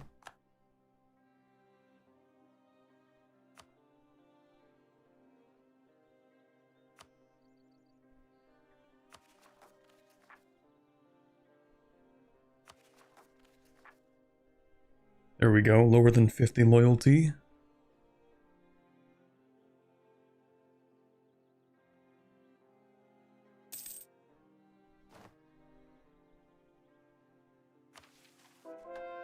That's a really good idea. We will do that. Oh, I haven't even started the golden era yet. That's really funny. Okay, okay. Lore-wise, what we're going to do here... Maybe I shouldn't be spending it on whatever. Okay. Lore-wise, we're going to do this. We're going to have the rebellion, or whatever disaster. We're going to win it, and then start the golden era. Because that's the Giga Chad thing to do.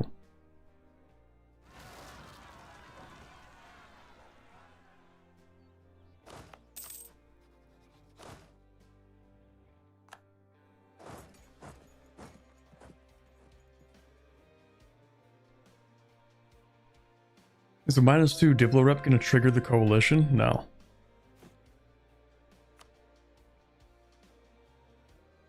Oh, what do you know? Hi, Laurent. I don't care about the colonies.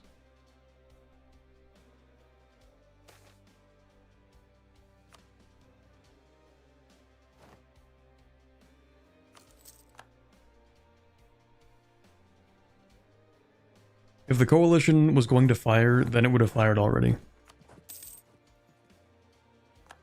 That's kind of where we're at.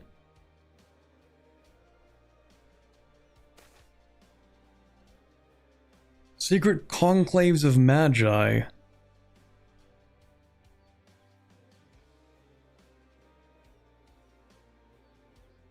I think it's a regular event. Yeah, I think we want them to have more influence. Yeah, there we go. If 500,000 manpower, who's going to attack? Anyone with more guts than wisdom.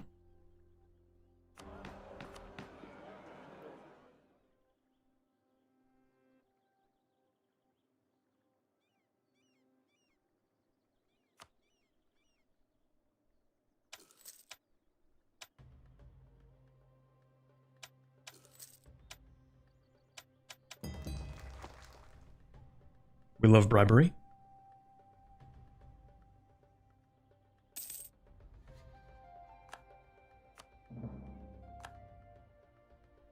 The coalition isn't going to reform when the disaster fires because the coalition's still going to be there when the disaster fires.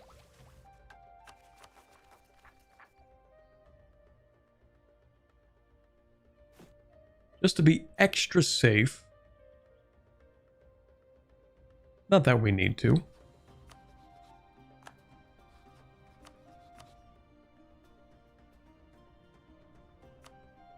There we go.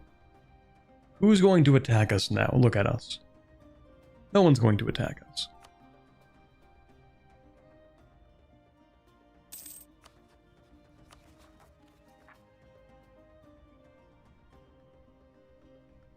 Probably.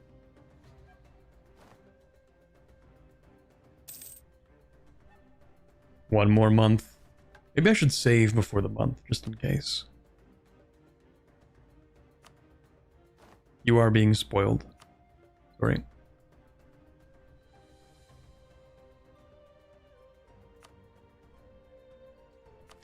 How bad could it possibly be? Let me spend a few mil points.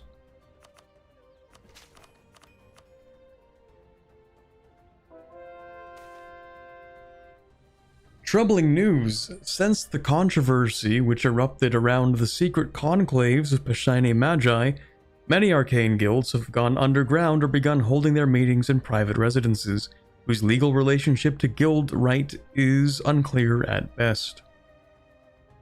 Guild rights, I imagine?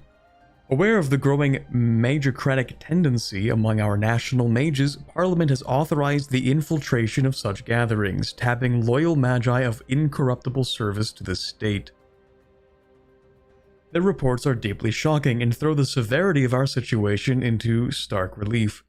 Pashaine has never been a country that has entirely pleased its mages, but it seems that these secret gatherings now speak of a prelude to greatness.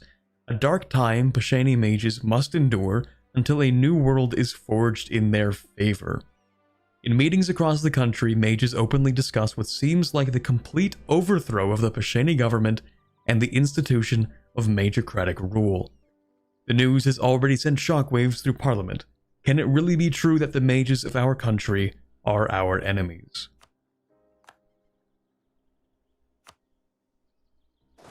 Interesting.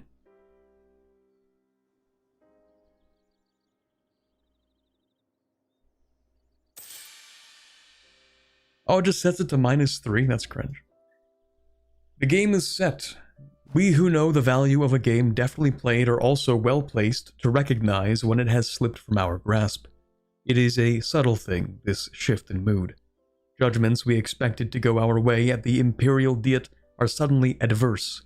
Doors close where they once opened. Our merchants are isolated, our envoys turned away. Educated opinion, that hurtable thing, turns in favor of the arcane elite. The fear we feel now is one we know well, for it is the kind we usually intend to inflict.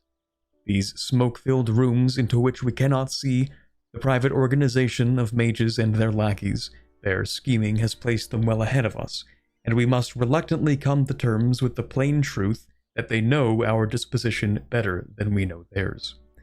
The curtain must fall. We can no longer hope to tiptoe around to end this threat by the subtle manipulation of politics. The magocrats have finally taken their place at the table. It would be unspeakably rude to deny them their game. Let us play. The cost of Parliament bribes is increased. Prelude to greatness is granted to the mages. We lose 6 stability. It's actually not as bad as I thought it would be so far. I guess I should probably bump this up.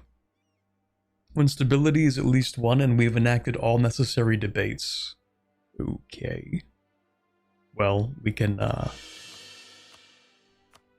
just kind of do that. That's a good start.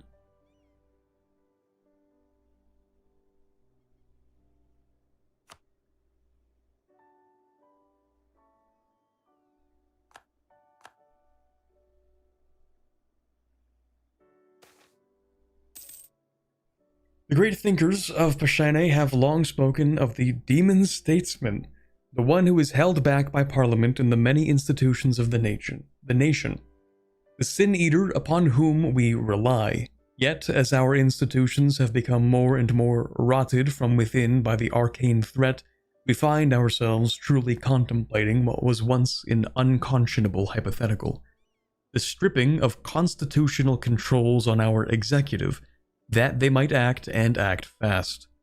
It is a debate held in hushed whispers, as so many are in recent days. It is parliamentarians sitting in quiet rooms and testing, really testing, if this is a system that can work. If all the many guilds and bodies of Pashaine society can make decisions without handing over power, however briefly, to a tribune of the people. If faced with the worst crisis in our young history, we will blink.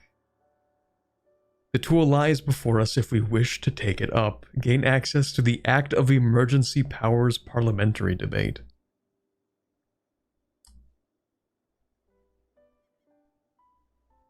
Interesting.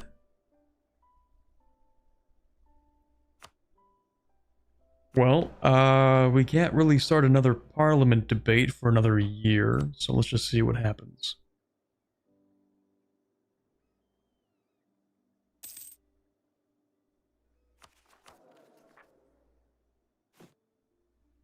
Seems like a lot of nothing so far.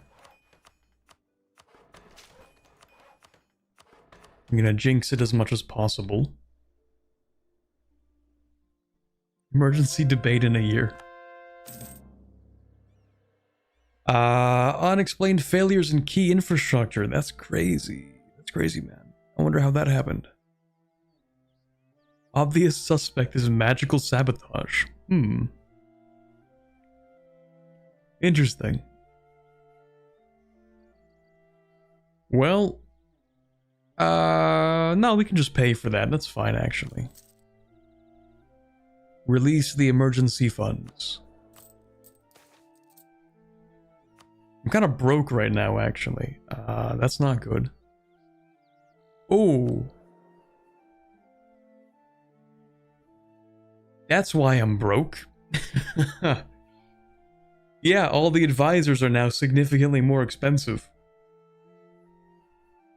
Now that makes sense. That, yeah. Yeah, that makes sense.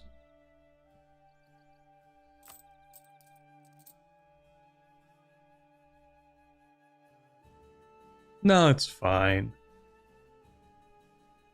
Everything is so fine that we can just keep on paying them. Trust.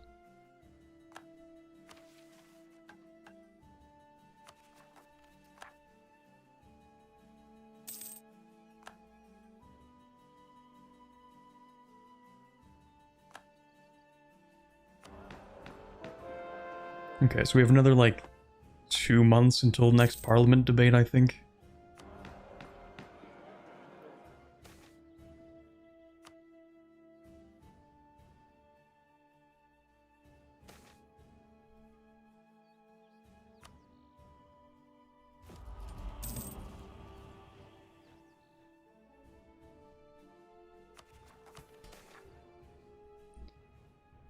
Curbing influence of mages. Okay. Oh. The exercise of power is not for cowards. It is an ideal we would wish to preserve, of course. Retain only the reasonable mages, arrest the others, conduct a calm and measured campaign of judicial investigation. But the struggle we are in is existential, and the threat mounts by the day. When we build the system which represented the people, and we promised to represent the people in their wrath, to defend them as if they were our family, as if we were all one body, one guild of citizens. Now the time has come to defend society against the arcane threat, to root out those who would have... Yeah, to root out those who would have a witch king in place of a parliament. The Mage's Spire is a form of organization fundamentally incompatible with our own, and it does not restrain itself only to the tower but infiltrates everywhere. In times past, the charge of treason was one of personal disloyalty against the monarch. For us, the disloyalty is against the entire guild, the entire body politique. We will purge the magocrats. First, we have to, like, do parliament things, so... There we go. Sort of debate. Well, we have one option here. Lunar Confederacy gets emergency powers until the end of the game. Yeah, people aren't gonna like that. Oh, wow, that was supposed to reduce the stability cost. That's crazy. Crazy how that works. That's crazy. Wait for a moment for the new one. We're still gonna do the emergency powers. I think we have to, so...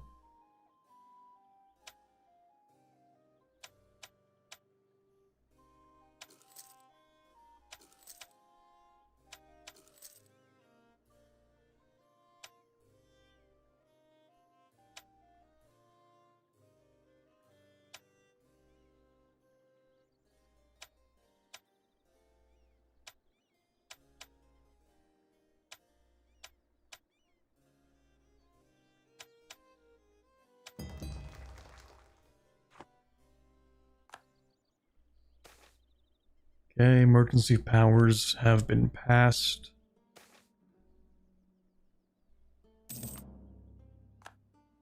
Now what? Yeah, so I was definitely supposed to bump up stability using the reduced cost. I just kind of tanked the whole cost when I did not have to. My bad. Oh, it's supposed to be a moral choice. You aren't supposed to do it? Like, you don't have to? That's crazy. That's crazy.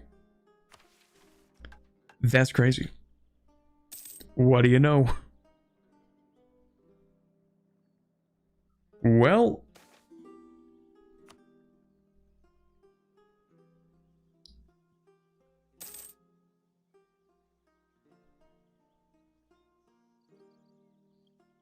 Well, that's crazy. It's probably fine. It's probably fine.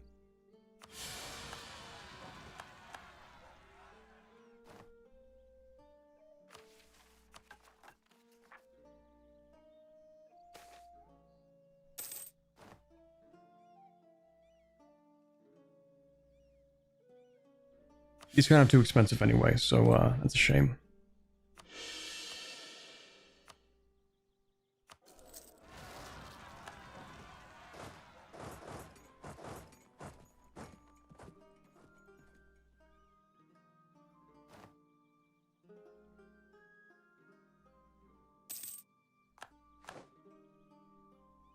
We do a little bit of autocracy as a treat.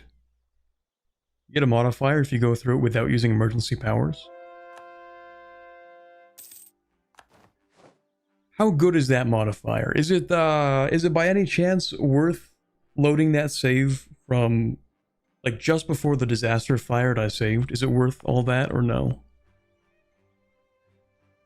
Is it that big of a deal?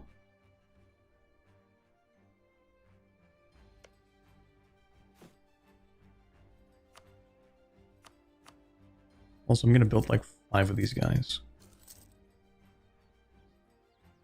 I don't know if the modifier sticks around after the disaster. I don't think so.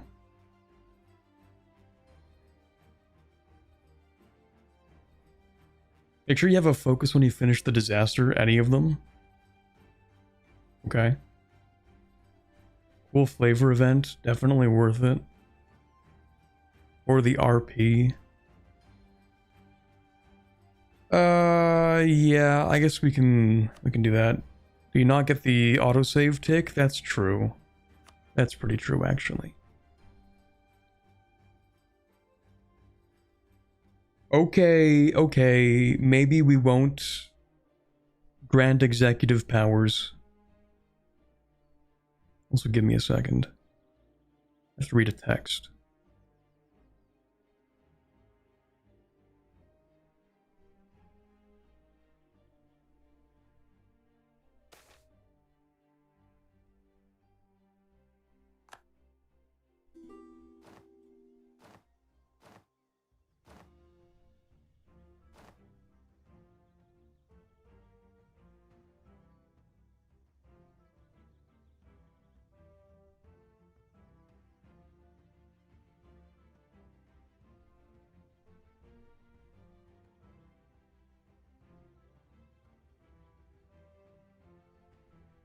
Okay, this is before the parliament thing, right? Yeah, okay.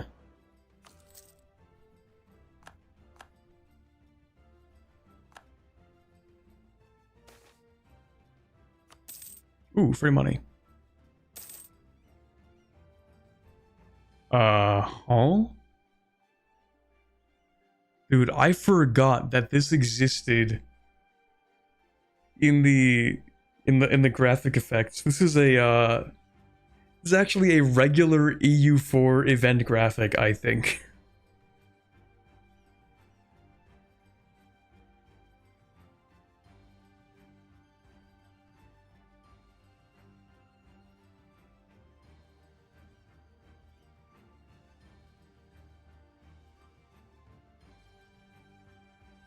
Anyway, magic fueled nightmares, let's go!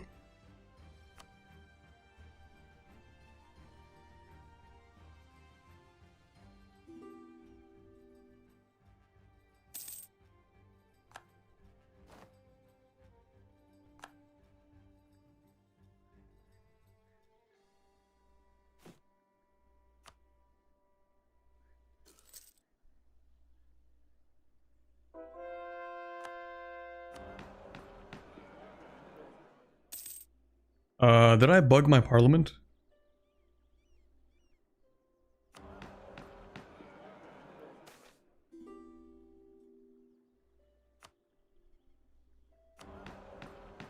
God, I think parliament's bugged.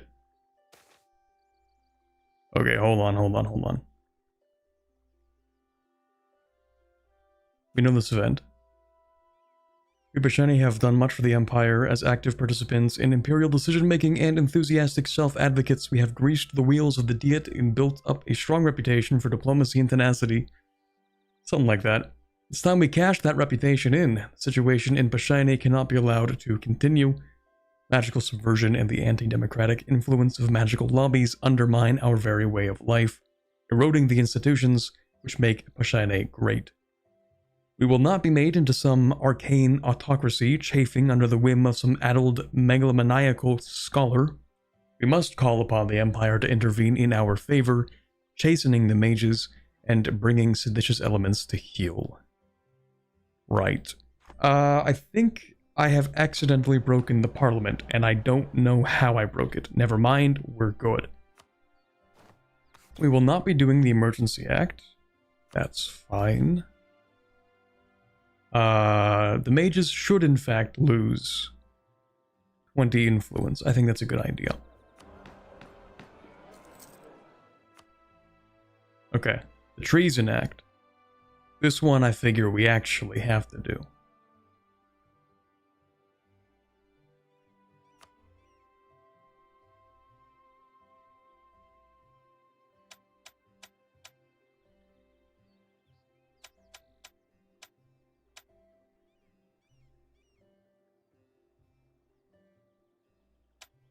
Better save now, war is coming? Bruh.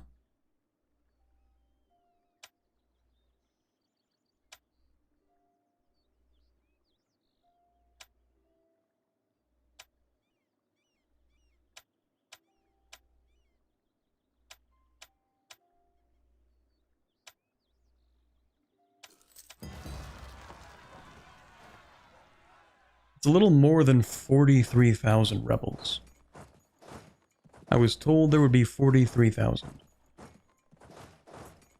Also, there better not be a single rebel on one of my islands. I'm gonna be... Ooh. You think the mages are furious? You have no idea how upset this makes me.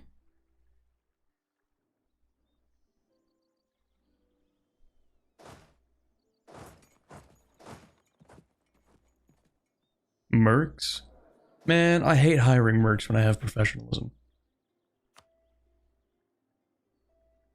Got my city guard.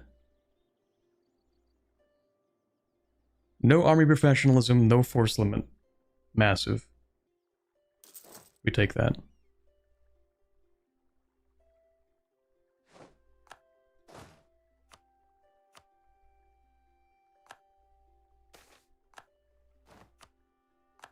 Also, someone said I should save. We'll do this anyway.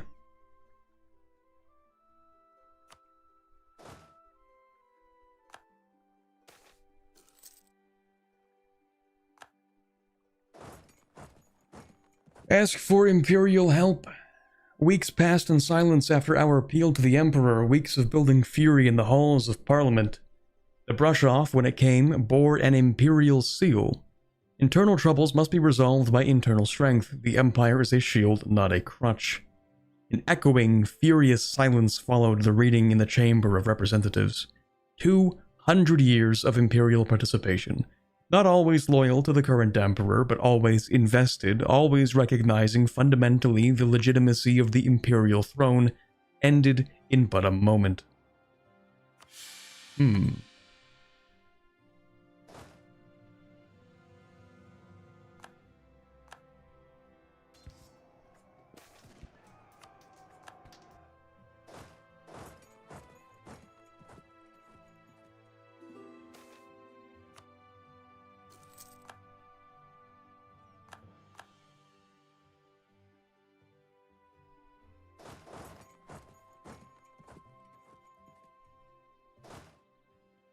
Alright, well, if that's the way they want to do things...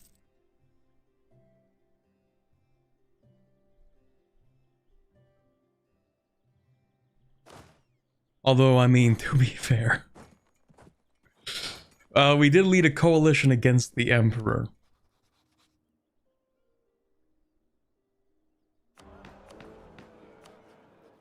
Like, I kinda get it.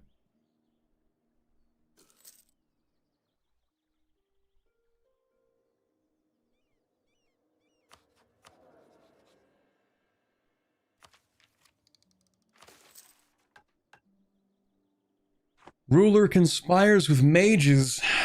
Oh, never trust a gnome. Never, ever trust a gnome. In the current environment of paranoia, perhaps it was inevitable. Accusations have emerged suggesting that the speaker himself is either a stooge of the mages, under their influence, or indeed a mage outright. Are we doing McCarthyism for mages? As is the custom in this deeply paranoid time, the conversation happens in private rooms. It has yet to truly erupt onto the floor of the Chamber of Representatives. Yet, the implications are staggering if this rumor turns out to be even remotely accurate. Such a severe infiltration of state institutions would imply Pashaine is already lost. Some say, even now, that the speaker plans to sneak in mages to blow up Parliament. We're gonna go well beyond McCarthyism. 20 Republican tradition and 25 prestige. Things are going great.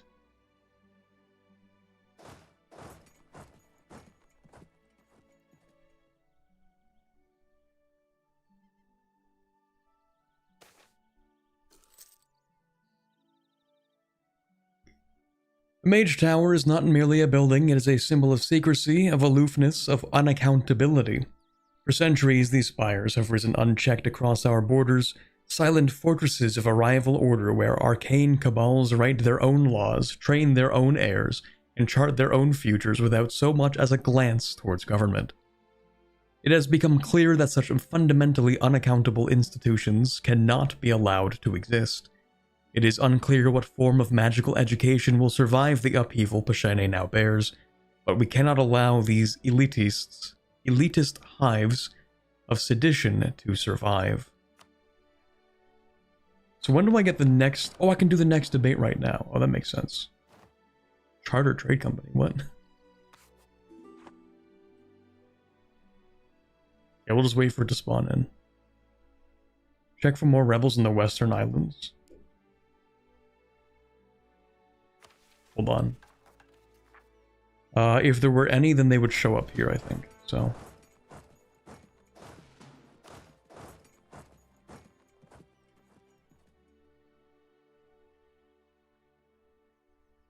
Because all this stuff went to my subject.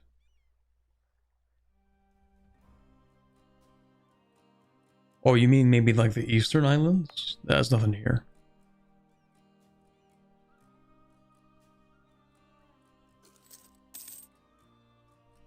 More water, actually. Let's start with that. More so revolutionary France while the war is going badly.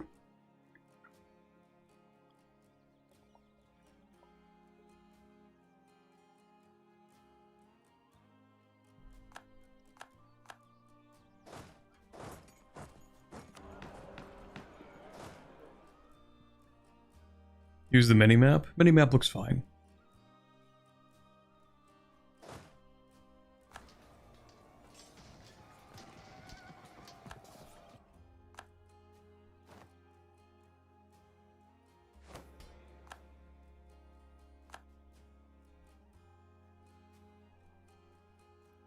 Yeah, kind of regretting taking this now.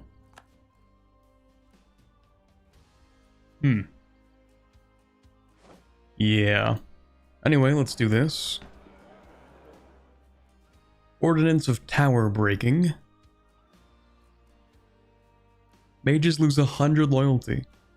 Mage rebels rise up in the mage towers. That's crazy. That's really funny, actually, with the number of mage towers that I was just getting rid of because I didn't want them. Funny how that works.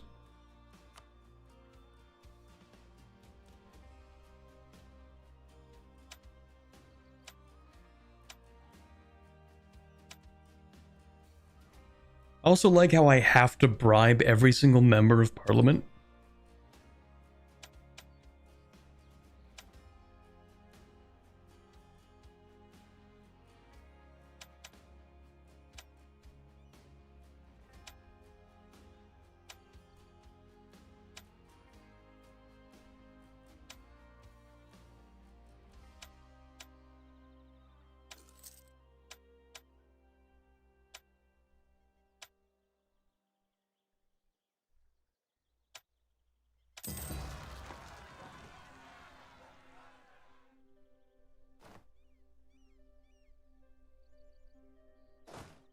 Yeah, that's looking pretty hefty.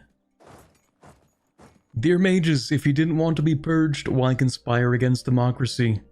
Curious. True. If the mages didn't want their towers to be torn down, then they would have enchanted them with protection magic. Checkmate.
And those will be the last of the rebels.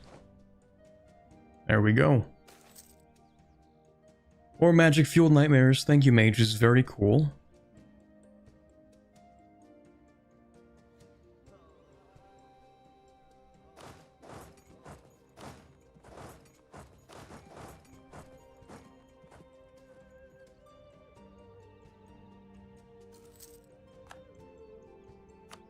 Alrighty, back to it.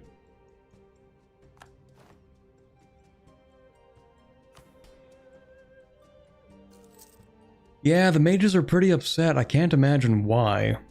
The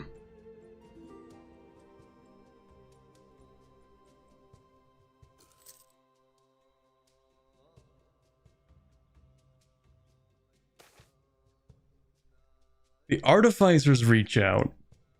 The position of mage, at least as traditionally understood, is incompatible with Pashaine society. This has become clear. Many suggestions and models for reforming magical education already swirl around a staunchly anti-magocratic parliament. Yet, in truth, the dominant feeling at present is absolute.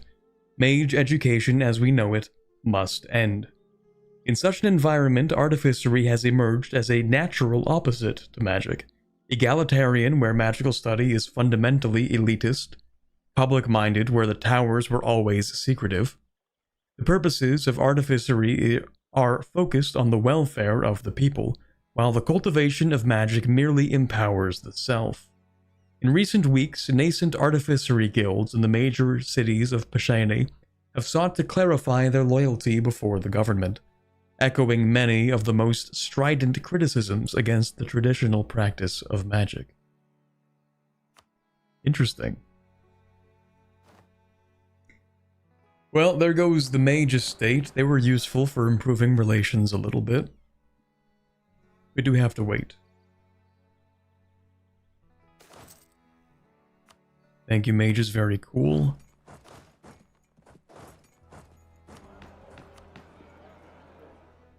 Order of Approved Artifice. Artificer Estate will gain 10 crown land and we unlock it. Ooh. Okay. More bribery.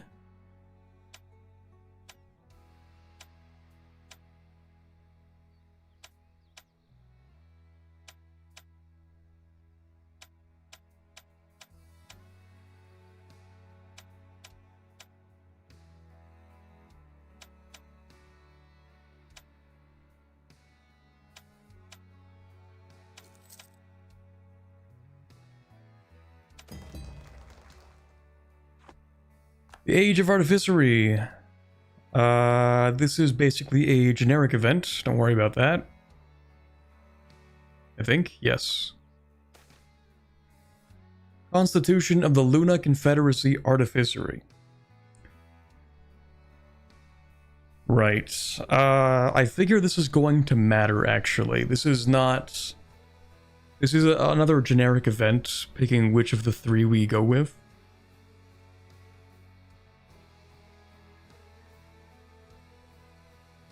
I don't know if it matters to the tree or not.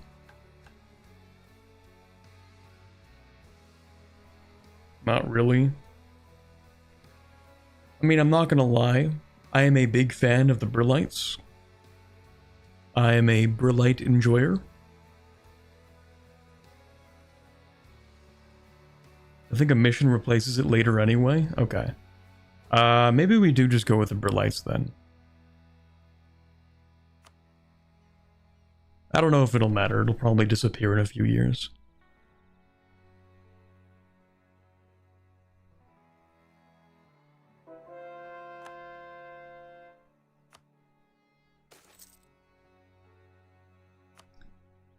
Suspicious guest. Does this matter?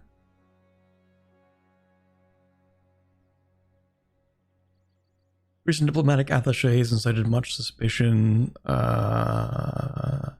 Shows all the classic signs of arcane enthrallment.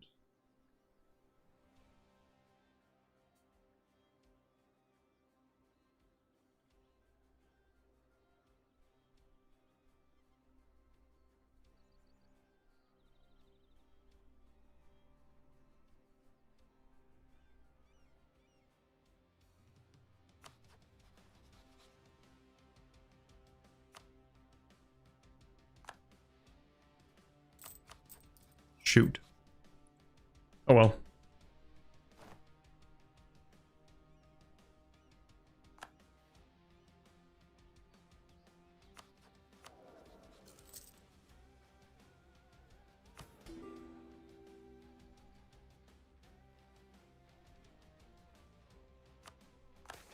Could research something, I guess.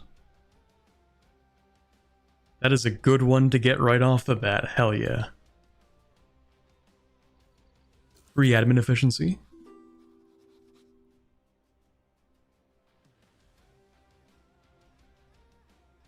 How come you have both? The disaster's not over yet. More failure in key infrastructure. Thank you, mages. Very cool.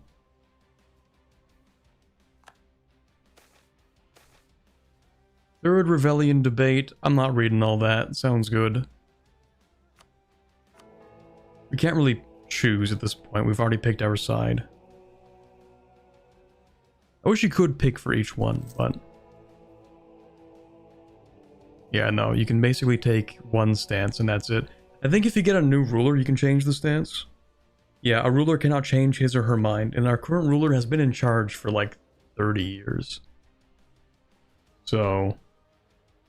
yeah. We could use the Republican tradition.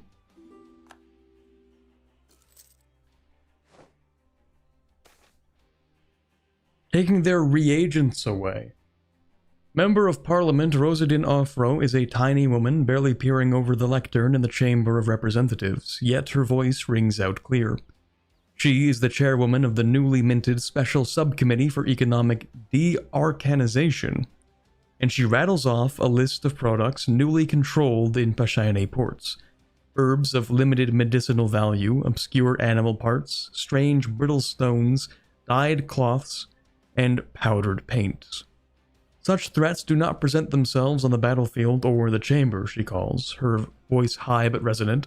They slip into port in the holds of foreign ships, and the secret pouches of wandering healers, in vials slipped into pockets and in wine barrels, and from there they fall directly into the pockets of seditionists. We must be vigilant parliamentarians, and we must be ruthless. Man, okay. What race is your ruler? The ruler's actually a gnome.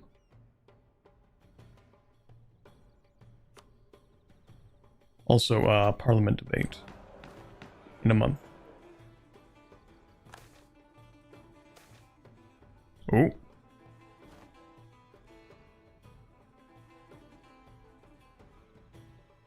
I I like that. Hey. Thank you very much. The weapon for the tier 1 sub. Thank you very much for the 3 months. I appreciate that. The war on drugs now. Yeah. The war on reagents.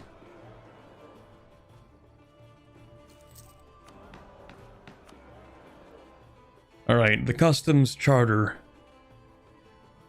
We will end the import of illegal magical goods.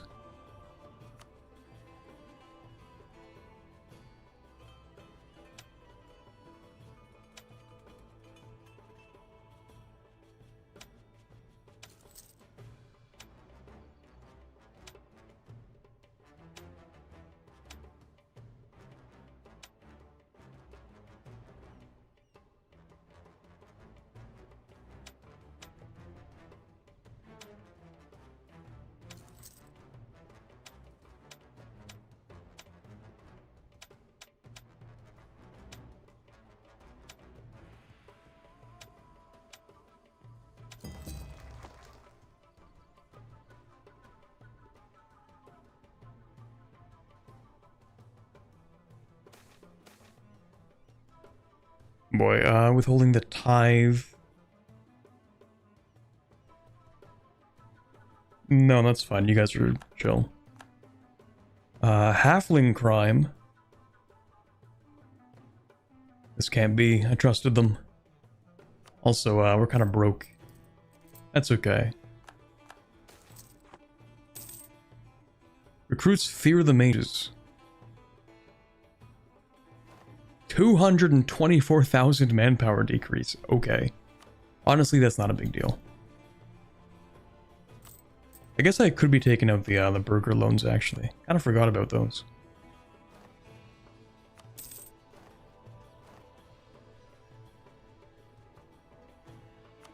We did it.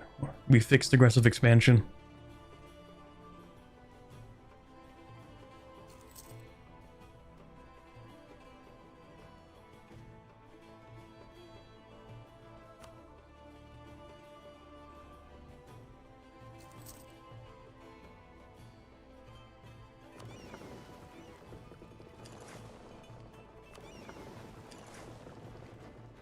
Honestly, this is not that bad.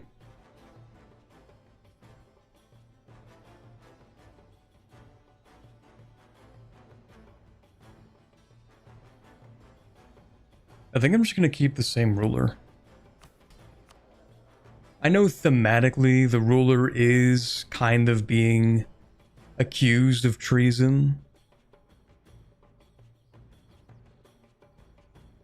But I think he's probably fine.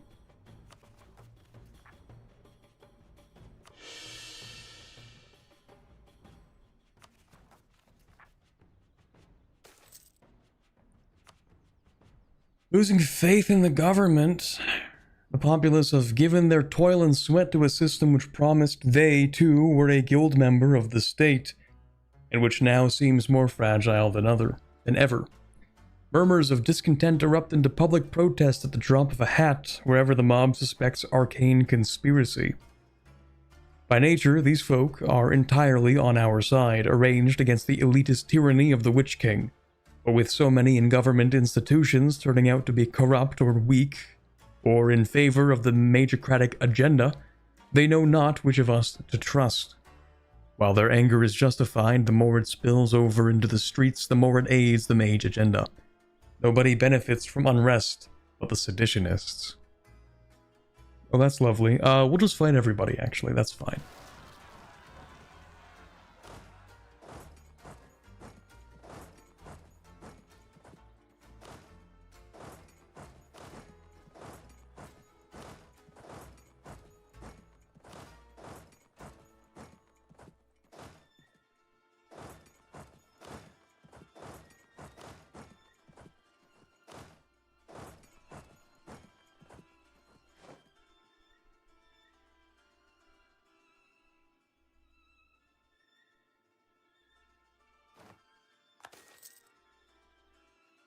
Charmed MP. Lovely. We should probably...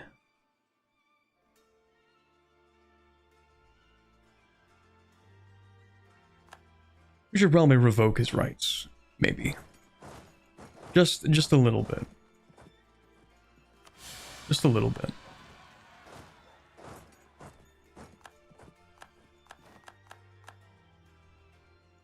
Well, that's exceedingly annoying.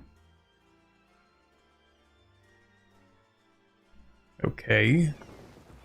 Time to send the Navy.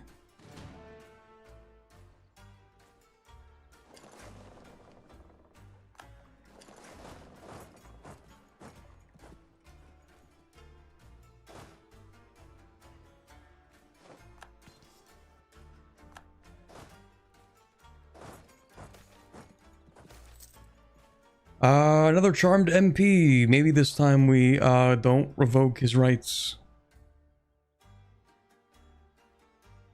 Isn't that also in Bellicare? Didn't I also... I thought I revoked that seat in Bellicare.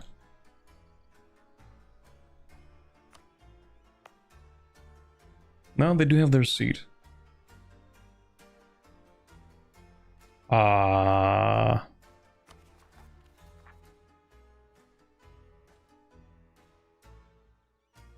We'll do an investigation this time.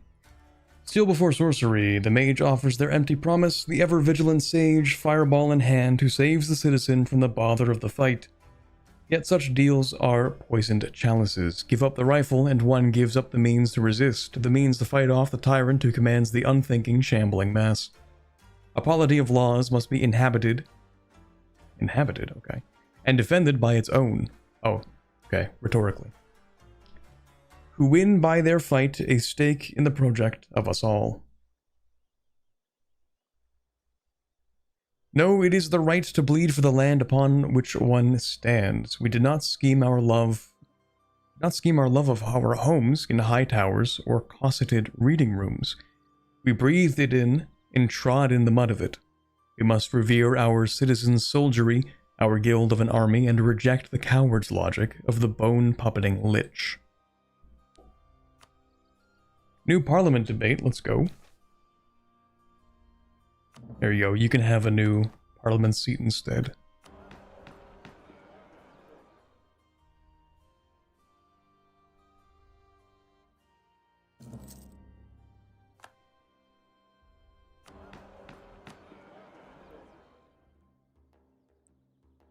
Recruits for the mages will no longer happen. We get a new general or army tradition. Cool.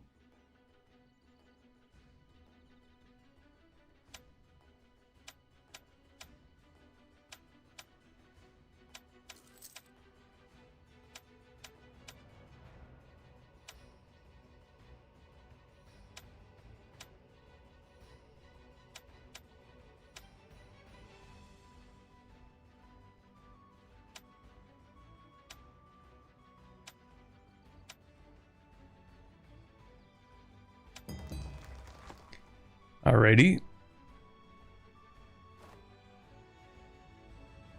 It's still really not that bad, actually.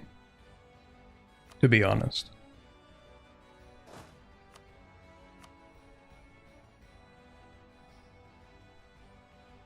Compared to the magical new sun cult incident, this was a nice, easy one. It seems to be quite a bit easier than most of the disasters I've been through. The chill disaster. Yeah, I was expecting a Hallmark Anbennar disaster where everything sucks for like 10 years. But this really isn't that bad.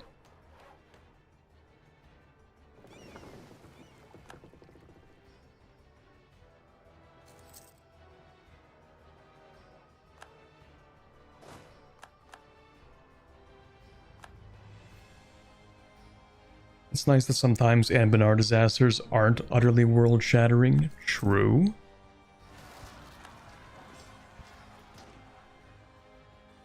The who separatists?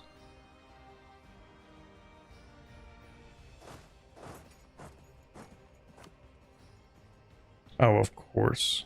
Of course. Of course.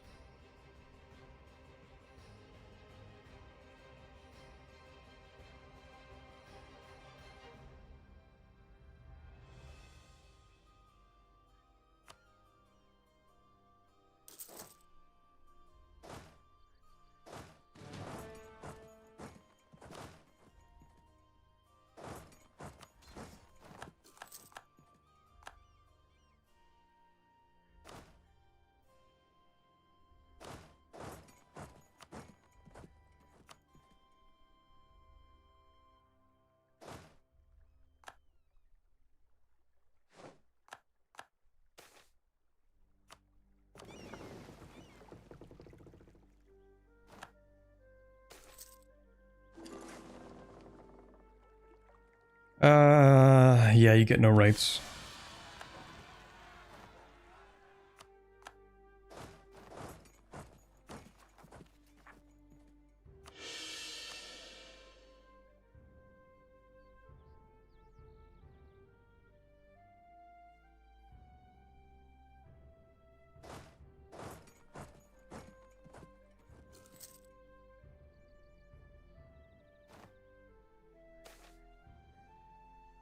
Statute, I figure that's not statue. Let me, hold on. Under the magical reign of terror, in which no civil servant may trust that their fellow is not enthralled, the functioning of government has come to a virtual standstill. Clerks sit afraid to act, unsure if their orders were drawn by puppeteered hands, while the offices of state brace for the next seditious act, the next charmed MP. Perhaps this is the greatest victory the mages have won, to stop us from trusting one another. No longer. An army of vetted loyalist mages and artificers work even now to ward the great institutions of state. Soon one may sit within one's office, safe in the knowledge that one's speech, at least within these four walls, is one's own. Of course, for as long as the crisis lasts, we will need such noble public servants at their stations, and nowhere else. So I figure that's the statute on Chambers Sanctity. I figure that's what it means, probably.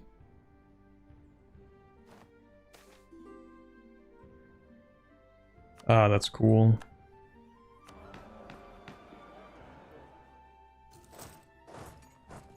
Yeah, I don't even know how there are still mages left in the country, but whatever. Right. No longer will we get charmed members of parliament. That's lovely. Let's do that immediately.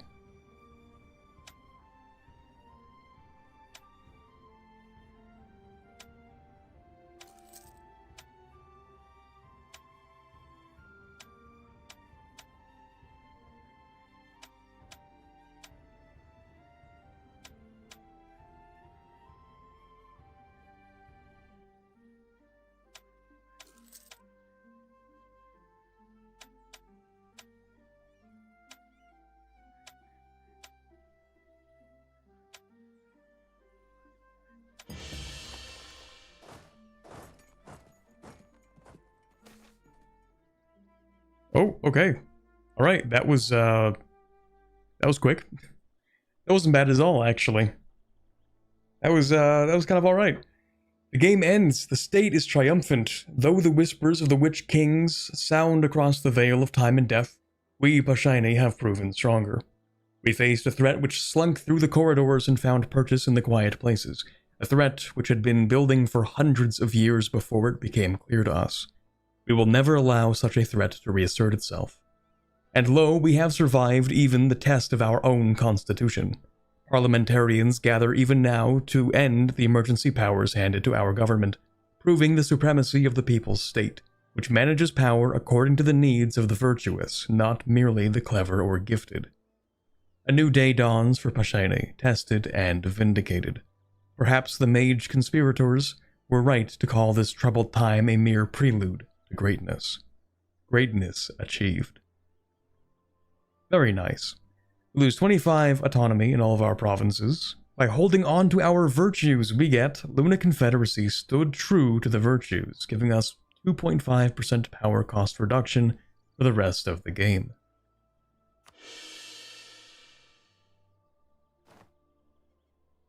That's not too bad at all. The innocent dream of a place just beyond the door of power, where evil will stay good and conquered. The truth... Wait, where evil will stay good and conquered? Okay, sure. Oh, well and conquered, that kind of thing.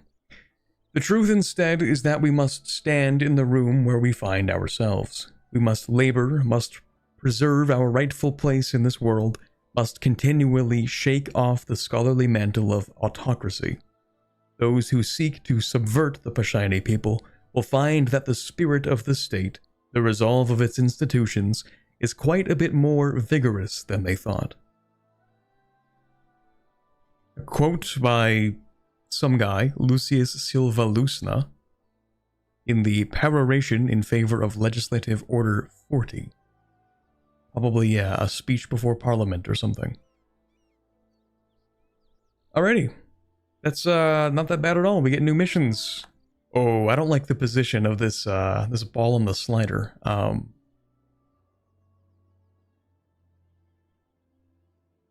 It's actually not too many more missions.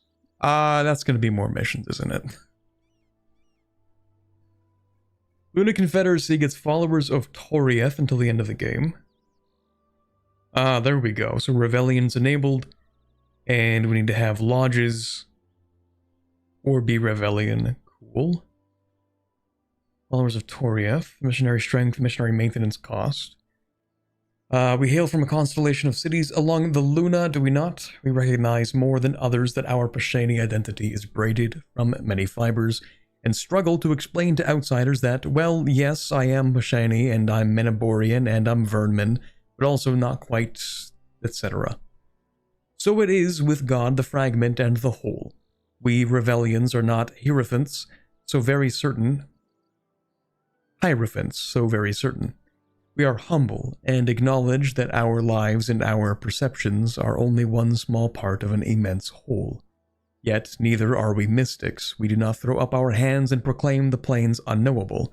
Instead, we are people of hope, those who know that knowledge arcs towards divine unity, that when we have finally understood the universe, we and it and God will be as one. Alrighty. So this isn't the rest of the tree, is it? Halfway down the mission tree? I feel like this is not halfway down the tree. We need inflation less than 0. That seems doable. Just give me a month. Maybe 2 months. Advisors should also return to their normal cost. Which it appears they have, but I've also lost a lot of money. Hold on. Okay, there's more to this?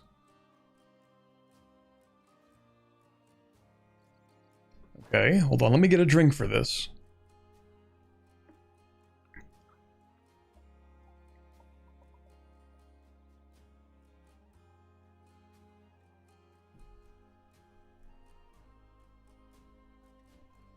We find ourselves in the ruins of a fire, my good people. Some, the short-sighted, would count their blessings here and walk away from the smoldering wreckage, content to thank their luck.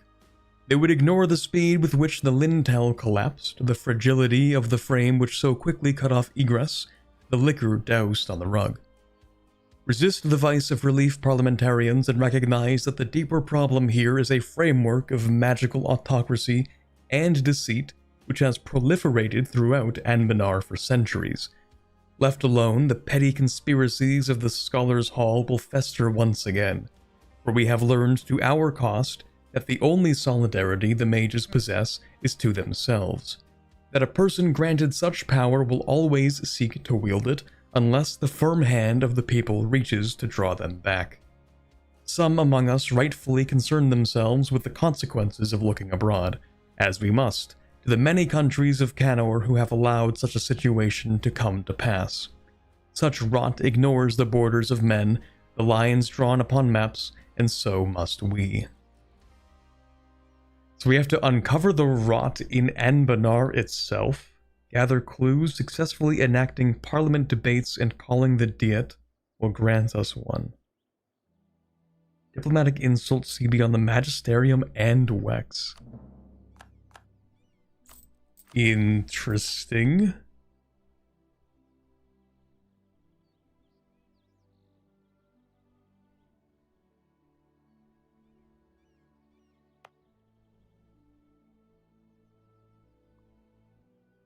Okay, let's go ahead and do this. We'll upgrade that.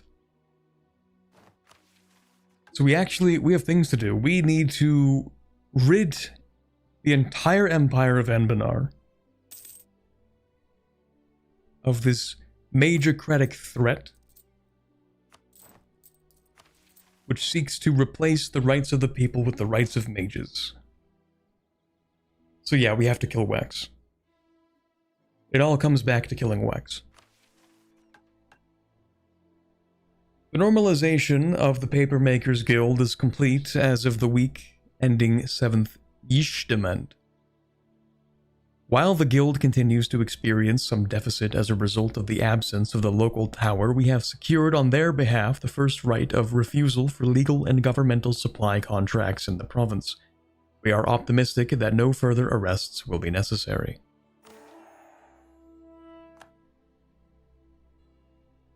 Whose trial is this? Some of the mages, I figure? Okay. Jeanette could not help but watch them, the assembled mages, the suspects, as she worked methodically through a stack of notes assembled from 5 and 60 interviews and state declarations. She found herself glancing at one mage, then the other, then the other. She could not understand why they were so calm. This was, without much exaggeration, the singular moment of her life. She would present only a part of the evidence, that which relates to magocratic funding acquired through sympathetic contacts in other guilds. Her evidence dealt with the opportunists, largely not present in the courtroom. Those who had professed loyalty to Pashaine virtues while funneling a little to the seditionists. Insurance should the mages succeed. It was an instinct many Pashaine would publicly decry and privately understand. It was the smart thing for a merchant to do in uncertain times. Yeah, so basically, like, playing both sides to make sure you always end up on top.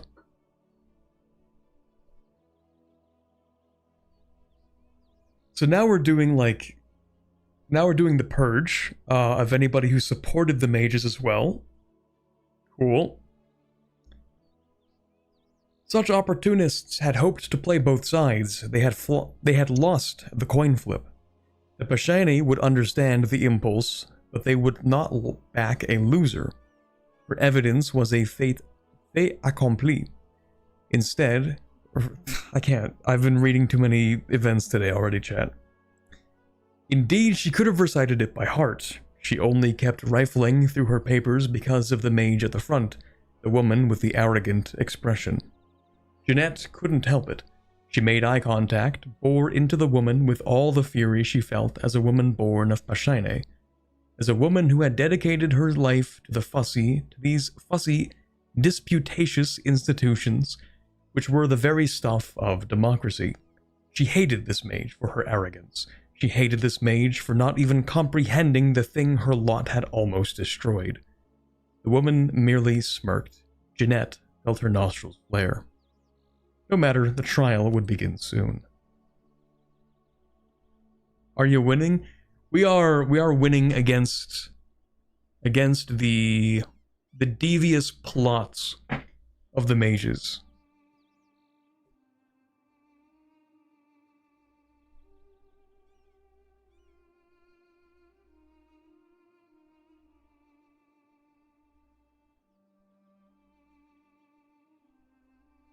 Keep winning, it's good for your health. I should do more winning and less nights of 6 hours of sleep, probably. Anyway, we do need to upgrade this. Really, every own Center of Trade? Okay, man. I see why you're not really supposed to expand that much now. That's crazy. That's crazy.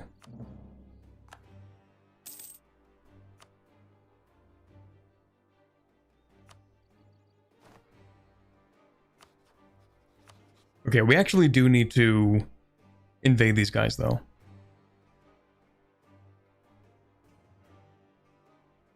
It's weird that I get a diplomatic insult and I'm supposed to use that to take provinces. All of Wexhills need to be owned by me. At least 10 regiments present. And Wex needs to be insulted or not exist.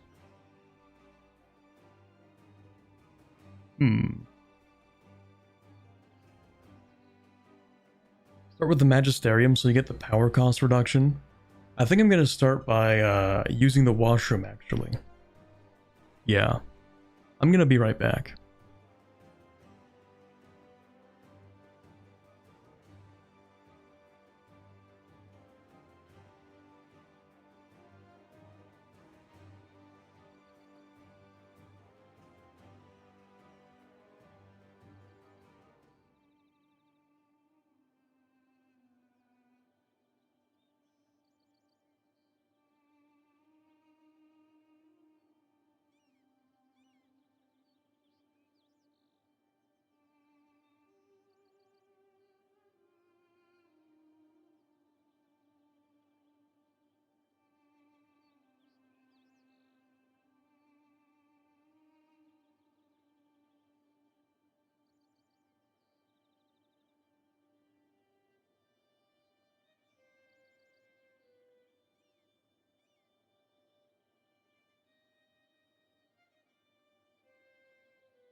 Okay, one of the following must be true. Control the Isle of Adrail with 10 regiments and 90% war score against the Magisterium.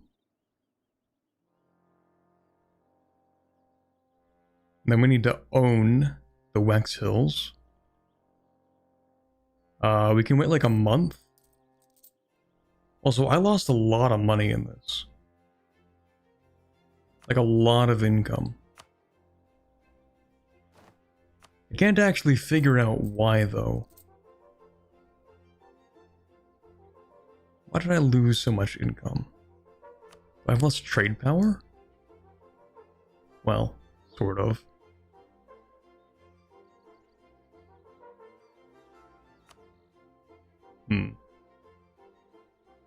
Yeah, we don't need to own the Magisterium land. But we will of course be taking Eargate. What else? Every owned province in the East Dameshead and Ismaria region with urban terrain must have at least 5 buildings, a manufactory, and 35 development. We also need exclusive trade rights and city expansion privileges. Okay.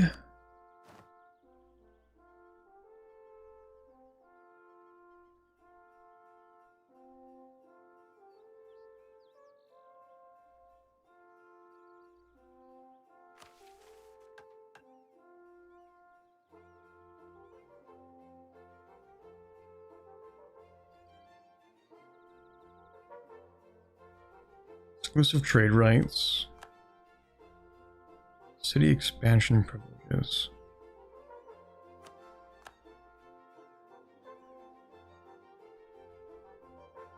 Okay. And then what are we missing? 3 provinces for that? Do they need manufactories or like 35 dev? They need 35 dev, okay. You need a manufactory, actually. What about the one island that gives 7.5% power cost reduction? Yeah, that's the one that we actually need to occupy. So let's actually do that. Let's get down to business.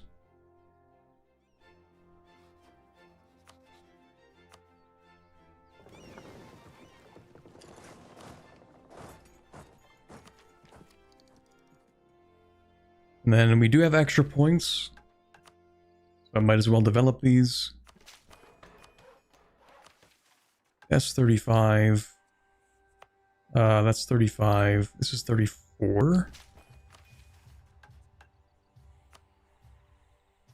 Before we go to war, we're going to upgrade these centers of trade because for whatever reason you can't upgrade them during war. It's always been one of the weirdest parts of EU4 whenever it was released.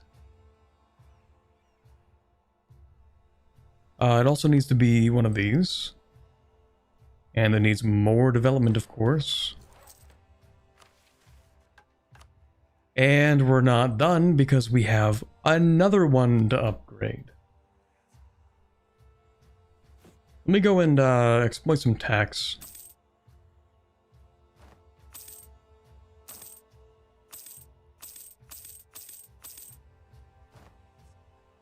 We can use it to repay some loans.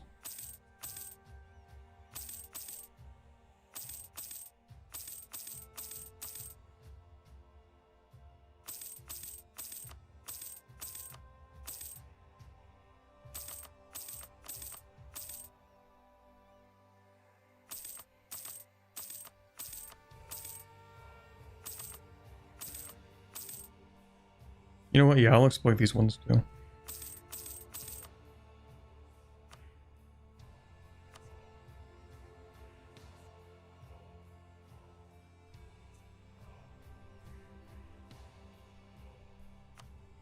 Is that going to cause a problem? I don't think so. Oh, it might have. I'd have gotten rid of a few buildings by accident. That's okay. Okay, so let's go ahead and upgrade.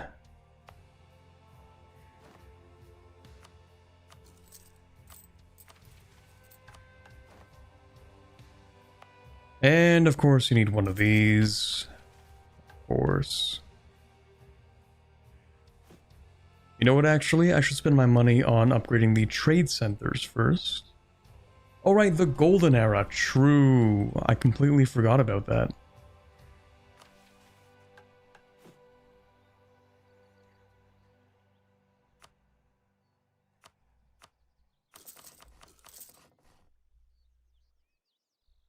I don't think that's the most efficient way to do this. Well, actually, no, it kind of is. Whatever's cheapest should be an upgrade. Should be, in theory.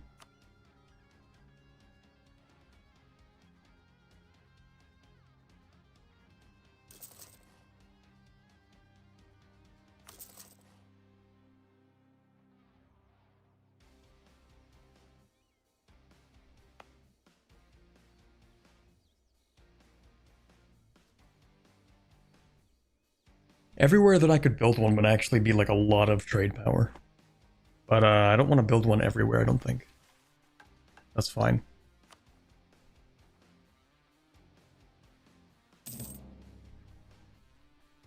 Okay, now I think we're good to go to war with the Magisterium. After we insult them. Who are you allied with? Ismarine? Okay. Let's see.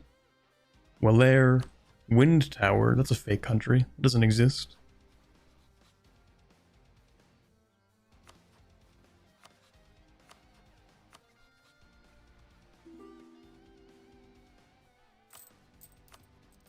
Probably pay off that loan. Sure.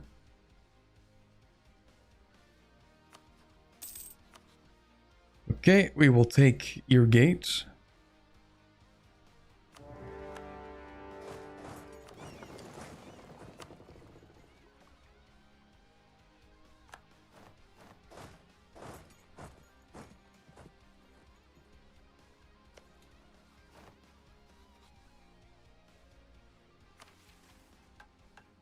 Chancellor's word, do I need that right now? No, but I will.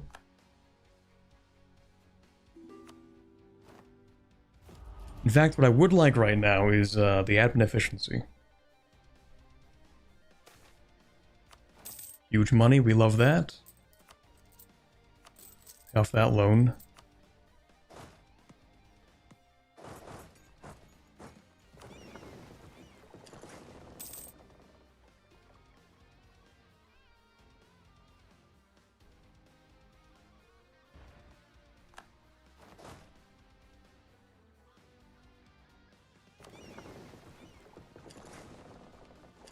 Well, actually, no, I should just lock you in.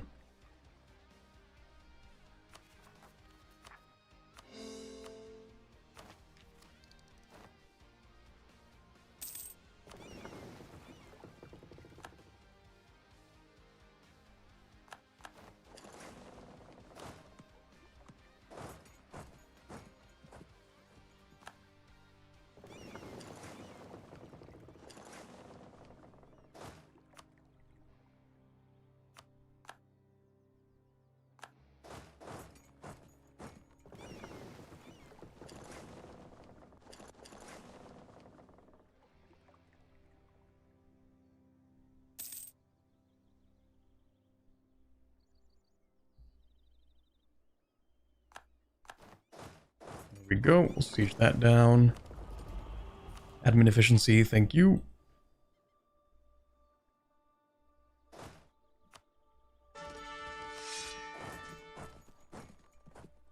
Does all power cost reductions stack with mana efficiency? I have never heard the term mana efficiency in my life.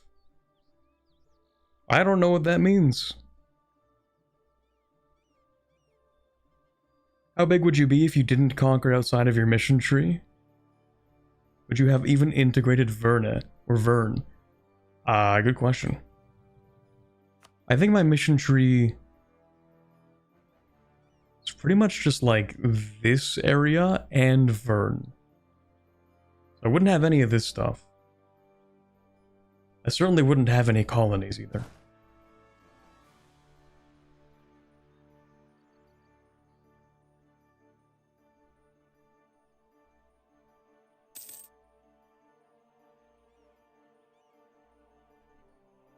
Admin is a type of mana, the 3 types, or am I misunderstanding that? Oh, okay. Okay, admin efficiency has nothing to do with the point. Like, not, it's, okay, so admin efficiency is this, which specifically just reduces core creation cost, and overextension when you take land.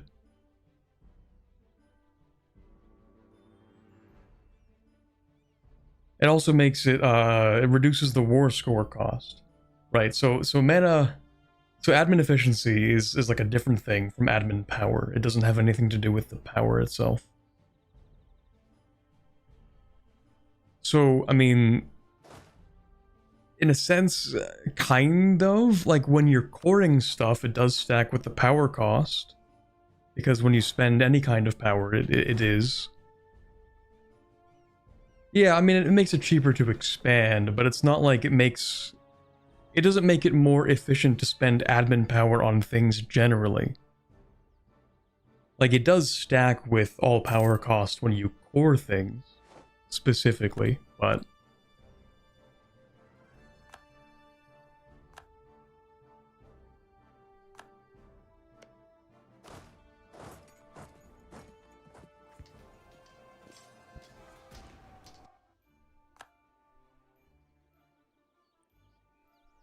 Yeah, there's no diplo efficiency or military efficiency or anything like that.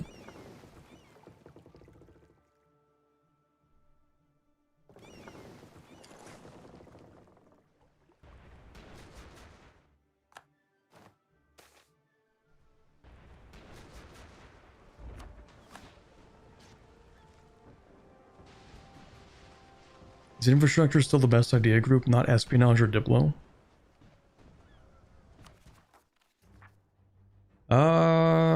You're right, we might not need infrastructure.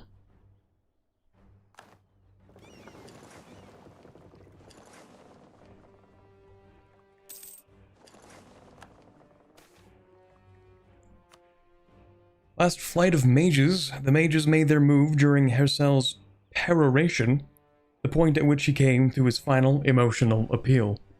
Jeanette was murmuring along with his words under her breath. They'd practiced this endlessly together, in a chamber with a whistling window cracked during one of the protests a few months ago. They'd half frozen to death, their coats on the whole time, but it had kept them sharp, kept them working. This was important. This part... Hold on. Having an M dash at the start is like throwing me off. This was important, this part. It was vital that they could prove what the mages had done. I read that in a really stilted way. This was important, this part. It was vital that they could prove what the mages had done, not merely purge them in a manner of a courtier fallen from favor. All of this, every judgment, needed to happen in view of the people. One moment, Hersel was approaching the point of his most full-throated denunciation. The next, he was in flames, and there was the low rumbling of an explosion from somewhere else in the courthouse, and everything was chaos.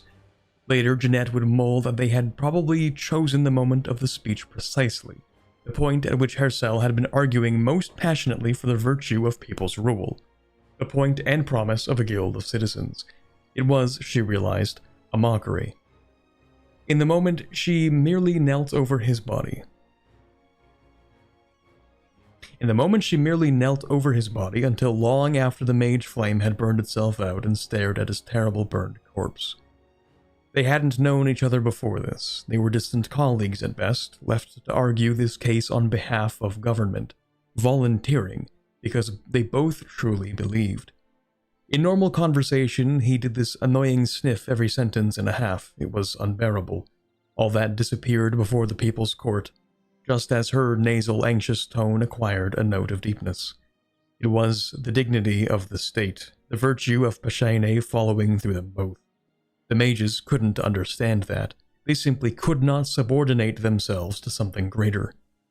They had run for their fellows, for the only ones they respected, other mages, rather than face the judgment of the body politique. She realized with a hushed surprise that she truly hated them. They will pay. Oh, we have more of this. Okay.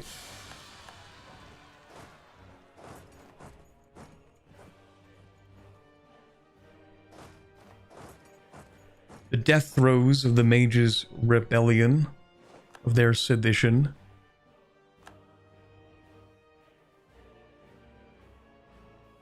A conquest-related idea group would be optimal.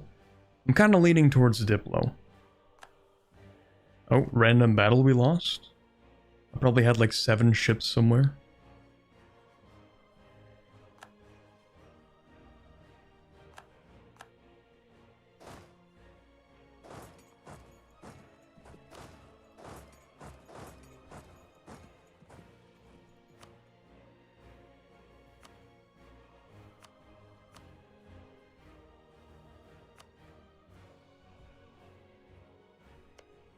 You have colonies or something? Hold on.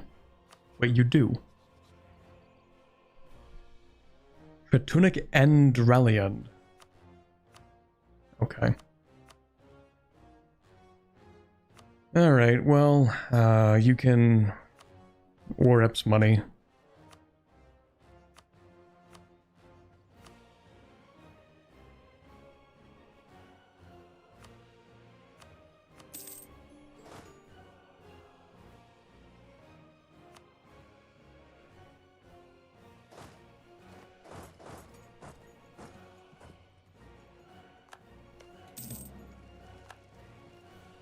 Oh, hold on.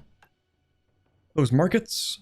We speak with some scorn of the abhorrent moral cost of our decaying Canorian rivals' extractivist colonialism, as well we should. Yet, just as profound is the functional vulnerability of their intercontinental trade lines to any event which disrupts even a single node in these sprawling trade structures. Guild corporatism may seem ponderous and slow, but we see the reward of extensive vertical integration and relative autarky in the stability of our domestic markets.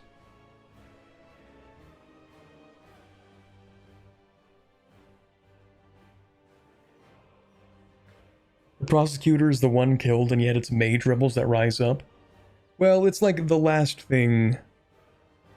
Maybe not the last death throw of the mages, but it shows that the mages, even having lost their game, and the mages, you know, several of them being on trial, they still want to undermine the whole process. It really drives home the fact that, like, the mages are incompatible with the Pashaine beliefs. That they would even go straight... I mean, obviously, besides all the stuff they already did. But even while the mages are on trial, some of them would execute prosecutors just to get them out.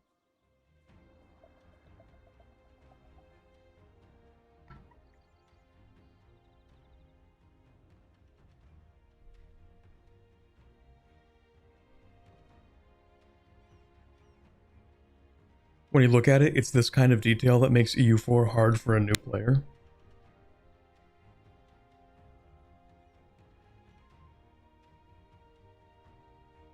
Kind of, yeah. I'm sure you're referring to the administrative ability stuff. Yeah, I mean, one of the things that makes EU4 hard for a new player is the lack of an in-game wiki. Although they have improved some tooltips, like it does tell you what admin efficiency does when you hover over it. But also a lot of it is very blocky text. I much prefer the new ways that they do things with tooltips, where important terms are highlighted in different colors and you can hover over them to learn what they mean. Nested tooltips was probably one of the greatest innovations in, honestly, like, all of gaming, I'm not gonna lie.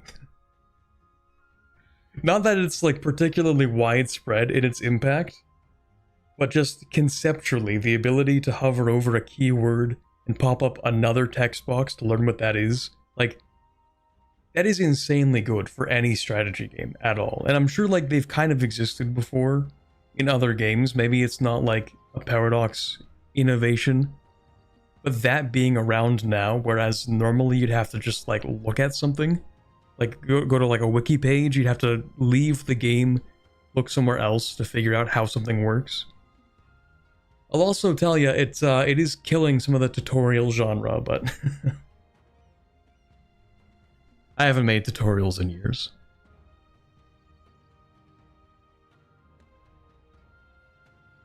Yeah, now you can actually open the game and read things in the game, and you learn how the game works. It's crazy. It really is innovative. Revolutionary stuff. Anyway, yeah, so I'm interested in how this whole thing works conceptually. So the Canorian rivals are using extractivist colonialism, and we don't like that. And we're using guild corporatism. We see the reward of extensive vertical integration. So yeah, the vertical integration aspect is probably like, we try to produce all of the raw materials in our country as well, and then produce the manufactured goods from those materials also in the country, so that our supply lines are not as vulnerable.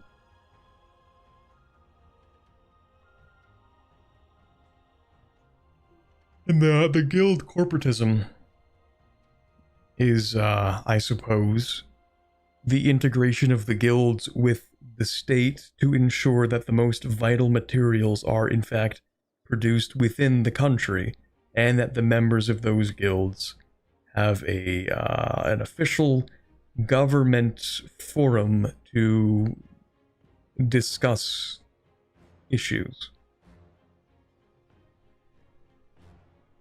I think that's what the guild corporatism is. Anyway, we get 50 years of closed Pashaine markets, giving us 20% trade efficiency and 50% embargo efficiency. Very interesting. Upgrading a center of trade while this modifier is active will also give +1 base production to the province.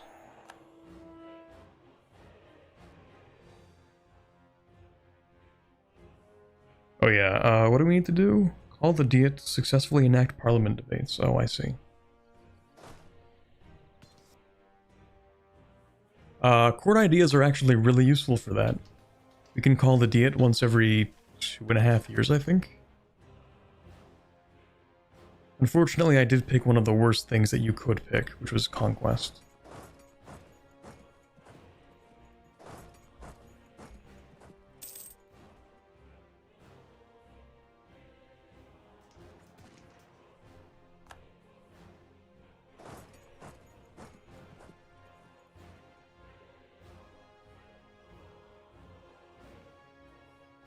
Does that make the province produce 1 Diplo mana? It develops it by 1 Diplo.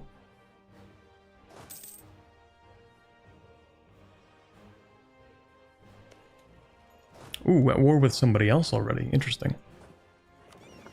In that case, would you like to leave that war? Well-air? Nope, you wouldn't, because that would be too convenient. Someone sieging that? Okay, we're gonna go siege this instead.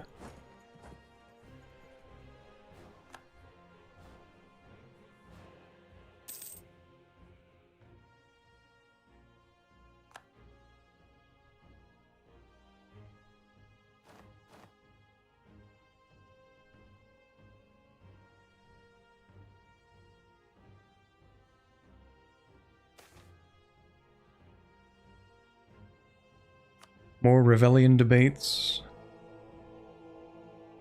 It seems we're not actually getting all the effects of the rebellion debates.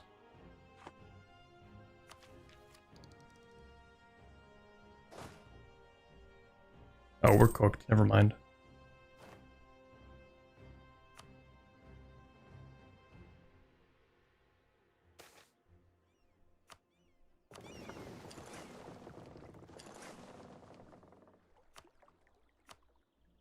Wind tower. That's cool.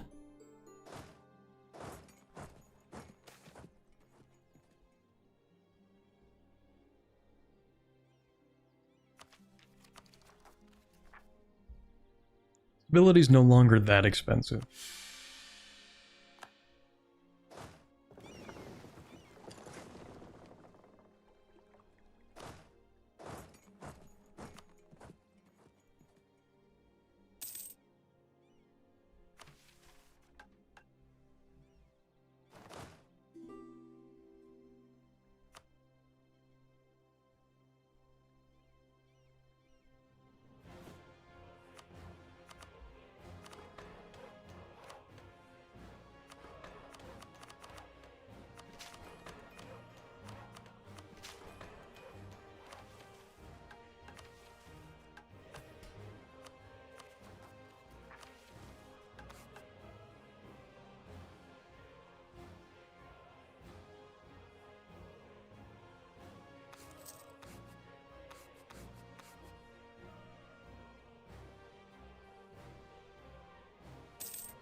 You have to restart the game for the other debate modifiers to appear? That can't be real. Really? Nah, that can't be real.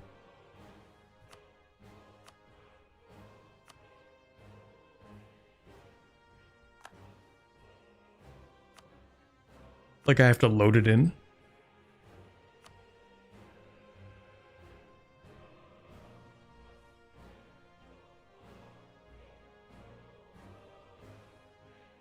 Go to the reward again, it distinctly has the symbol for Diplo power and not production development.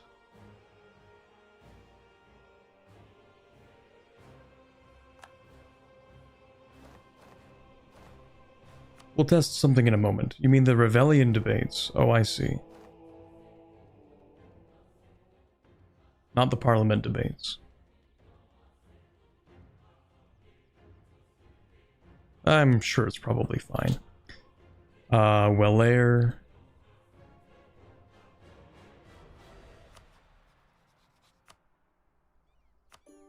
That's cool.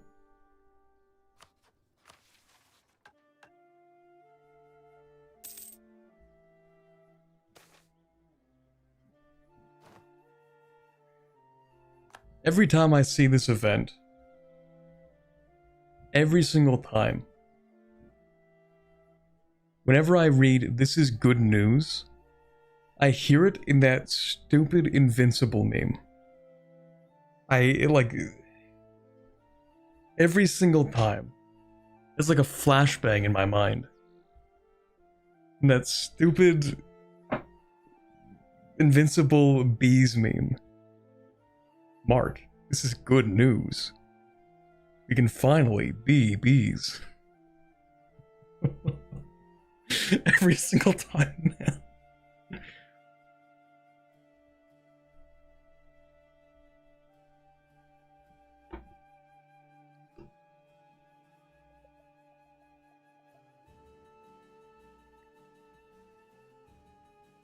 You'll live 30 years.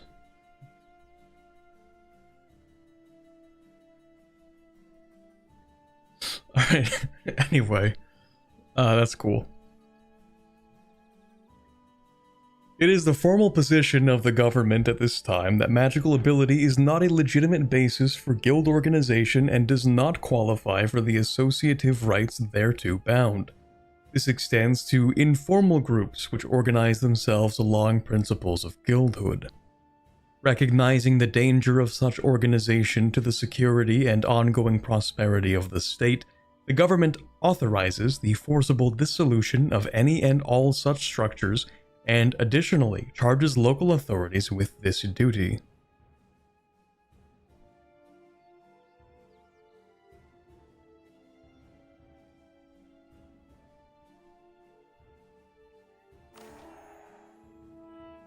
Okay, so what do we see here? Parliamentary report on collusion of mages within the Luna River Valley.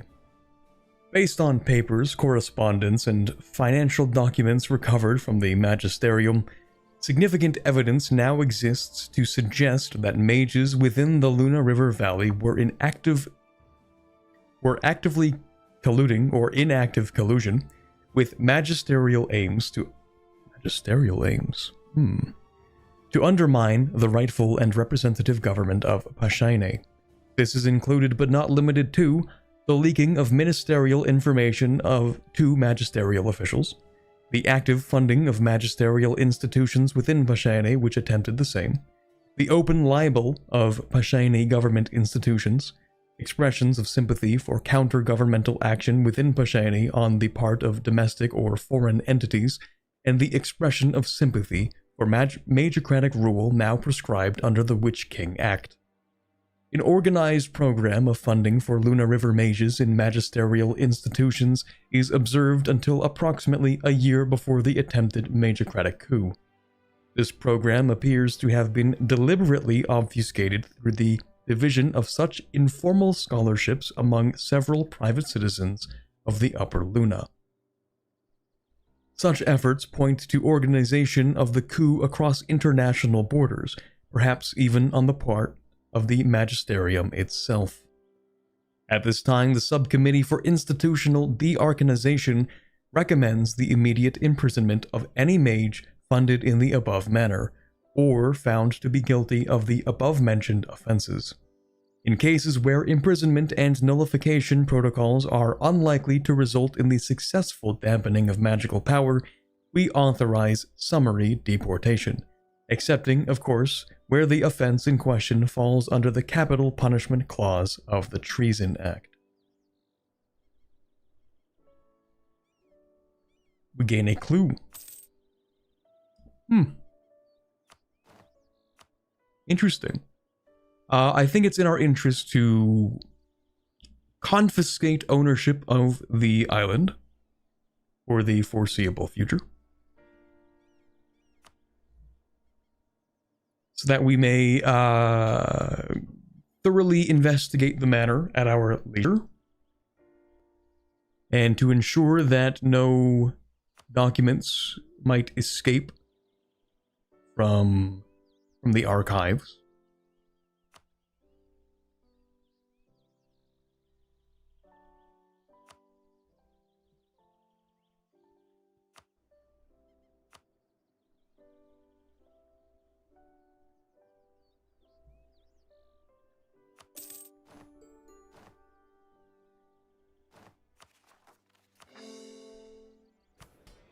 Okay, and then, I don't even know how we still have mages at this point,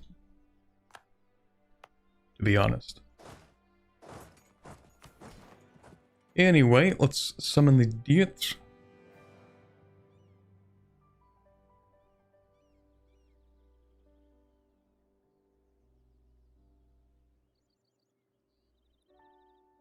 We can send Tomb's Veil. Like $20.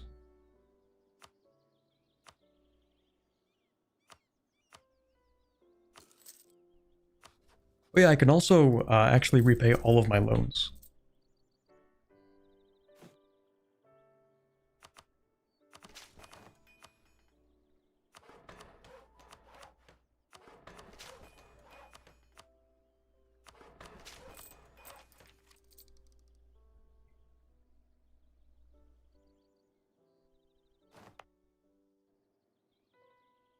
Okay, we actually lose the island. Or the tower. Someone mentioned like, oh, get the tower that reduces the power cost, and then actually, well, see, it's kind of gone at this point.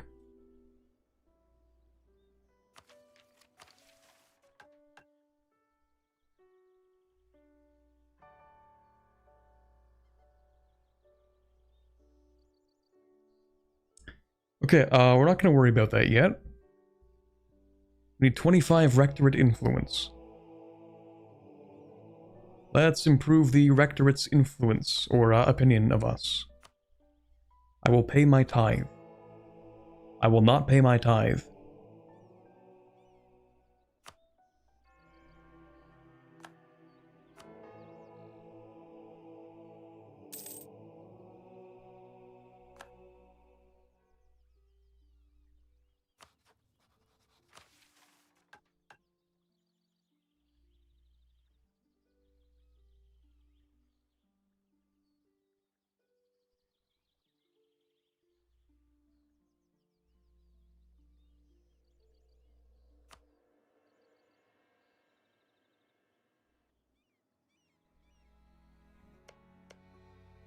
Man, I hate to get in the way of Silverforge's strip mining attempts, but we will actually have to kill that guy. Oh, also I should do this.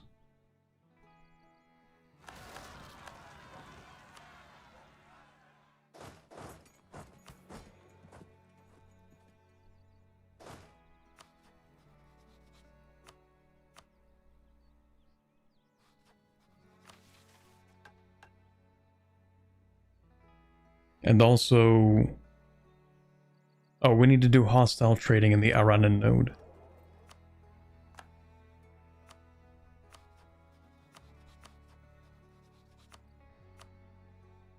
I don't even have a claim on this stuff. I have to manually fabricate claims on Silverforge for this mission.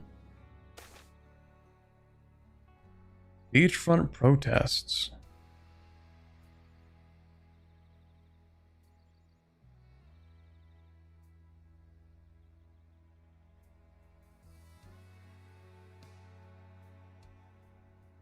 Okay, merfolk? I don't care about the merfolk.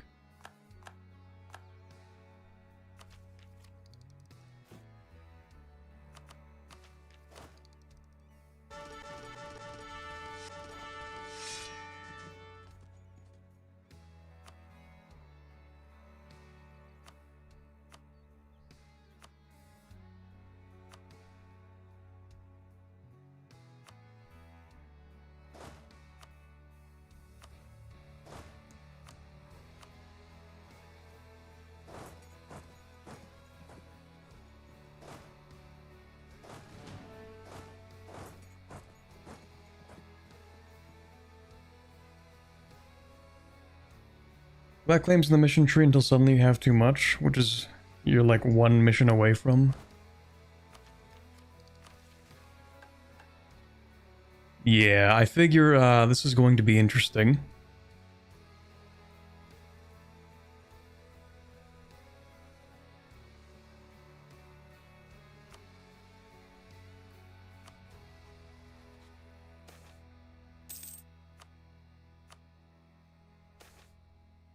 Oh, the verdict. Jeanette approached the lectern. She was a small woman, but the air of gentle fury which had suffused her all these months was still with her. And she had no fear of the chamber. In fact, she had been here before, in the visitors' gallery back when she was an apprentice, when particular legislation was coming through and her legal guild wanted up-to-date notice, sitting through hours of sessions for 10 minutes of useful information. Thrilling. Now, though, she was proud to be here. She took up her position. Nobody had questioned her right to be here, or her appointment to the inquest in which she had been the only non-judge. She had watched Vassal die in front of her, and she had been changed. "Parliamentarians," she called out, her voice deep and dignified. "In days to come, the judgment of our inquest will be published in full. I am deputized to inform Parliament of our verdict in brief and empower you to act upon it." She swallowed, not nerves, anticipation, maybe even glee. "We of the panel recommend the immediate and utter dissolution of any and all mages' guilds in Pashaine, until such time as Parliament can arrange the establishment of a new form of magical state organization. We find that the structure of such guilds, and indeed of Anbennarian magical education as a whole, is fundamentally incompatible with the representative guild structure, and should be given no legal standing. And we affirm that the Pashaine Parliament is authorized to detain any mage organizing in such a fashion, or refusing to cooperate with the reorganization of magic in Pashaine, under the terms of the Treason Act. The verdict? Hang them all. The mage's estate will be dissolved." Now I'm wondering if I can bump up stability once and then do this for another 2. There they go. See ya later. Mage be gone. Alright, let me get a drink.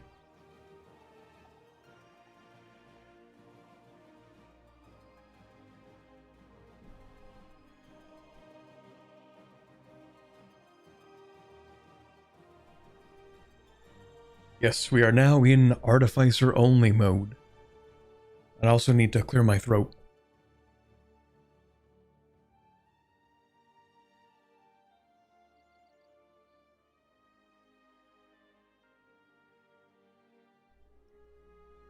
We're going to democratize magic, bring it to the people. The mages will no longer have influence over the country. Also, ooh, hey, I do not remember most of these. We have the Gomo client network. That seems cool. What do we have here? 85% equilibrium. Okay. We can afford that.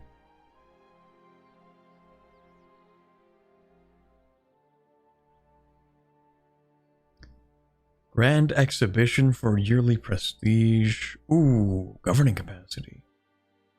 The Magebane project. Not really too useful. Privately funded artificer regiments. Vorpal bullets, based.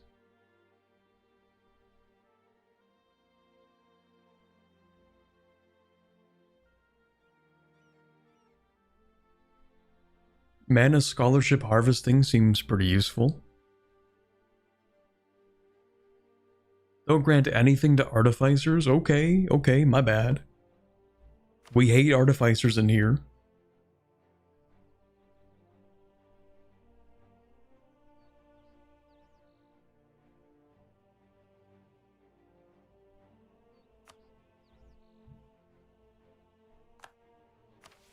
Check the left branch of the tree.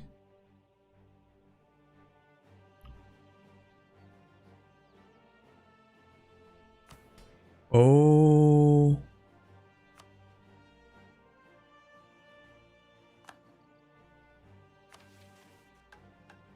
That's crazy. That's crazy. What do you know?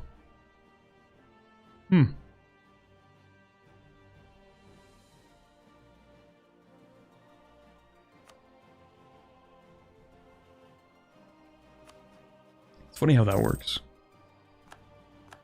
Do research speed for now, though? Bruh.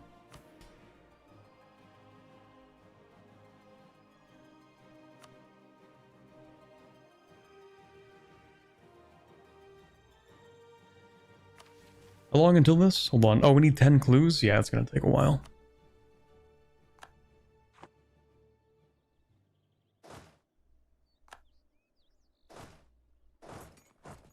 Okay, time to destroy Wex, as one does. As one should always do. However, we don't actually have a claim on anything. I'm just gonna go to war, man. I don't think it matters.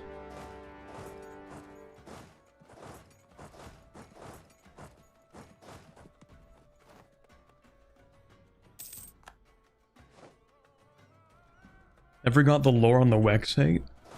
I don't even remember where it started. The Wex hate is almost a self-referencing joke now.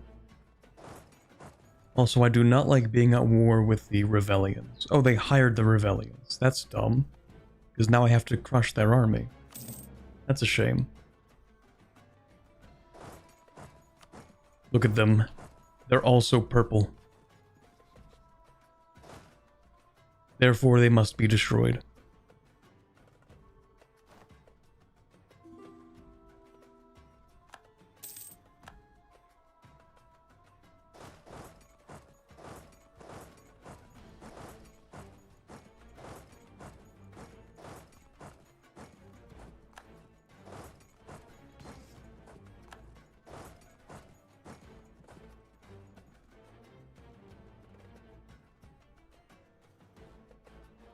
Wex betrayed Silmuna in the Lilac Wars. It probably comes from there. Honestly, like, that's not even where it comes from. At least not like in the channel lore. That's not where the inside joke comes from. I think the inside joke starts with, I think I played Silverforge or something. I think that's where the inside joke started. Because when you play Silverforge, you utterly destroy Wex. You turn the capital into an open pit mine.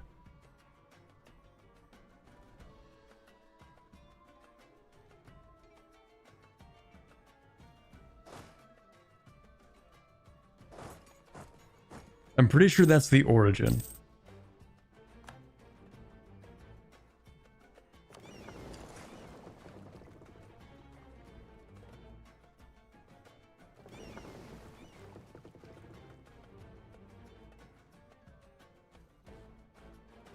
Where does the Corbett loves Harpies lore come from? That's just slander.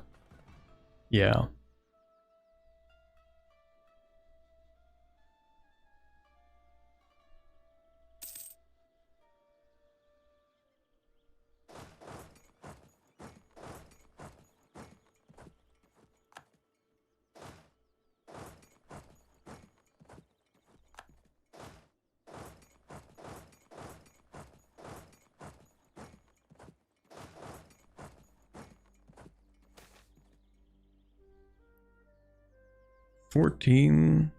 Fourteen guys chilling.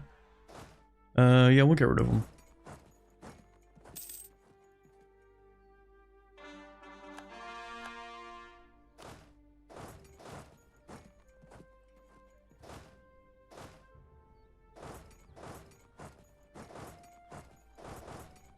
Wait, why are you allowed to walk here, but I can't walk here? What? I have a better idea.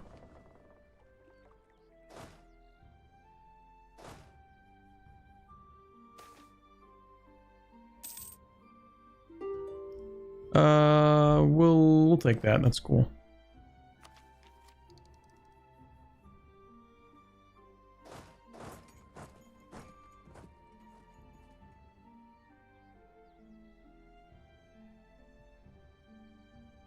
Didn't we do 2 Harpy runs, though?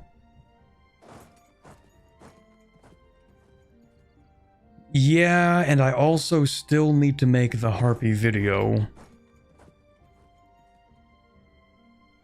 Been saying that for like over a year at this point. I am going to do it, though. I'm playing the long con. Because every run takes like 40 hours.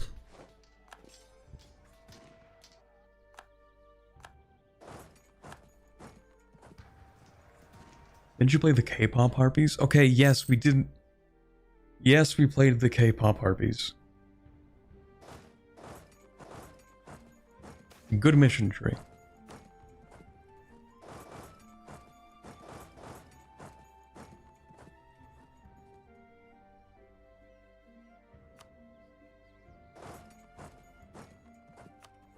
Have you tried the new Valkyrie Harpies? I haven't. But I've seen some posts about it.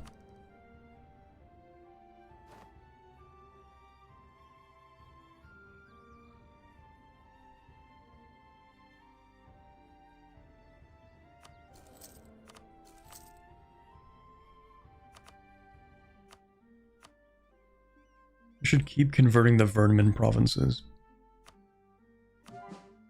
Not because I have to, but because I want to.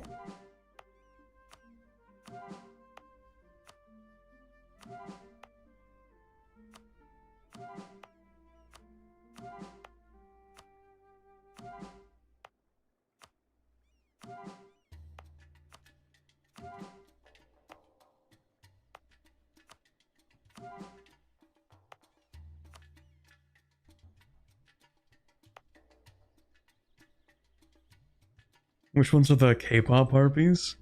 Those are the ones over here. Nalani.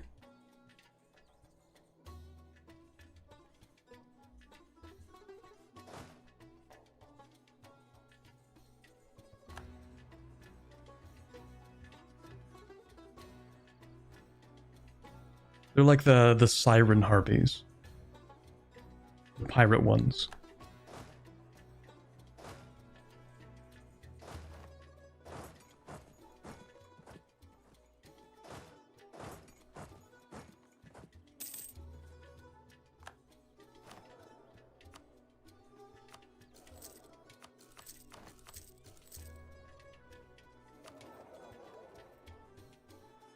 Half bird, half fish? No.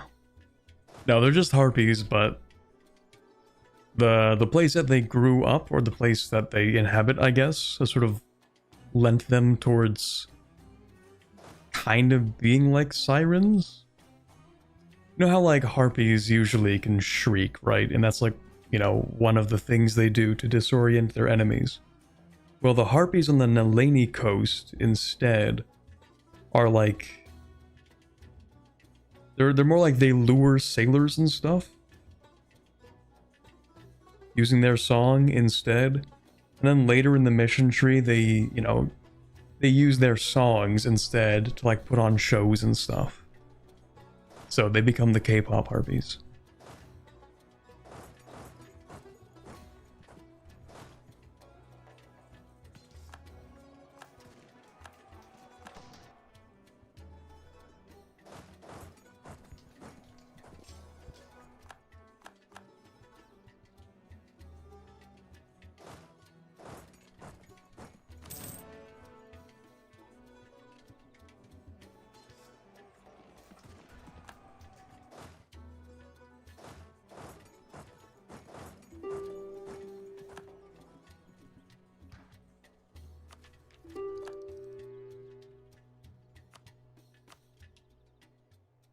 Furthermore, I believe Wex should be destroyed. This is everything we can take, so we'll just piece everyone else out. You and you and you.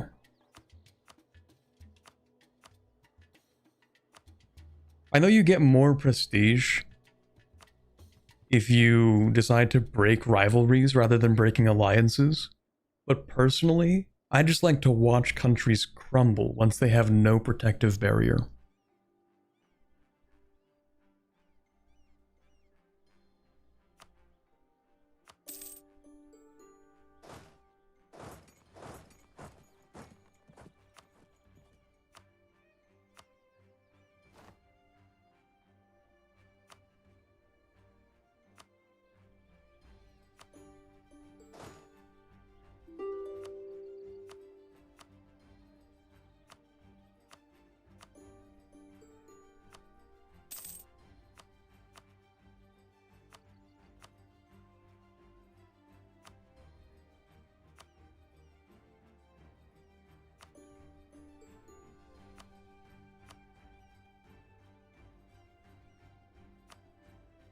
Alrighty, Wex. Actually, don't we need to destroy Wex?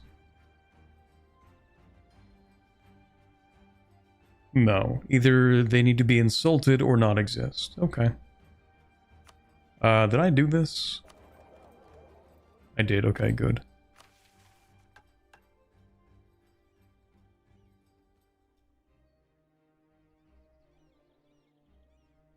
Actually, is this the cheapest? I think it's cheapest to do this. Split them into more pieces. Good.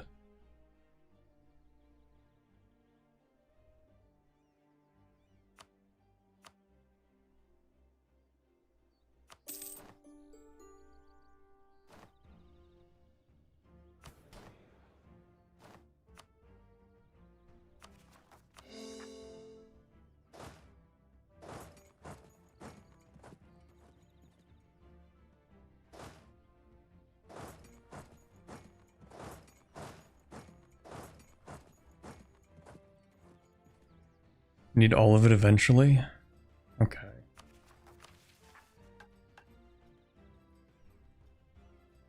Conquer as much as possible in the borderlands, you'll need all of it eventually. You can insult, but you won't get the power projection. Yeah, you can insult countries at any time.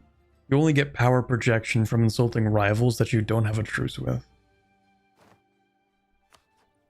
Unfortunately, we have no rivals.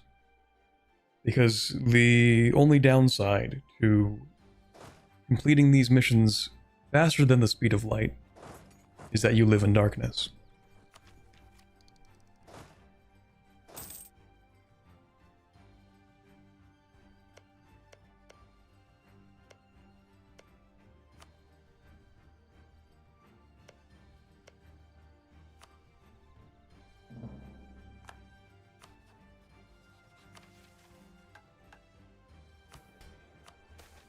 I also need more clues.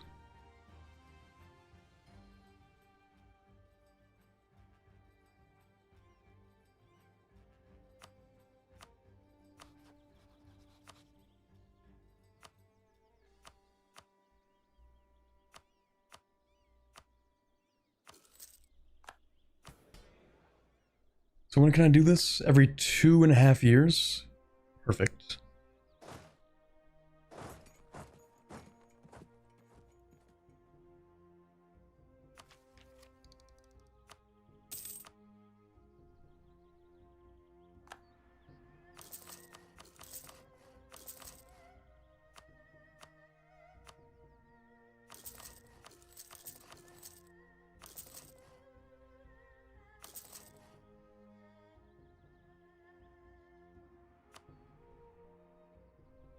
Alrighty, we're gonna get a coalition? No, I'm going to improve relations with Corvuria.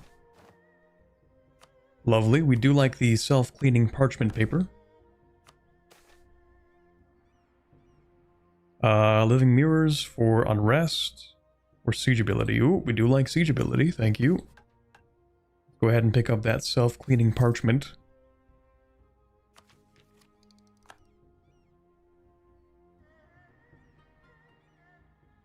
What bonuses does Republican tradition give? Well, it's more about what happens when you don't have it, and that's stability cost. But you do get more reform progress growth and national unrest decrease. And because I have a little bit too much mill, I'm just going to go ahead and strengthen the government a couple of times.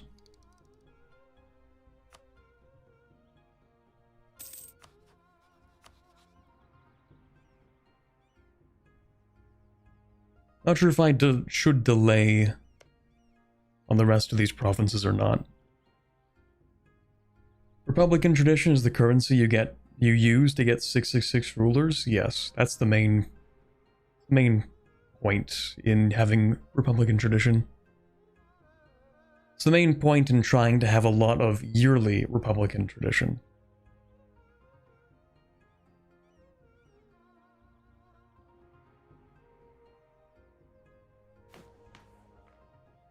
Like, the crash course in republics is that you want your elections to be as frequent as possible.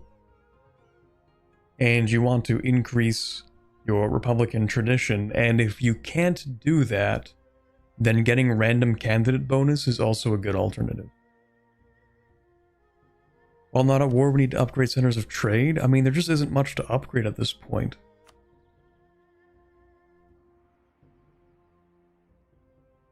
What we do need is manufactories.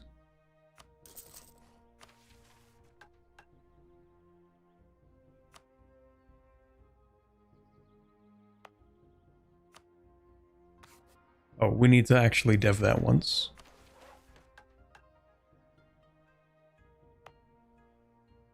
And then 2 manufactories.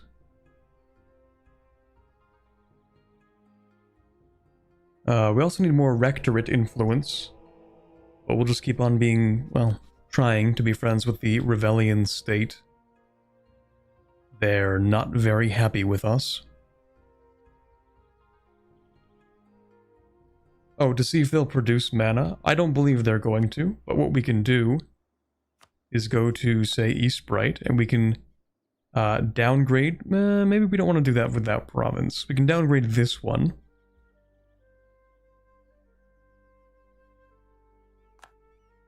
And then we can upgrade it. And it gives it 1 production development.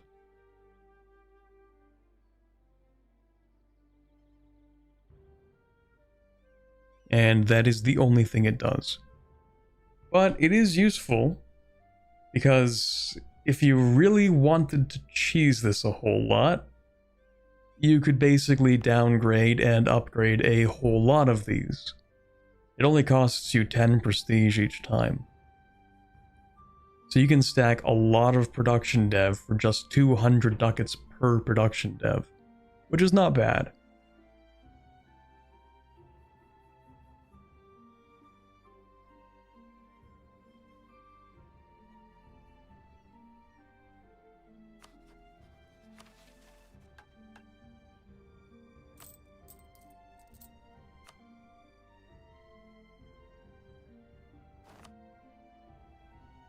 Anyway, I sincerely don't think there's going to be a coalition. But at the same time, actually, how much overextension is this? 60%. Okay, we're gonna wait at least a little bit.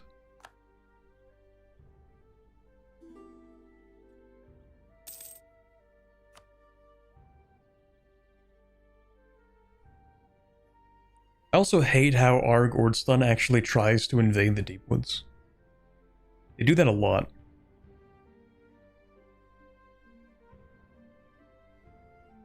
I feel like the Deepwoods, I don't know, they've had a bit of a facelift. Somewhat recently, haven't they? There's something about how easy it is to just walk into the Deepwoods that I kind of don't like. But I'm no content designer. All of the elves got actual mission trees. Oh, did they?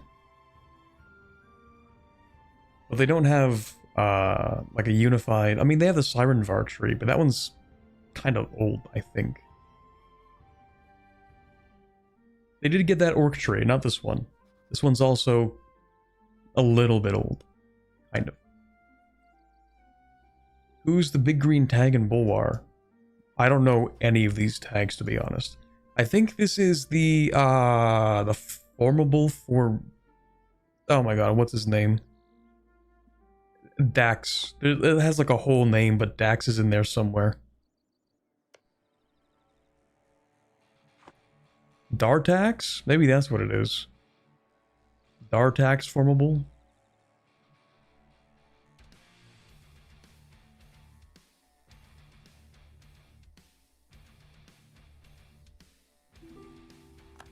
Silverforge declared war on Wex. Bro. Give it a rest, man. Annex subject. I guess I should annex this guy. It's kind of been a while. Oh, and maybe you. Actually, I think I could annex you. Interesting.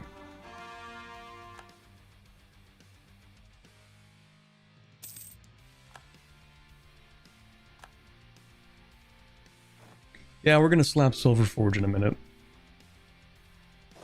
Actually, I should do that now before Wex gets their grubby hands on anything.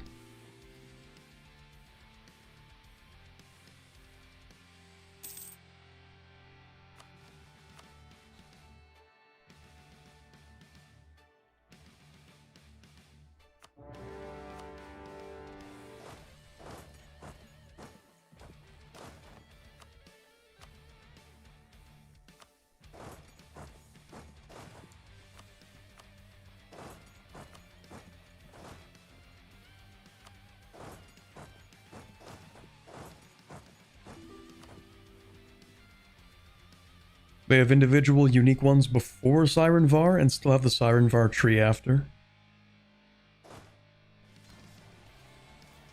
I would really be down to play the Wood Elves if the Sirenvar tree is updated.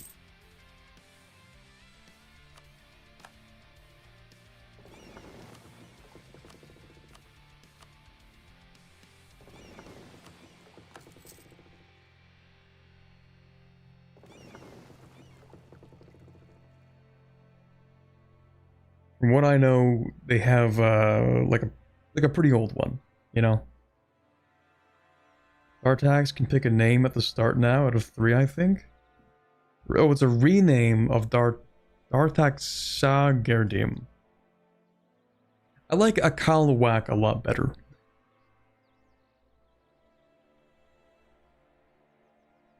You could play the Wood Elf Adventurers that gets the Adventurer tree. Like these guys over here. The guys who form Blade Marches. Or Blade March.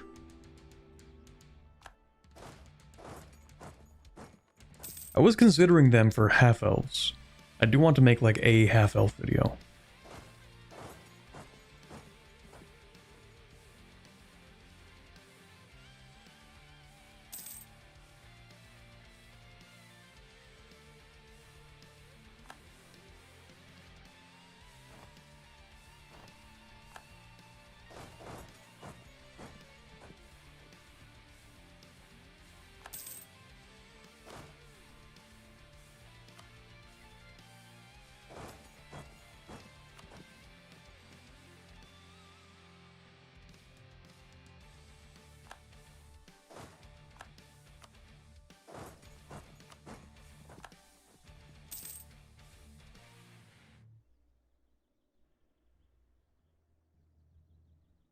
No, they have an adventurer formable. Wait, what? Just not fleshed out yet. Oh.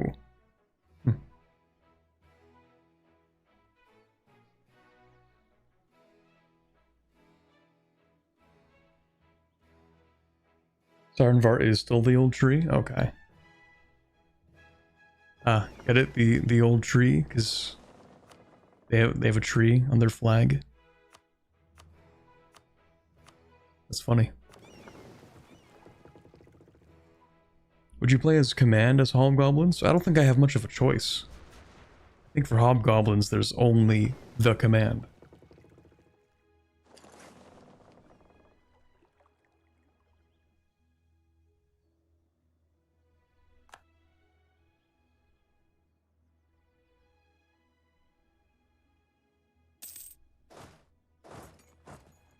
Unless we have like the secret second hobgoblin tag. There are other hobgoblin tags? There are Tibetan hobgoblins? Okay, but if I'm going to play the hobgoblins, I'm probably going to play the command. I cannot guarantee that I will do a full playthrough of the command. It sounds exhausting.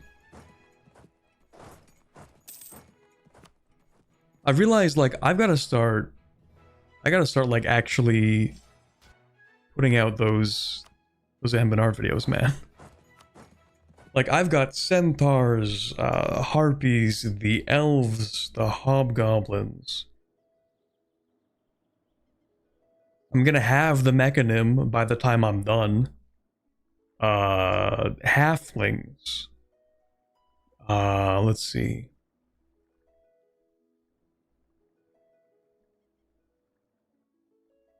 The half-elves. Half-orcs, maybe? I don't know if there's a half-orc tree.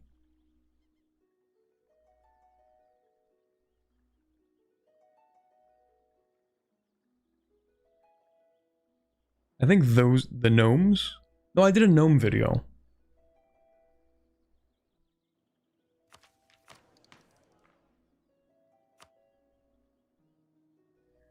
I've done humans with Castanor. I've done gnolls. I've done gnomes with Gibbard, whatever. Dwarves, Ruinborn, Lizardfolk, trolls, orcs, ogres, kobolds, Haramari, goblins. So I still have elves, halflings, half-elves.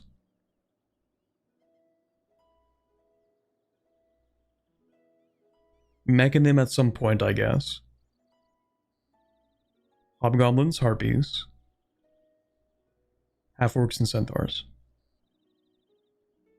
Are there any mechanim tags? Not in the current Steam version.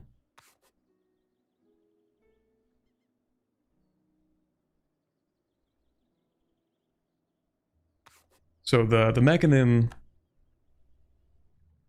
are like over here. And I don't know what they look like in terms of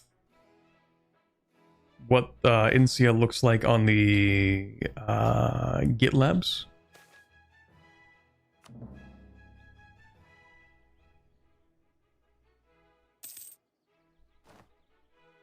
I think there's a version of GitLabs, or the GitLab version that has Insia. But I think there are two versions, one with and one without Insia, maybe? Because I don't think Insia is going to be released yet. I don't think they plan to release Insia in the next update, but I don't know.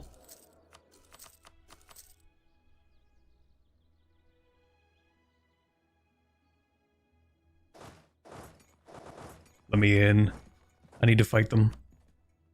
Let me in.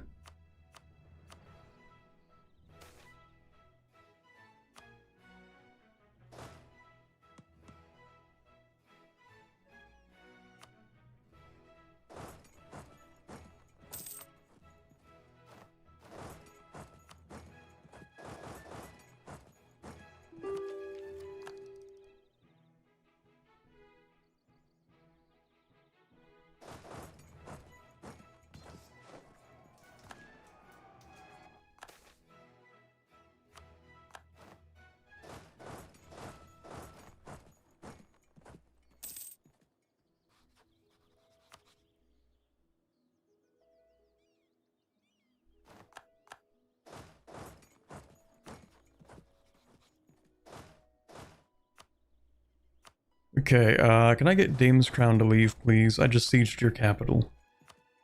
Is there a battle? No, you're just kind of weird like that. Okay, whatever.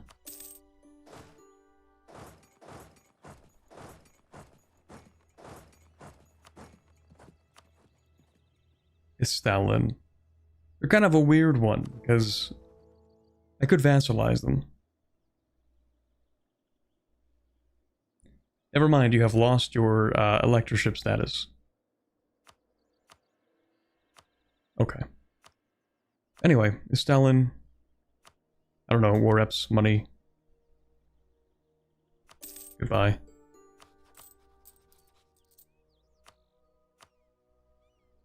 Silverforge. I just need these two provinces. Gibbard. Money. War reps. Ovdaltunger. Doesn't really matter. Money. War reps. The two provinces I need. Thank you.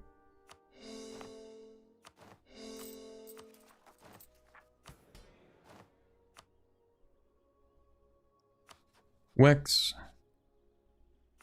Insults. Regular insult, not a bad one.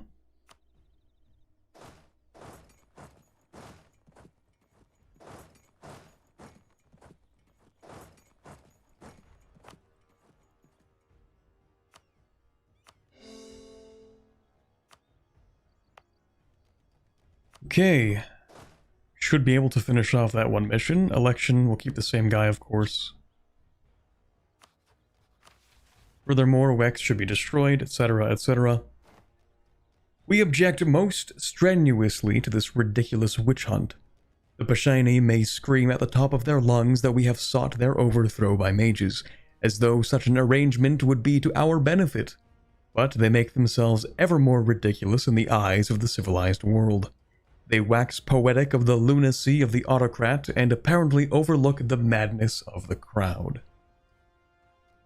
Yeah, sounds like something a Wexenard would say.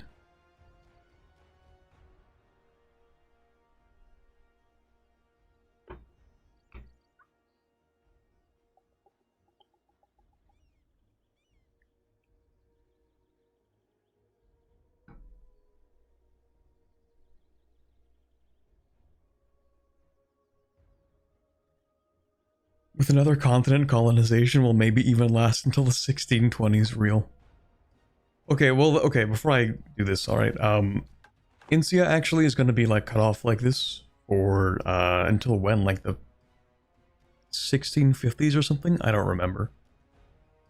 Incia is meant to be isolated for a while. So yeah, it'll last, like, slightly longer. A little bit.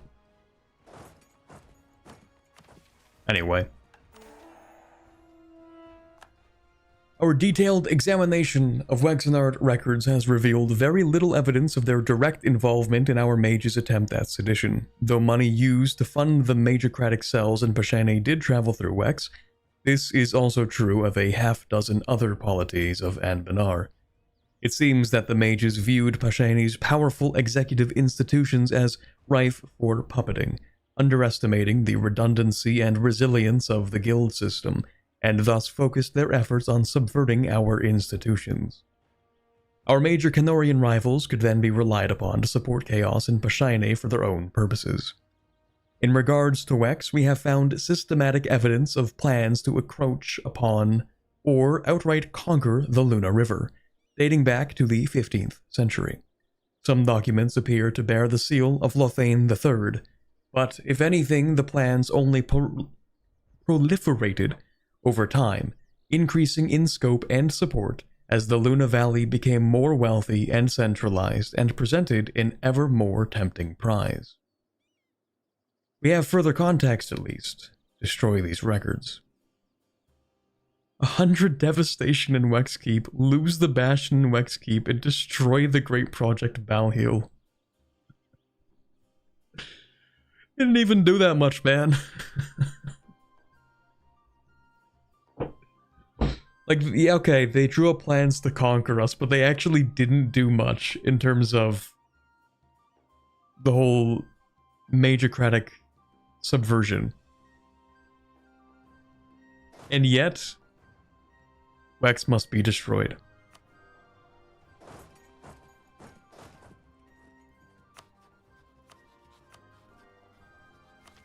In the end, it all comes back to destroying Wex.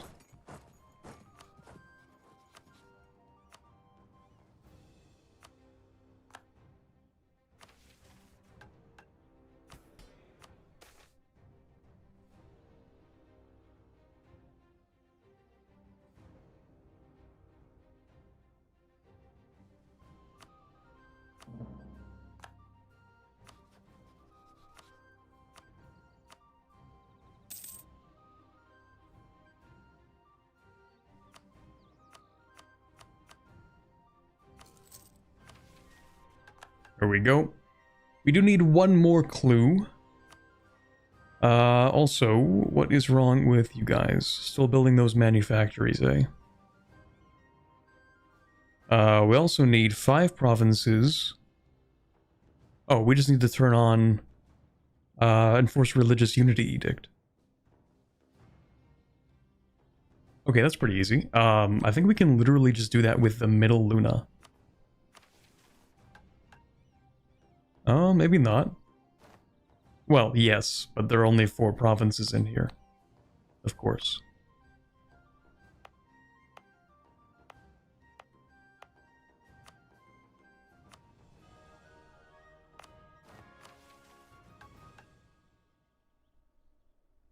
Why Rebellionism?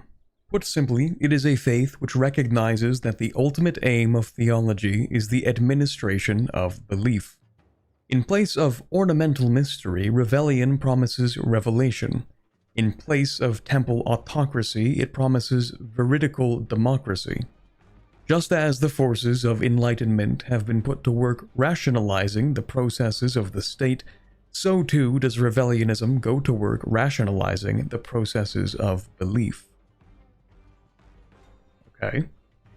We lose 25 electorate influence up to 5 provinces meeting the requirements, upgrade their tax building.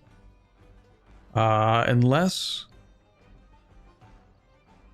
if they have a veridical, it upgrades their tax building, and if they don't, then they gain a veridical. I don't think we can have more than 7 verticals, though. It's like Catholicism. Yeah.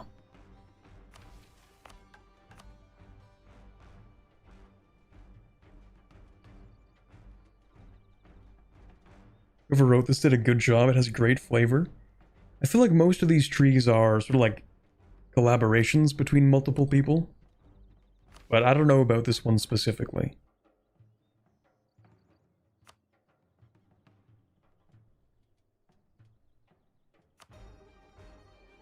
Yeah, this is going to be something. Ooh, I see. Okay, we are doing a lot. We are doing a lot. Alright, so what we're going to do is just kind of wait.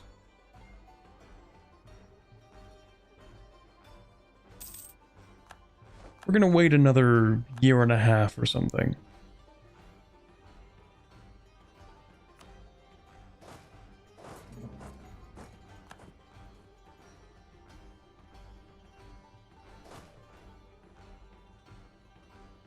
We'll get our final clue, and then I think we're going to end off today's stream. I think it would be, like, literally the perfect place to end it off.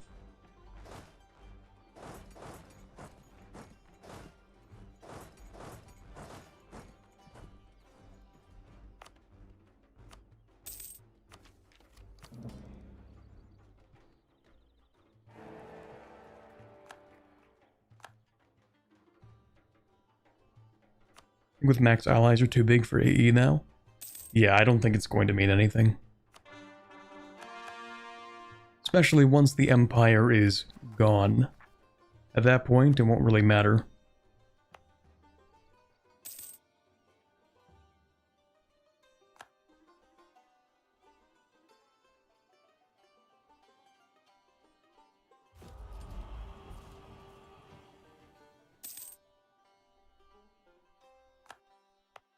I guess I could found like one other trade company.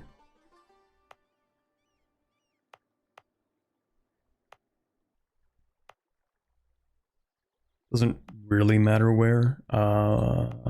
Sure.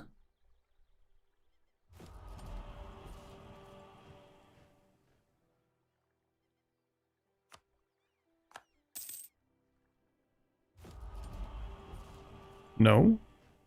Okay. How about that one? There we go.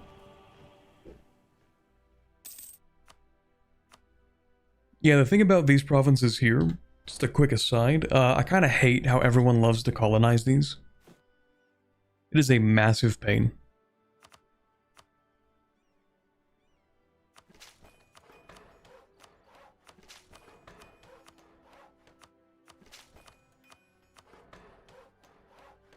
What I'm trying to play is Catalachia, and they're just like 5 different countries owning various provinces. It's more like 7 to 10 different countries own various stuff in this region. And half of them are in the Empire of Anbennar. So you just have to threaten war.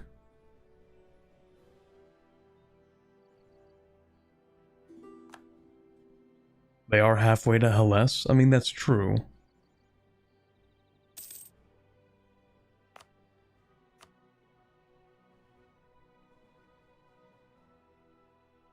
In my Lizard run, I just kind of gave up on trying to actually conquer them outright. I've just been slowly demanding them, one by one.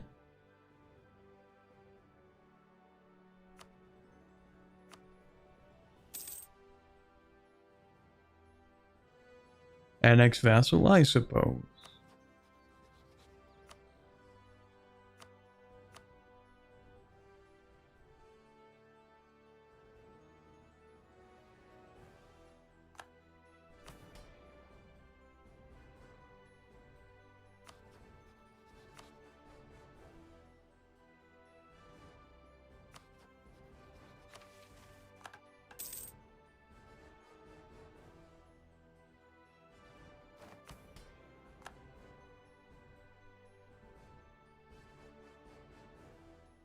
Should colonize fast enough first with the 2 colonists you get, but you don't. That's the thing. There's always like 3 provinces.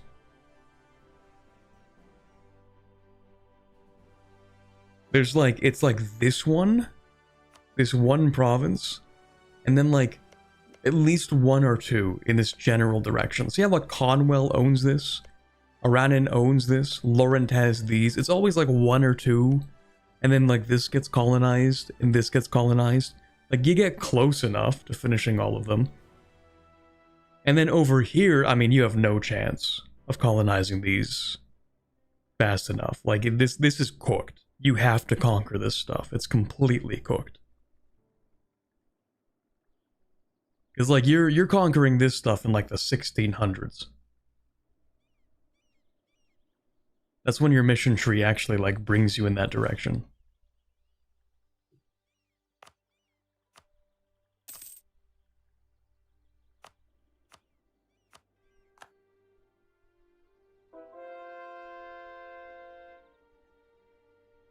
There are all, yeah, there are also a lot of colonizers, that's true. It just sucks when you have like Neckcliff having 1 province in here, and then it's like you have Eberthil and Exwes and Neckcliff and Vern and Laurent.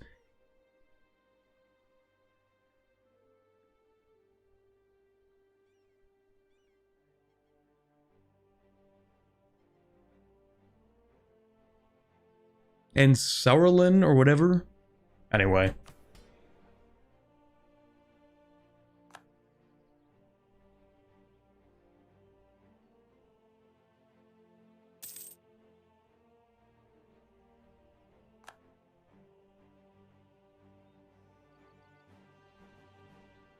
How many clues do we have? We just need 1 more clue.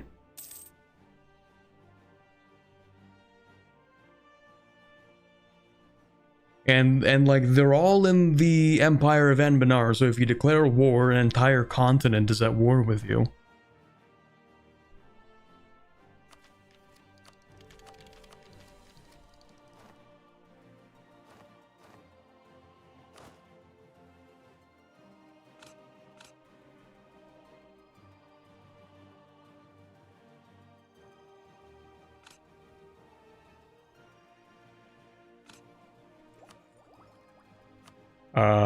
Idea group, I think I'll go with diplomatic, honestly. Anyway, we can go ahead and grab this. We'll just finish whatever it wants me to do. You want money? You can have money.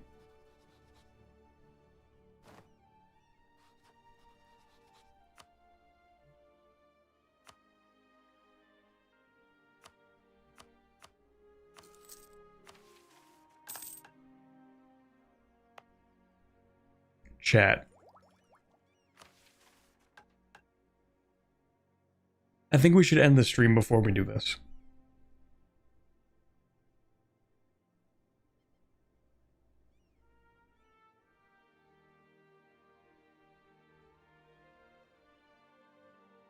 It is just shy of 7 p.m. Quarter to 7. Cliffhanger meta, I'm sorry. I just, like, we've been doing this stream for like 6.5 hours or something. Or almost exactly 7 hours, I think. We started this at, what was it, like 11:45 a.m. is when I started this stream, and now it's 6:45-ish p.m. Make a save and show us what happens. I think you'll have to tune into the next stream to see what happens, actually. Unfortunately, I think you guys will have to wait. Unfortunately. Who's the Emperor? If he's weak, it can actually be quick. Okay, but consider I need something to clickbait the next stream. Consider I need a title for the next stream. And that title has to include destroying the Empire.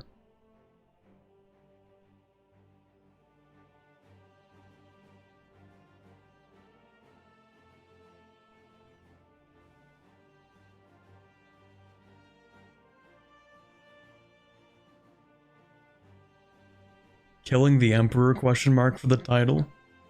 No, it's gonna be like...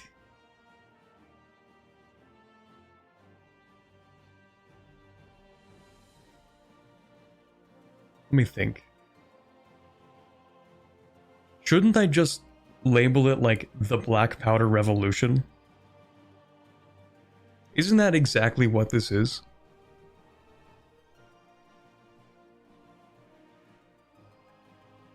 It's a bit early for that.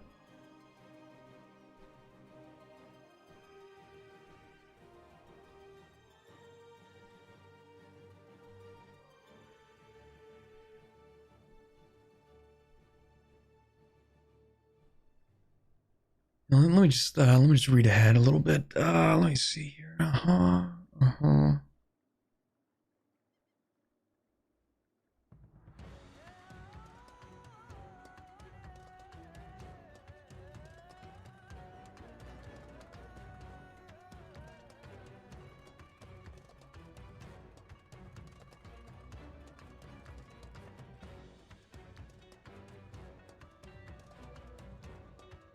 Ooh, we have the creator in chat. Hello.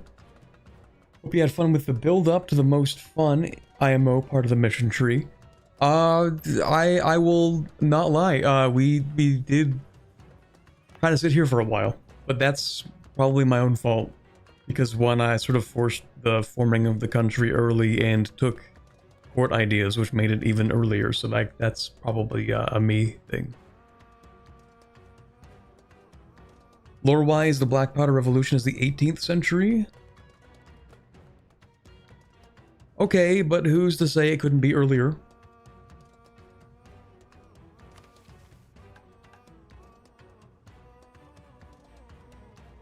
Does it even mention the term black powder in here at all, even once? I don't think so.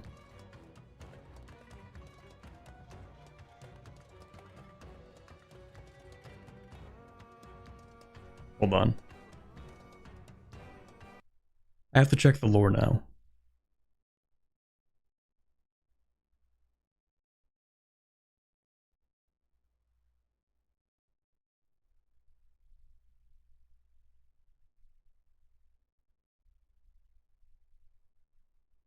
Oh, it's the Black Powder Rebellion. Oh.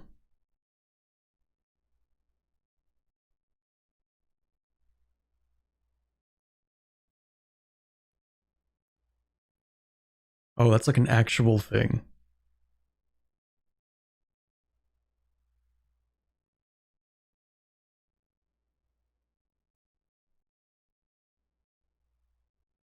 Hmm.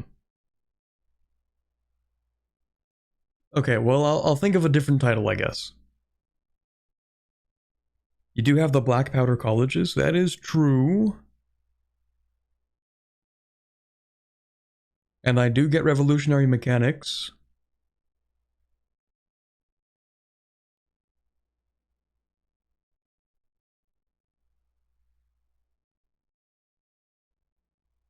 Cube shall consume the Empire.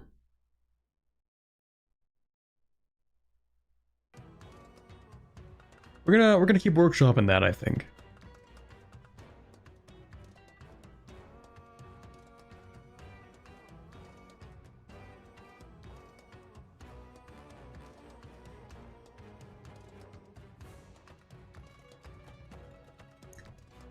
Yeah. Let me just see here. Uh-huh. Yeah, uh-huh. Mm-hmm.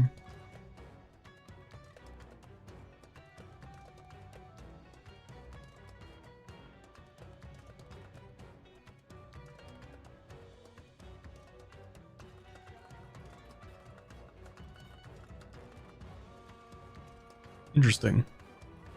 Sorry, anyway, yeah, okay, let's save for today.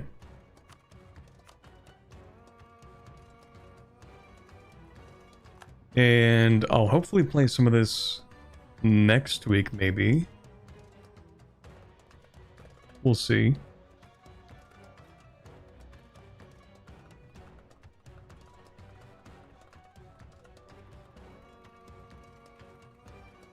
Pashaine black powderism is actually not the canon black powderism.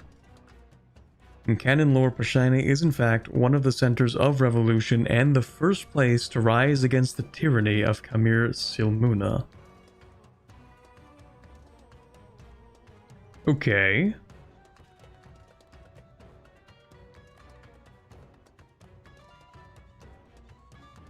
So, like, it's pretty much the Black Powder Revolution. Like, I could get away with calling it the Black Powder Revolution, right? Probably.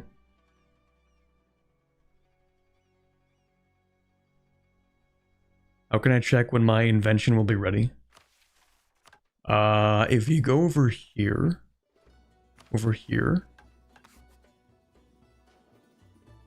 and you go to the wrong place. Where is it?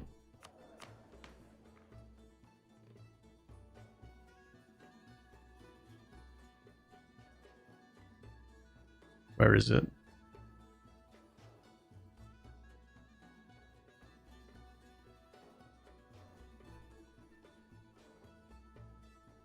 Okay, maybe I don't know.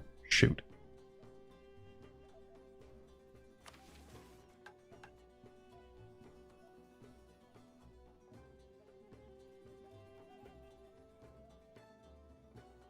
If you go here, and you hover over this, it tells you the research years multiplier and the research years left.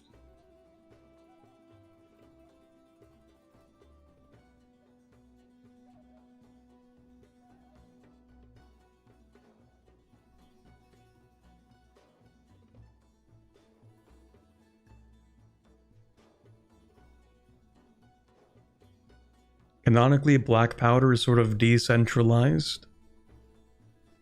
Well, unfortunately, it's EU4, which means nothing gets to be decentralized.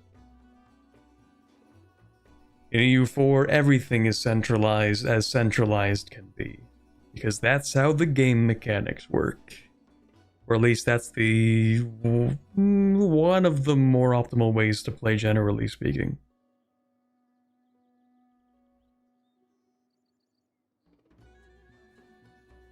Anyway, I'll think of a title. We're gonna end the stream off for today because we don't have anything else to do, and I kind of want to eat dinner, you know? So let's go over here. Yeah. Let me go ahead and turn that on.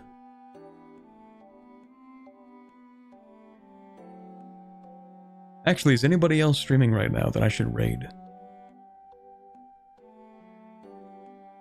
Let me check.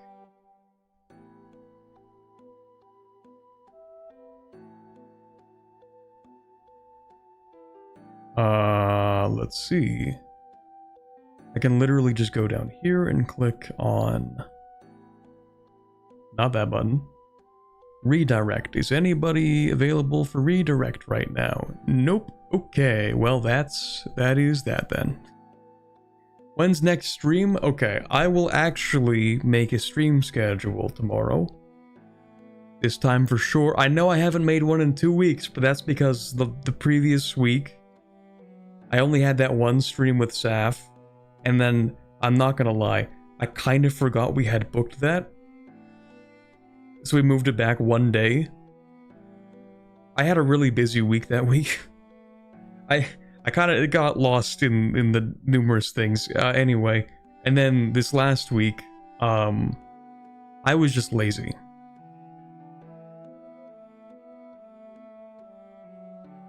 Yeah. But next week I will stream at least once, maybe twice. We'll see. I do want to finish recording the lizard thing and maybe one additional video. Maybe more videos potentially doing things soon. Is Lemon Cake or Lambert doing a stream? Right, Twitch. We can Twitch raid. That's true. Forgot about that. Hold on, we can do that for Twitch. Where's my raid button? Raid channel. Who's active right now?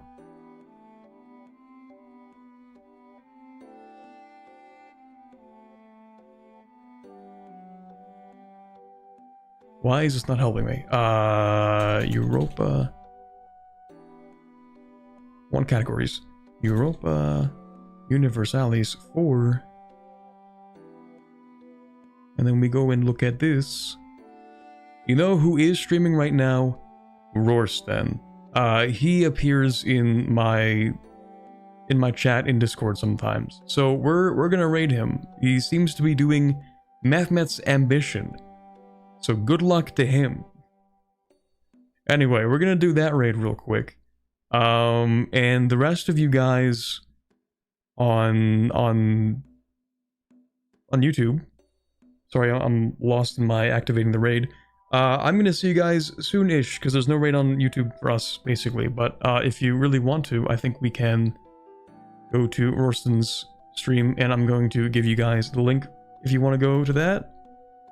There you go. And then, meanwhile, we're just going to do a raid on Twitch. We're going to do that.